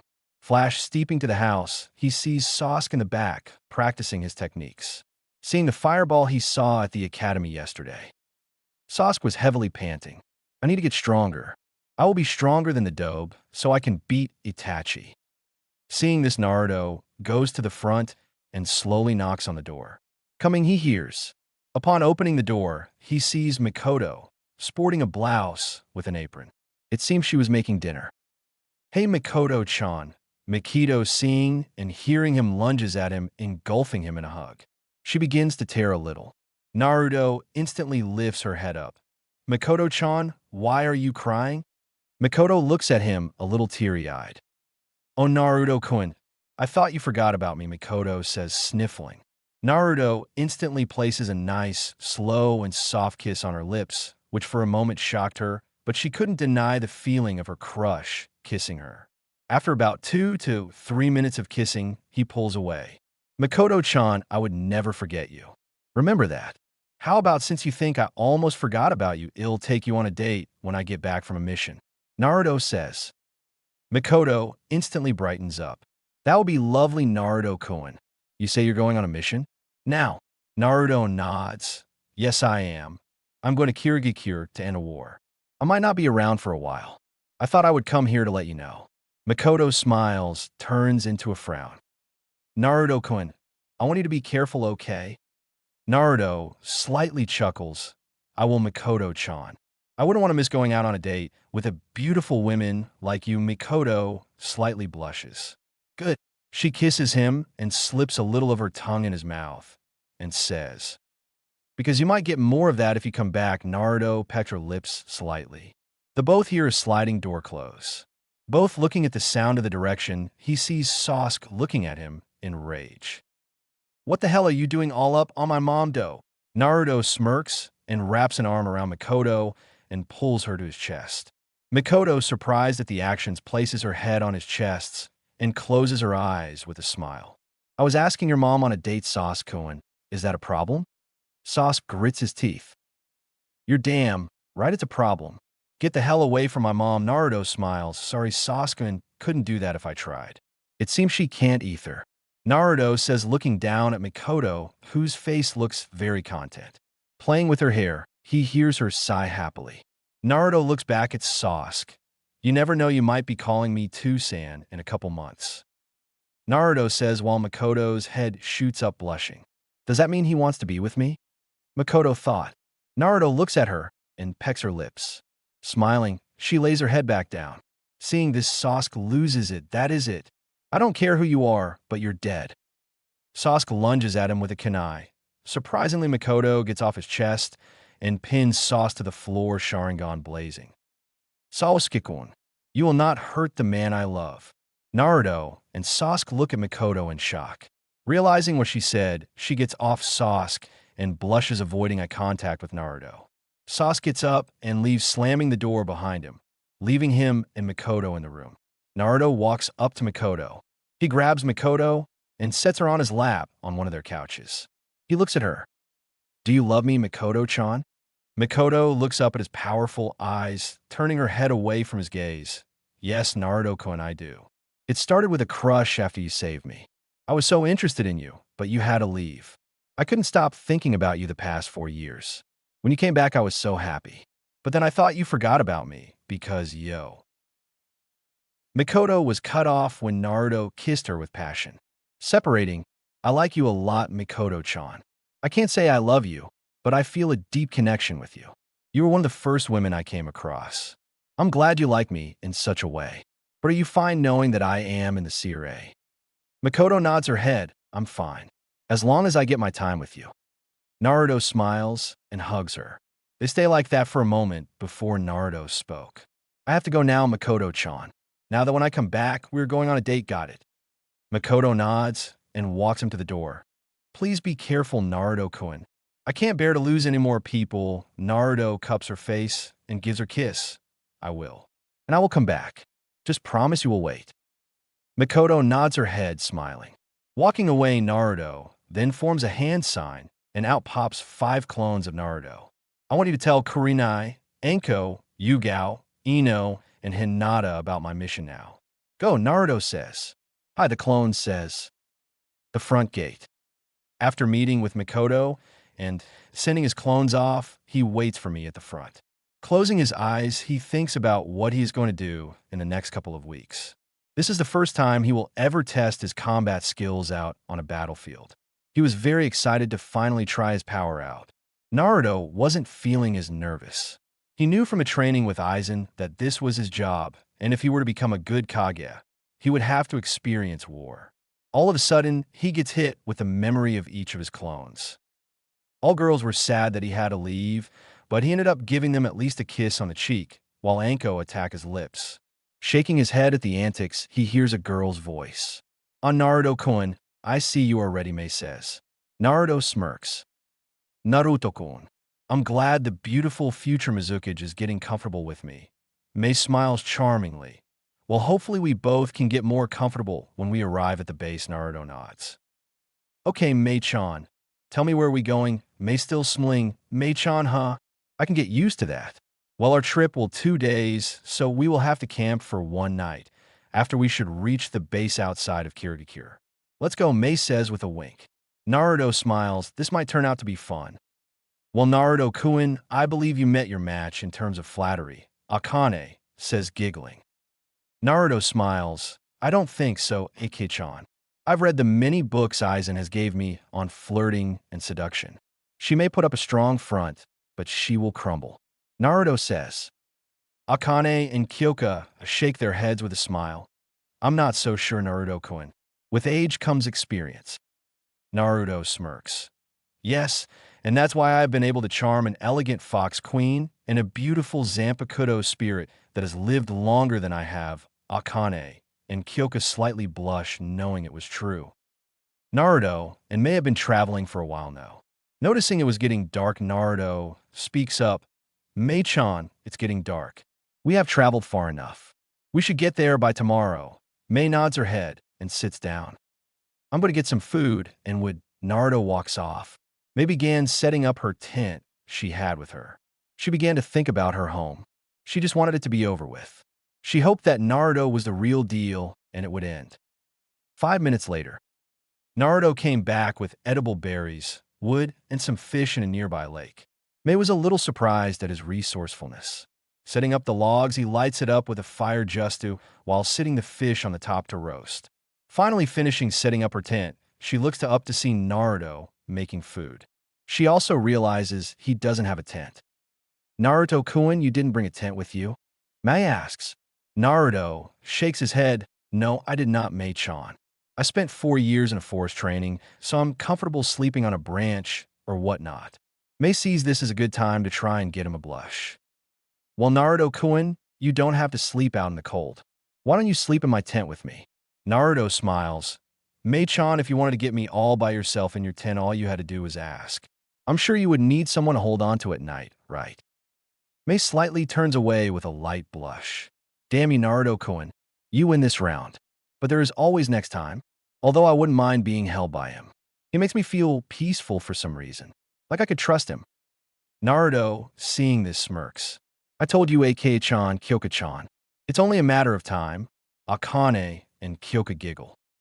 Well, okay, I wouldn't mind being held by you anyway, Mei says with a wink. After dinner, she headed in her tent, followed by Naruto, to get some sleep. Laying down, Mei wants to see how Naruto will react. She pats a spot next to her. Smiling, he lays down right next to her. Putting his hands behind his back, he breaks the ice. So, Mei-chan, what is the situation in Kiri right now? My choice. Well, we have been at war with the Mizukage for almost a half a year now. He is becoming too much of a dictator. He slaughters anyone he can't trust. Along with that, people with Kekiai Gunkais are slaughtered as well for fear of using it against him. No one is safe. Naruto nods his head. Do you have a Kekiai Genkai, Mei-chan? Mei nods, do. I'm able to use lava and boil release. By mixing the affinities of fire and earth, I am able to make lava that burn through mostly anything. For my boil release, I combine the affinity of water and fire. I can create a corrosive vapor. Naruto was genuinely impressed. Wow, Mei-chan, that sounds very impressive. You surely would be worthy of the title of Mizukage. Mei turns her head and looks at him and smiles. Thank you, Naruto-kun. She sighs yet again. Naruto picks up on it. What's wrong, Mei-chan? Mei looks at him and lays back down. Oh, nothing that concerns you, Naruto-kun. Naruto turned his head to look at her. I know when something is wrong. I can tell by the way you're laying. Mei, a little surprised, he picked up on her mood. Okay, well, I was just wondering what was going to do after the war. I mean, yeah, we defeat Yagura, and then I become Mizukage, and then what? I don't even have a man in my life, and I'm 30 years old. Sure, I have suitors, but they only like me for my body and looks. Not for me, Mei says with a little sad-ridden face. This surprised Naruto. She was very flirty, and cheerful seemed to be strong. To see her sad didn't look right. I see what this is about, Naruto says. Propping up on his shoulder, he scoots close to Mei and moves one of her bangs out of her eye and gets close to her face. Mei-chan, you are a beautiful woman. Age is nothing but a number. You will find love, I can guarantee it. Don't force it. Let it come to you. You will find someone who will love you for you, flaws and all. If it makes you feel better, when I first saw you, you were probably the most beautifulest girl I have seen, and getting to know a little about you, I can tell your inward beauty matches your outward. Naruto says in an honest tone. Smiling, he kisses her forehead and lays back down. Mei this whole time was now blushing not only at the actions he took, but at his words. Mei got closer to him and wrapped an arm around him and laid her head on his chest. Naruto was slightly surprised at her actions. Thank you for your kind words, Naruto-kun. Does that offer for holding on to you tonight still stand? Mei says. Naruto laughs. For you, Mei-chan, every time, Mei laughs as well. Well, good, because you better get used to this. With that, both Naruto and Mei fall asleep with smiles on their face. The next morning, Naruto's eyes flutter open to see the brightness that surrounded the tent. Adjusting his position, he feels something heavy on his chest. Looking down, he sees Mei comfortably snuggled up into him with her head on his chest and her legs draped over his. Smiling, he gently nudges her. Mei-chan, it's time to get up. Mei only snuggles deeper into her. 5 more minutes, Naruto-kun. Naruto chuckles. We have to get moving, Mei. Come on. Naruto says, getting up. Mei sits up, rubbing her eyes while yawning. Naruto took this time to look at her. Wow, Mei-chan. Even when you start the day, you still look perfect. Mei smiles. Thank you, Naruto-kun. You're too sweet. Mei continues while getting up. Well, we should be able to reach the base by the end of the day. 2 of my closest associates will meet us halfway. Naruto nods. And who would they be? Mei looks at him. My closet friends, and you could say bodyguards. Chojuro, who is one of the 7 swordsmen of the mist, or used to be until it was disbanded by Yagura. The other is named Ao. He is a highly skilled censor, and he holds the Byakugan in one. Naruto raises his eyebrows. Interesting, is he a Hyuga? Mei shakes her head. I don't believe so. Anyways, let's clean up and go. After cleaning up their tent and eating breakfast, they decided to head off. After a few miles of traveling, they do end up encountering the 2 ninjas. Upon stopping, Naruto places his hand on the hilt, not sure if these are the people Mei talked about. Ayo, Chojuro, how are you two? Naruto relaxes and takes his hand off the hilt. He takes time to eye them carefully. Seeing the first man, he sees a young man with blue hair, glasses, and sharp teeth. On his back looked to be a wide sword covered in a cloth. Next to him was a man that looked a little older than May, about middle age. His hair was up in a moused-up manner, wearing an eye patch on one eye and having talisman-like earrings on his ear. May-san, I'm glad you have made it here safely. May nods. Yes, well, of course it helps to have this man here as well. May winks. Ao looks at him discerningly. Is this all the help Konoha sent us? How is this man going to stop war? Mason, I believe we have been tricked. May speaks up. I was first skeptical at first, but the Hokage said he is above Kage level, and he said we can test him if we want Chojuro. And Ao look at him skeptically, this man.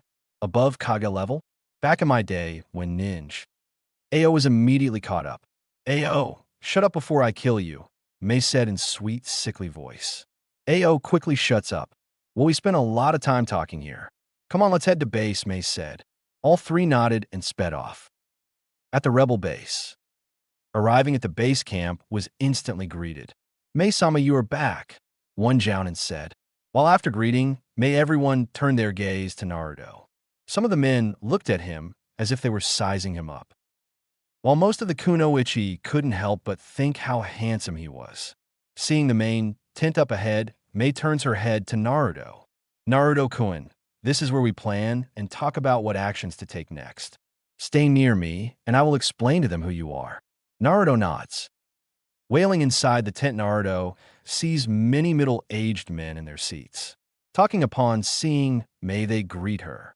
May-sama, you are back. Where is the help Konoha sent us? May responds, he is right here. May says, pointing at Naruto. All the commanders were in disbelief. You are telling me that this man right here will end this war? I'm sorry, May-sama, but I have a lot of trouble believing that. Many of the commanders agreed with him, nodding their heads. Yes, I had my same doubts too, but the Hokage assured me he was capable. He said we were allowed to test him for ourselves. With that, the commanders thought about it and nodded their heads. May was about to speak when a shinobi barged in unexpectedly. May-sama, sorry to interrupt, but some of Igura's forces are invading some of our smaller camps to the west of us. Everyone jumped up in alert. Before anyone was going to move, May held her hand. Naruto, I believe this would be a good test for you, May says. She then looks at the shinobi that barged in. An estimate on how many shinobis? The shinobi said. At least 100, if not a little more.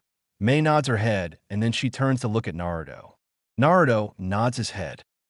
Very well, you want to test my skills, fine. But remember to keep your eyes open, for if you don't, you will miss everything. Tell your shinobis to evacuate up here. Turning around, he heads out with May, the commanders, and shinobi running in tow. Arriving at the scene, Naruto sees some tents and supplies being lit on fire by the Kiri shinobi. After the Kiri rebels that remain ran into the main base, Naruto walks forward to see the many Kiri ninja looking at him. Turning his head around, they see May with the commanders and rebels a couple feet back, with most of them ready to attack just in case he fails. May was shocked and somewhat scared at how his face facade was. He looked completely stoic. His stare felt fierce. Looking back, he nods. With May. May stood behind Naruto with most of the rebels and commanders. Hey, you think this man can take them all? One ninja said. I don't know, they're alto out on the field right now. Anther ninja said. The commander that spoke out earlier spoke to May. May, what we will do if he fails. May looks at him. I really don't think he will. The commander spoke out. We can't be sure of that. Well, we will just have to find out then, May says with a smile. Show me what you can do, Naruto-kun. Back to Naruto. Turning his head back to the enemies, he sees one talk. While the rebels only send one man. Looks like we are winning the war tonight, fellow shinobis. All of the shinobis yell. Naruto continues to walk towards them with his hand loosely on Kyoka. Kyoka-chan, you ready? Kyoka nods in his mind. Let's show them who we are, Naruto-kun. Naruto nods. Stopping, he says to them. And easy when you say, let me show you the depth of your arrogance. Come. The first wave consisted of 50 or more shinobi charging at him. Naruto, seeing this, doesn't do anything, which confused many of the rebels, including May, thinking he got scared. Mei, seeing them come near him, she all of a sudden yells, "Naruto-kun!" One shinobi jumps high into the air with his sword coming down. Naruto, seeing this, draws his sword and swings it, pouring Ryastu into the swing. At a wide arc, the shock waves of the swing became visible and cleaved the man's sword in half, followed by the man and some of the shinobis behind him. The remaining shinobi were stunned. "You see the power, can't you? Well then don't blink if you want to live," he said. In an instant, Naruto is behind the first wave, sheathing his sword with a click. All of the remaining shinobi that were going to attack him dropped with blood spurting out. The rest of the shinobis that invaded were in shock. The speed was unbelievable. Taking advantage. "I see comprehending my speed is too much for you. You are not a factor to me anymore." Holding his palm out, he flares, his Ryastu slowly pouring into his technique. Ado número 63. Raiko, Naruto Gels. An orb forms at his hand and shoots out thunder at the shinobis in a concentrated form, killing half of the shinobis, leaving a large crater in the ground. Naruto begins to walk closer to the remaining, unsheathing his sword. He Shuinpas to the rest and beings, slicing each opponent down with one strike before moving to the next. 30 seconds later, Naruto sheaths his sword and walks to one who he left incapacitated. Picking him up, he walks back to Mei. "That was just a taste of our power, Kyoka-chan. Soon we will be feared," Kyoka smiles. "That was too easy, Naruto-kun." Naruto lightly laughs. "AKA-chan, how did I do?" Akane speaks up. "You did very good, Naruto-kun. Nice use of the Kido, and nice use of your slashes. Amazing that pouring more Ryastu increases the swing damage." Naruto mentally nods his head with a smile. "Thank you. Well, time to hear what they think." "Love you guys," Akane and Kyoka reply with a smile. "We love you too." With Mei, the commanders and the rest of the rebel shinobis were very shocked at how he handled them. No one could believe that he took down at least 100 or more shinobis with such ease in only a matter of seconds. One thing is for sure, they have never seen anyone this strong. Mei was starting to believe what the Hokage told her. Strong, handsome, yet sensitive to my feelings. I may have just found the man I was looking for, thought Mei. Seeing the man on Naruto's shoulders, she tells two of the rebels to take him away to interrogate him. Finally reaching Mei, he speaks up. "Well, I believe that his display was enough to suffice your desire to see if I can end this war." The commanders nod while Mei walks up to him and gives him a hug. This action shocked many of the shinobi. Men knew that no one was good enough to get Mei's attention, for every time anyone tried, they would get shut down. Seeing this, men instantly became jealous. "I got worried for a second, Naruto-kun," Mei whispers. Naruto drops his battle facade and whispers, "Ah, you were worried about me, Mei-chan? How sweet." Mei smirks. "I was just making sure my cuddle buddy would come back, so I had something to lay on." Naruto smirks as well. "Oh, so I'm your cuddle buddy now? When did this happen? And is this official position?" Mei giggles. "When you told me I was beautiful. And yes, you are officially my cuddle buddy. Your chest is a more comfy than a pillow." Naruto smiles at her brightly, which makes her heat skip a little. "Good, because I wouldn't want it any other way," Mei-chan, both looking into each other's eyes. They both fell drawn, inching closer to each other's face.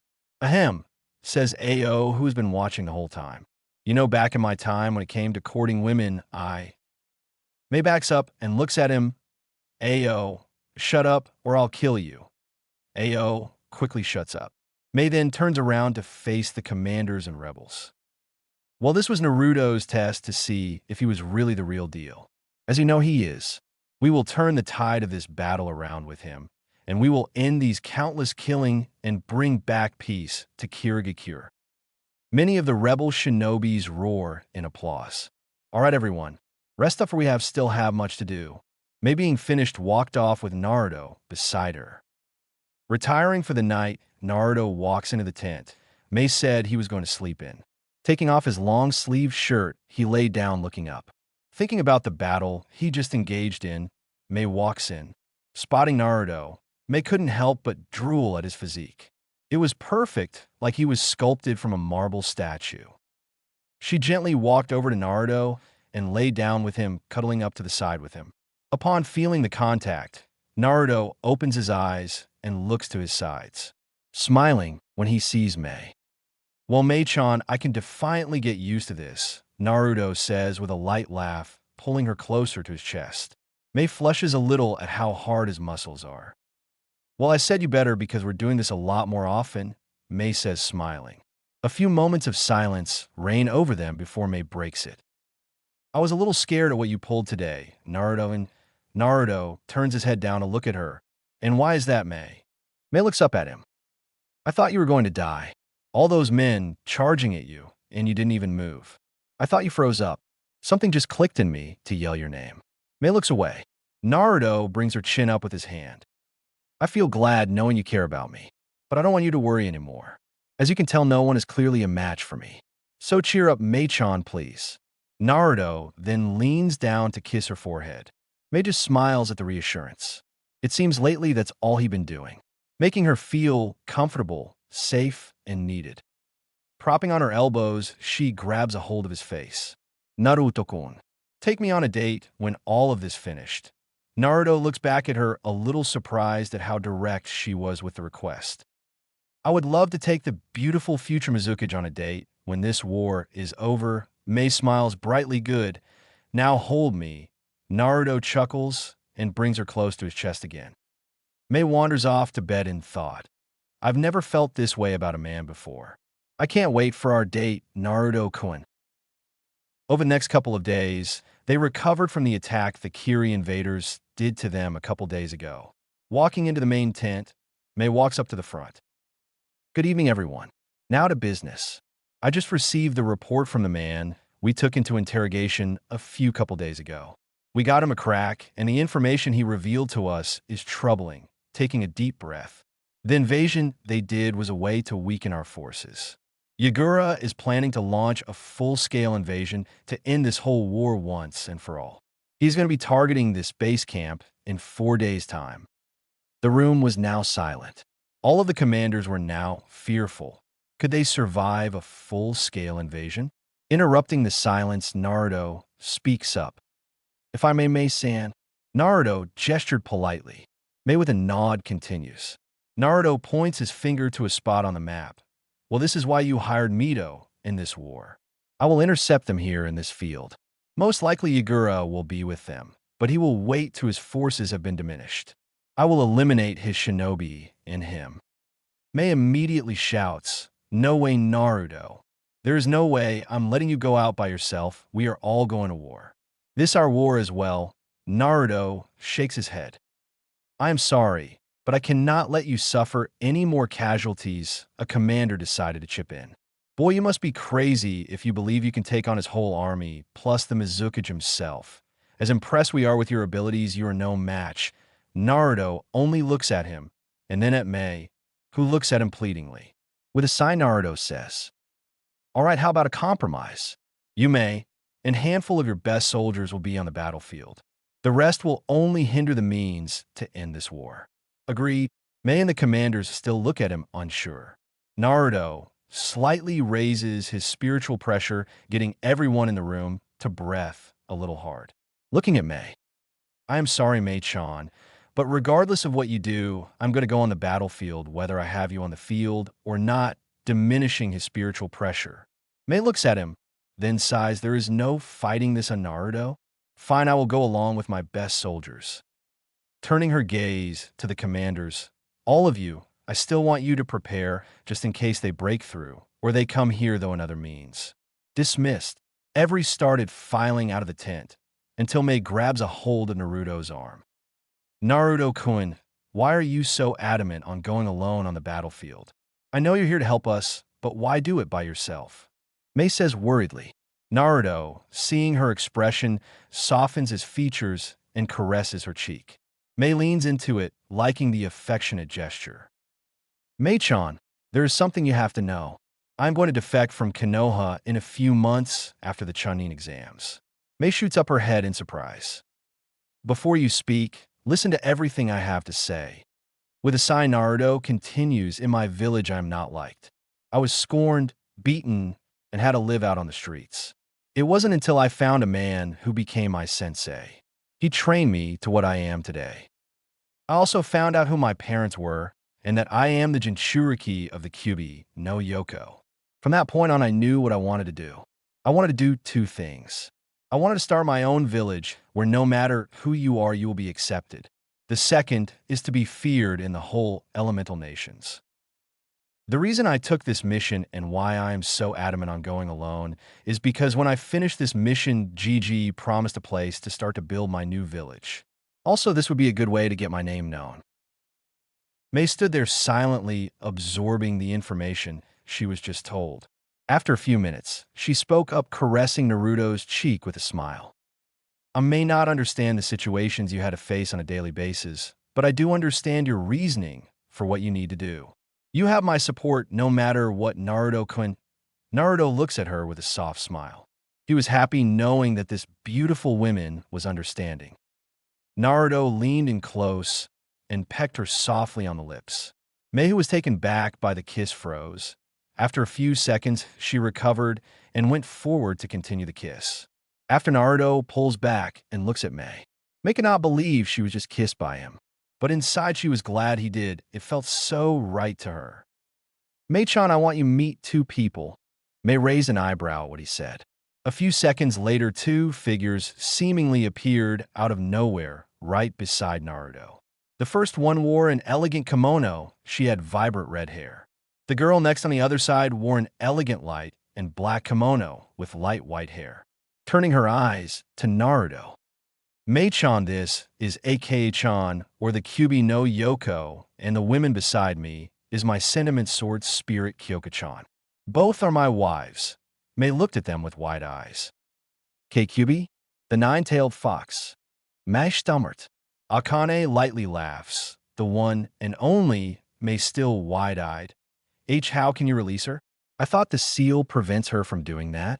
Does the Hokage know? Naruto runs his hand through his hair. I release the seal. As for GG, ignorance is bliss. He doesn't need to know. Mei quickly retorts, are you sure that was a good idea? What if she goes and hurts other people? For Mei, that was the wrong thing to say.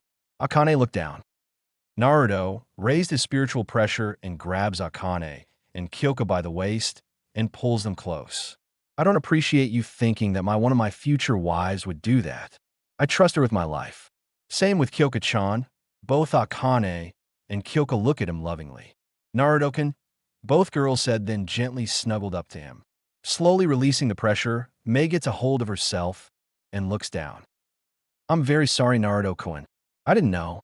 Can you forgive me? Naruto nods. It's okay, Mei-chan. I just want you to know that I will protect anyone that holds my heart. These two girls have been with me from the start. They are precious to me. Mei nods and walks over to him and introduces herself with a smile. Hello, I am Eterumi, nice to meet you. Akane and Kyoka return the gesture. She then looks at Naruto. I am sorry for what I said, Naruto-kun, and I hope one day I can be a special person in your heart. Mei then walks past them to exit the tent. Great, I think I just messed up the only chance I had of happiness with a man. She almost reaches the end of the tent until she feels someone tug on her arm, bringing her to a hard rock chest. She looks up at Naruto, who is smiling. Mei-chan, it's okay. I know you didn't mean it. But no, you already do have a special place with my heart. I still have to take you on a date, remember? Naruto then leans in to peck her lips softly. Mei feels her heartbeat and hugs him before whispering, thank you, Naruto-kun. Naruto only suits her back. Now go on, future Mizukage. You got an invasion to run. Mei looks up and smiles and pecks him on the cheek and walks out. Turning his attention to Akane and Kyoka, who Kyoka seemed to be blushing, but quickly spots him, looks down. Naruto only raises an eyebrow. Well, Naruto-kun, tell me, what number girlfriend is that? Akane says with a snicker. Naruto only smiles. Not sure, aka-chan. I lost count after Hinata and Ino. All three share a laugh. Well, what do you guys want to do? Naruto asks. Akane and Kyoka look at each other. Well, we can go train for a little before going to sleep. Walking off, they decided to brush up on his swordsmanship skills and his Kido. Around nighttime, Naruto decided to go back to his tent while Akane and Kyoka go back inside his mindscape. Mindscape. Both Akane and Kyoka sat there on a bed. So, Kyoka-chan, you ready? Kyoka with a blush slowly nods. Akane wraps her arm around her. Come on, Kyoka-chan, it's okay. Everyone gets nervous their first time. I am sure if you just tell him, he will be slow and gentle with you. Kyoka looks at Akane. Well, why wasn't he with you? Akane blushes. Well, that's because I used to have toys that did that for me. And also, I like to be put into submission. Kyoka only nods. Kyoka-chan, trust me. Take your time with it. I'm sure Naruto will understand. Kyoka nods and looks at her. Okay, I think I'm ready. Back to Naruto. Naruto reaches his tent and was surprised not to see Mei there since she has been cuddling with him for the past couple of days. She's probably still discussing the plans with the commanders. Naruto thought. Naruto takes off his shirt and lays down his sword. Making his way to his makeshift bed, he hears his sword hum. Out comes Kyoka, still sporting a small blush. Naruto sees her and smiles. Hey Kyoka-chan, where's AKA-chan?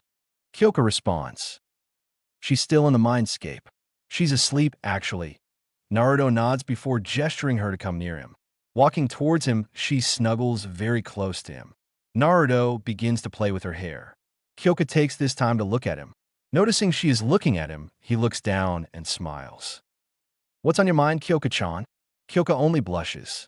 Okay, all you have to do is tell him. You can do it, Kyoka thought. Suddenly, she responds, I think I'm ready. Naruto looks at her weird. Kyoka-chan repeat that a little slower. Kyoka takes a deep breath. I said I think I'm ready to do it. Naruto, still looking at her weirdly. Do it, Kyoka-chan. Kyoka responds. I think I'm ready to finally have sex with you. Kyoka says, blushing while looking down. Naruto goes wide-eyed for a second. He props onto his elbows and brings her chin up. Kyoka-chan, are you sure? I mean, I don't want you to do this just because you think you should. Kyoka looks at him and kisses his cheeks. I want this, Naruto-kun. I really do. Naruto, seeing the sincerity of her eyes, smiles. Well, then I will make sure you well love what we're about to do. Kyoka blushes a little. Naruto, I'm a V-virgin. Naruto only smiles. Okay, that only makes it more special. I promise I will be gentle, okay? Naruto nods before he towers over here. Lemon. Once on top, Naruto slowly kisses her on her lips, sensually. Kyoka responds by grabbing his face and deepening the kiss. Moving his hands towards the sides of her kimono, he gently rubs them up and down. Kyoka was now relishing in this feeling.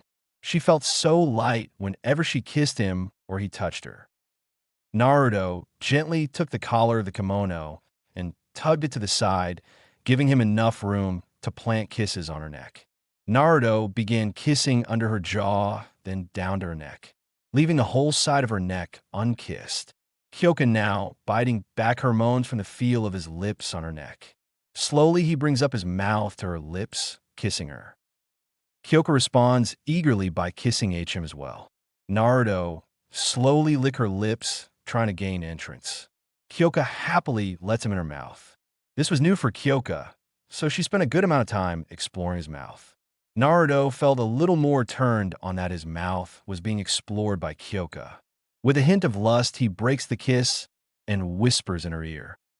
This kimono is blocking what I really want. Take it off. Kyoka, who is slightly turned on, as well begins to undress. Naruto takes off his pants, leaving him in his boxers. When the kimono drops, Naruto could not help but marvel at such the beauty. Kyoka's skin was somewhat pale, but it made her look beautiful in the light. Her body was slim, not too skinny and not too fat. Traveling his eyes to her chest, he couldn't help but look at her nice, plump breasts. They were a good size, comparable to Akane and Mei. Her nipples were pointy and red. It really brought them out considering her skin was a little pale. Kyoka also took time to look at him. He had muscles in all the right places, and it looked like he was building a tent down there. With a blush, she looked at him. So what do you think, Naruto-kun?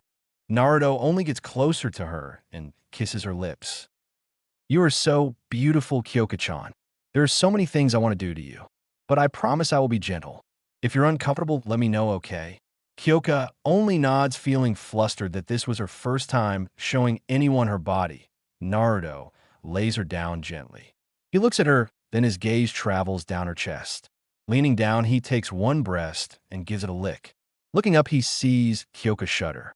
Naruto continues to lick her nipple and then decides to suck on it. Kyoka was now moaning at this feeling. Naruto-kun, please play with my other one. Naruto nods, and while sucking her nipple, he uses his fingers to gently rub her other one. Kyoka was now feeling more loads of pleasure. She couldn't believe that just by this touch alone, she was getting more and more wetter. Naruto then slowly stops and looks at Kyoka. Kyoka-chan, tell me where you want me. Kyoka, who is slowly panting, says, I want you down there, Naruto-kun, if that's okay. Naruto only smiles. For you, Kyoka-chan, wherever you want me, I will be. Slowly, he descends down. Reaching the spot, he slowly pushes her legs aside. He looks at her vagina intently. He could see that it's wet. Kyoka quickly covers it up with her hands and says embarrassingly, Naruto-kun, don't look at it like that. Naruto only smiles. Kyoka-chan, yours is beautiful, and since you are my queen, I will treat it lovingly. Naruto sticks his head forward and gives Kyoka a long lick. Kyoka unexpectedly moans. Kyoka couldn't believe she was feeling this good. Naruto couldn't do that more, please, Kyoka says pleadingly. Naruto then begins to give her long, continuous licks to her vagina. Kyoka can't take it anymore and moans louder. Naruto then begins experimenting. While continuing his licks, he puts one finger in her pumping and HR while licking. Kyoka now is going crazy. After a few minutes of moaning, he takes his finger out and grabs her legs and places them on her shoulder. Naruto now was sucking on her vagina for dear life, alternating with his tongue. Kyoka started to moan his name. She starts to feel a feeling in her stomach. She pants. Oh my god, Naruto-kun, I'm almost there. Please don't stop. Please, I beg of you. Naruto increases his sucking and licking, and finally she yells, Naruto-kun, I'm coming. A load of liquid comes out of her and into Naruto's face. Naruto drinks it all and looks up at Kyoka, who has a smile on her face while panting. You taste so good, Kyoka-chan. Kyoka looks at him with a blush. Naruto then takes off his boxers, which his 8-inch cock pops out. Kyoka couldn't help but stare at how it looked. Naruto looks at her and says, You ready, Kyoka-chan? She nods. Naruto towers over her and puts his cock directly in front of her vagina. He looks at her one more time. Now, Kyoka-chan, this is going to hurt, but it is only temporary. Just tell me when you want me to move, okay? Kyoka nods. Naruto gently pushes it in. Kyoka suddenly moans at such the feeling. Sliding in a little bit more, he feels the barrier. He looks at her, and with a nod from her, she continues. He pushes and breaks her hymen. Kyoka instantly screams. Naruto, seeing this, kisses her mouth, trying to get her mind off the pain. Slowly, he puts his whole length in her. Naruto then looks at her face and sees the tears. He slowly kisses each one that fell and proceeds to kiss her again. After a few minutes of being in her, he hears her speak. It's okay, Naruto-kun. You can go now. With a nod, he slowly pumps in and out of her. Kyoka, knowing that the pain in her lower region was over, slowly starts to moan at the pleasurable sensation. Faster, Naruto-kun, Kyoka says. Naruto now thrusts at good pace. More, Naruto-kun. More. Increasing his speed, even more thrusts, even harder. His balls slapping the underneath of her vagina. You feel so good inside me, Naruto-kun. Naruto, occasionally grunting, feels himself coming close. He stops and pulls out. Kyoka, who is enjoying the feeling of him inside, get angry when she feels him pull out. What the hell, Naruto-kun? Put it back in me.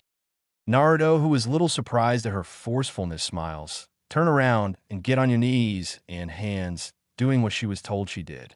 Naruto then plunged back inside her, going at a fast pace.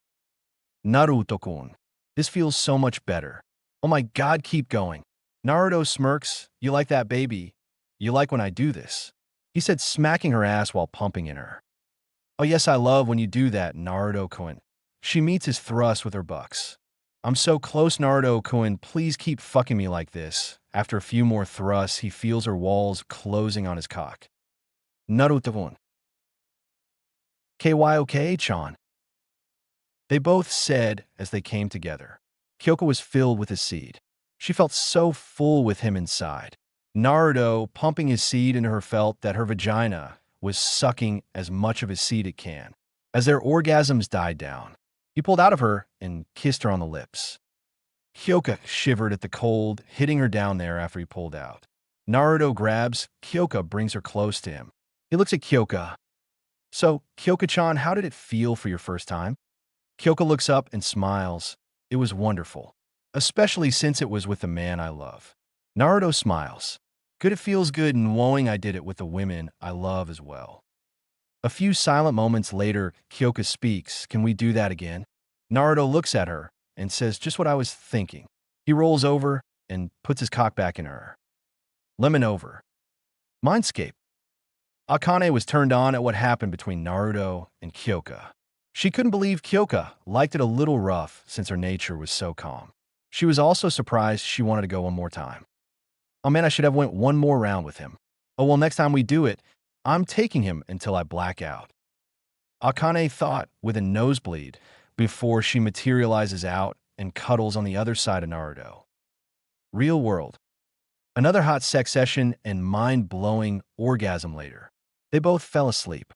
Mei, who just got done preparing for the invasion, prepared to go to sleep. Walking back to Naruto's tent, she faintly smells something very musky. Upon opening the flap, she blushes when she sees Naruto and Kyoko naked. She also spots Akane cuddled right beside him. Well, it looks one of them have a good night. Maybe we might even get that far on our date. Mei thought with a slight nosebleed, picturing how they were going to do it. Taking off her shoes, she cuddles on top of Naruto and drifts off to sleep as well. In Kirigakure, a man could be found sitting in a dark office, looking out as his village. Suddenly, he feels a presence. Turning around, he sees man kneeling. Mizuki-sama, it has been a few days since our forces have returned from our miniature invasion. It is safe to say that they are all dead. They may have also taken POWs. What shall we do? The man turns around, continue as we planned. It does not matter if they take prisoners or not. At least we have struck fear into the rebels. For now, they do not stand a chance. The Neld man nods. Hi, Mizuki-sama. The next morning, Naruto opens his eyes as he sees the brightness from outside his tent. Feeling a lot of weight on him, he looks down and sees not only Kyoko, but Akane and Mei as well sleeping on him. Turning his head, he says, Kyoko, awake, and looking at him lovingly. Smiling, he caresses her cheek. Good morning, Kyoko-chan. How do you feel? Kyoko only smiles and leans into his hand. I feel great, Naruto-kun. I feel like a new woman. Naruto smiles and kisses her. Good. I'm glad you enjoyed last night. Suddenly, he feels Akane stirring. Turning his head, he smiles as well. Good morning, aka-chan. How are you? Akane looks at him and smiles. I'm good, Naruto-kun. Question is, how are you and Kyoko? From what I saw, you guys put on quite the performance. Akane says, grinning, while Naruto laughs and Kyo blushes. Come on, Kyoko. Let's go into the mindscape so you can tell me more of the experience and so we can clean you up. You both reek of sex. We'll see you later, Naruto-kun. Akane says, kissing him on the lips, then disappearing. He turns to Kyoko, who plants a kiss on him as well. I guess I'll see you as well, Kyoko-chan. He then puts his mouth to her ear and whispers, and last night was amazing, Kyoko-chan. Kyoko blushes a full red. It really was, Naruto-kun. I love you. Kyoko says, kissing his cheek, then disappearing. He looks down and sees Mei still asleep. He starts to play with her. Looking down, he sees that she looks very peaceful and beautiful when she's resting. Mei feels a pleasant sensation on her head, like it was being massaged. Looking up, she sees Naruto smiling at her. Looking around, she sees that Akane and Kyoko are gone. Morning, Naruto-kun. Where's Akane and Kyoko? Naruto continuing to play with her hair. Well, they went back inside my mindscape. With a nod, Mei shimmies her way up to Naruto to where her head was on his heart. Naruto-kun. Mei asks, what is it, Mei-chan? Mei, listening to his strong heartbeat, says, can we stay like this for a while? Naruto smiles and only brings her closer to him. Of course, Mei-chan, anything for you. Mei smiles and wraps her arm and legs around him. They laid there for a couple minutes before Mei said something. Naruto-kun, you should take a shower. You smell terrible. Naruto slightly laughs. Yeah, I suppose so. I'll do it when we get up, Naruto said as they both laid there a little longer. 2 days later. The day has finally come for the invasion of Yagura's forces to come to the base. Naruto in his tent got on his clothing and snugly strapped Kyoka to the side.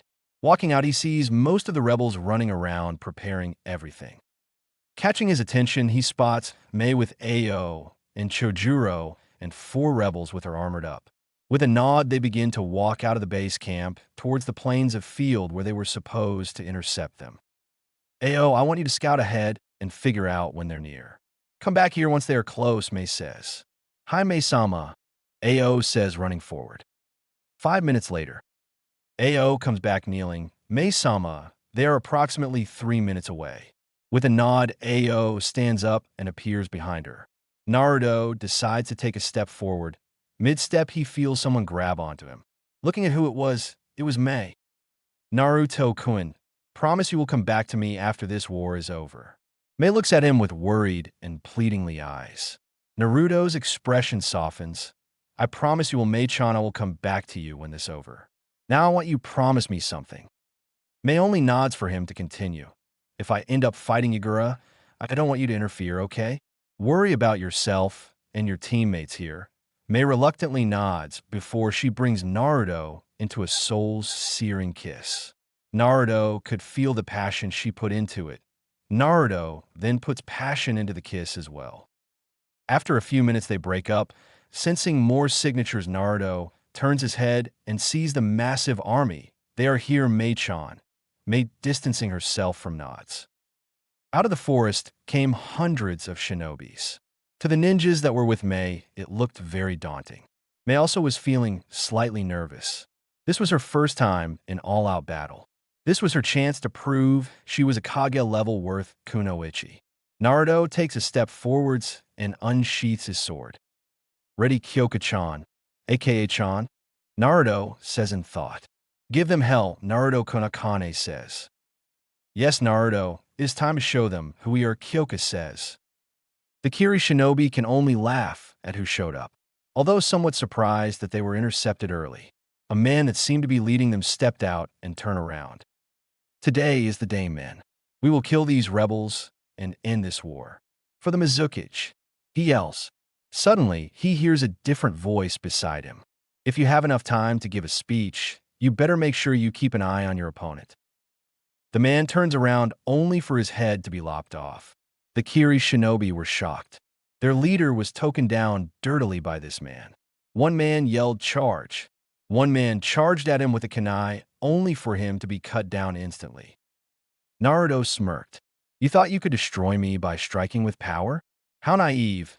No, perhaps we differ in our basic understandings of the word power. I shall enlighten you. This is what is known as power. Naruto then slowly builds up his Ryastu. Purple Ryastu started to encircle him. The pure weight of his Ryastu caused many of the Kiri shinobi, as well as made a stop what they're doing to see who was producing such power. A few minutes of powering up, a towering explosion of purple Ryastu was found coming from Naruto. Ag! Naruto yells. He steadily brings his power to a controllable level. Naruto continued walking with the purple Ryastu around him. The shinobis were still in shock and couldn't move. Some of the weaker shinobis even spontaneously combusted by such the weight. Naruto then disappears and starts to cut people down with a single strike using his Shuinpa. Bodies after bodies started to fall. Naruto Shuinpas from place to place, already cutting the army down to a quarter of what it once was. Mei and her squad, still shocked, finally snapped out of it. Let's go, we can't let Naruto-kun have all the fun, she says, smirking. A group of ninja charge at her. Yoton, lava globs, Mei yells. Glob of lava shoots out of her mouth and instantly melts the ninjas that charged at her, running through more hand signs. Yoton, yokai no justu, lava release, melting apparition technique. A large amount of lava came from her mouth this time, encasing the remaining ninja that charged at her. It forms a dome, and seconds later, she heard screaming and then stopped. Ao and Chojuro by her side ran forward to cut down more ninjas. Chojuro, taking out his Hiramakiri, channeled his chakra into it, making it slightly bigger, decided to cut down more ninjas as well. Seeing how they have defeated the first tier, Mei speaks, "Let's go, guys, there are still more people." With Naruto. Naruto at this time could not be stopped by any of the ninjas. Finally closing on the remaining ninja on the field, two ninjas appeared and went through hand signs Suidan, serving no jutsu, water release, water dragon bullet technique. Two water-like dragons shot out at Naruto. Naruto, seeing this, channels Ryastu into his hands and bats away the two dragons. Both ninjas were shocked. "What kind of monster are you?" they said. Naruto merely looks at them. "Monster? Nonsense. I am just merely a man who came here today with skills you could not hope to match in this lifetime or the next." Naruto quickly appears behind him and slashes one man with a fatal blow while he points his finger to the other one. Hado number 4. Byarukai, the lighting beam shot at his heart, killing him instantly. Looking forward, he sees a man that looked to be like a child, light gray hair, pink pupilless eyes, and what seems to be a stitch-like scar running from under his left eye, all the way down his cheek. Yagura, taking notice of the man in front of him, speaks. "Who are you?" Naruto looks at him. "I am the man that will be ending this war." "You are Yagura the Mizukage, I presume?" Yagura nods. "It will be foolish to think you will end this war. You will die here." Naruto only gives a slight smirk.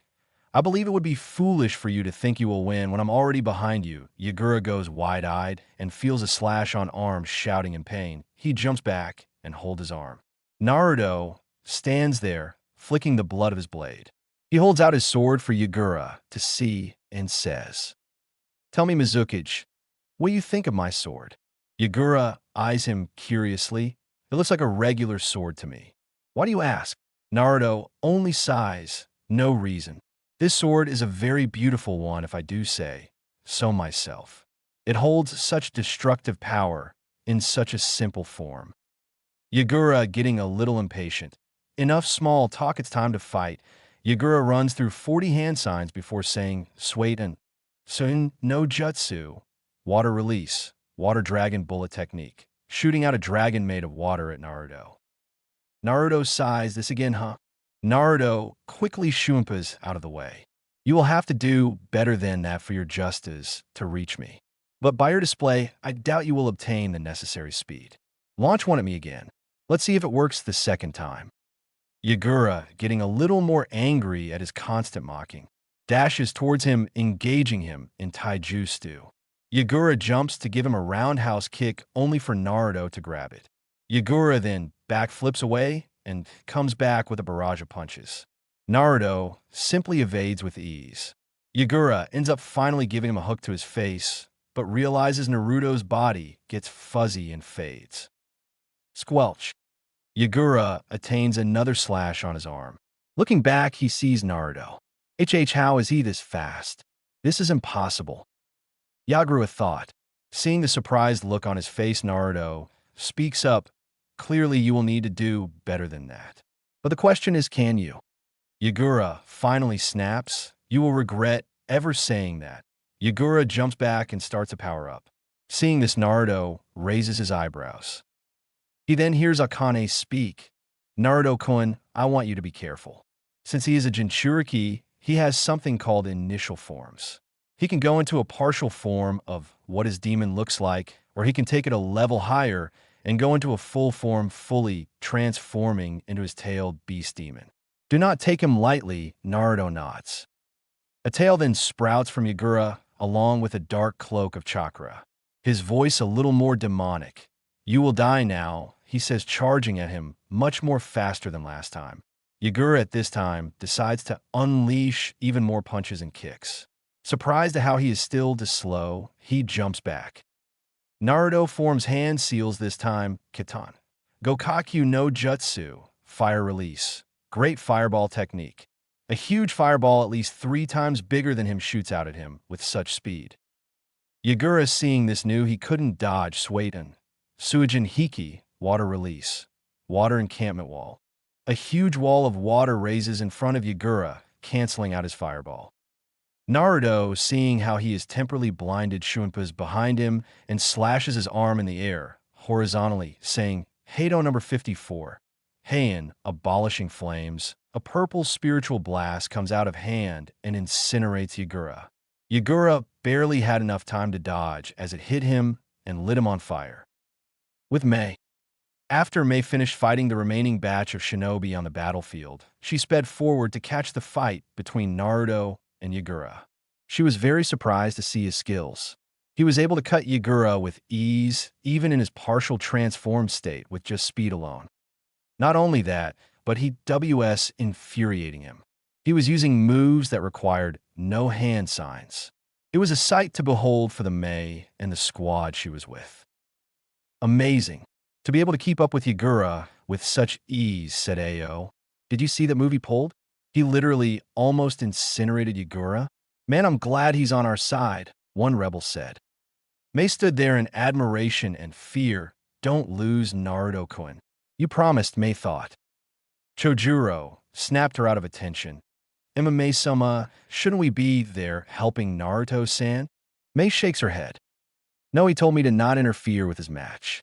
So I will respect his wishes, as well you all should. Ao, Chojuro, and the rebels reluctantly nod, witnessing one of the greatest battles they have ever seen. Back to Naruto. Yagura was panting heavily now.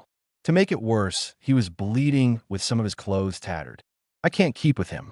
I think it's about time I fully transformed, Yagura thought. Naruto stood there unfazed. Tell me, Yagura-san, is this how you pictured this war to turn out? You barely standing and me without a scratch? If so, then this war was a foolish thought to begin with if it ultimately ended in your demise. That was the last straw for Yagura. That is it, you will defiantly die now. Yagura, channeling even more chakra, begins to transform even further. Naruto-kun. He is going in full-tailed transformation. Be really careful as he 5 times stronger than before. Naruto merely nods. Do not worry, Ake-chan. Even in his all-out form, he is still no match for me.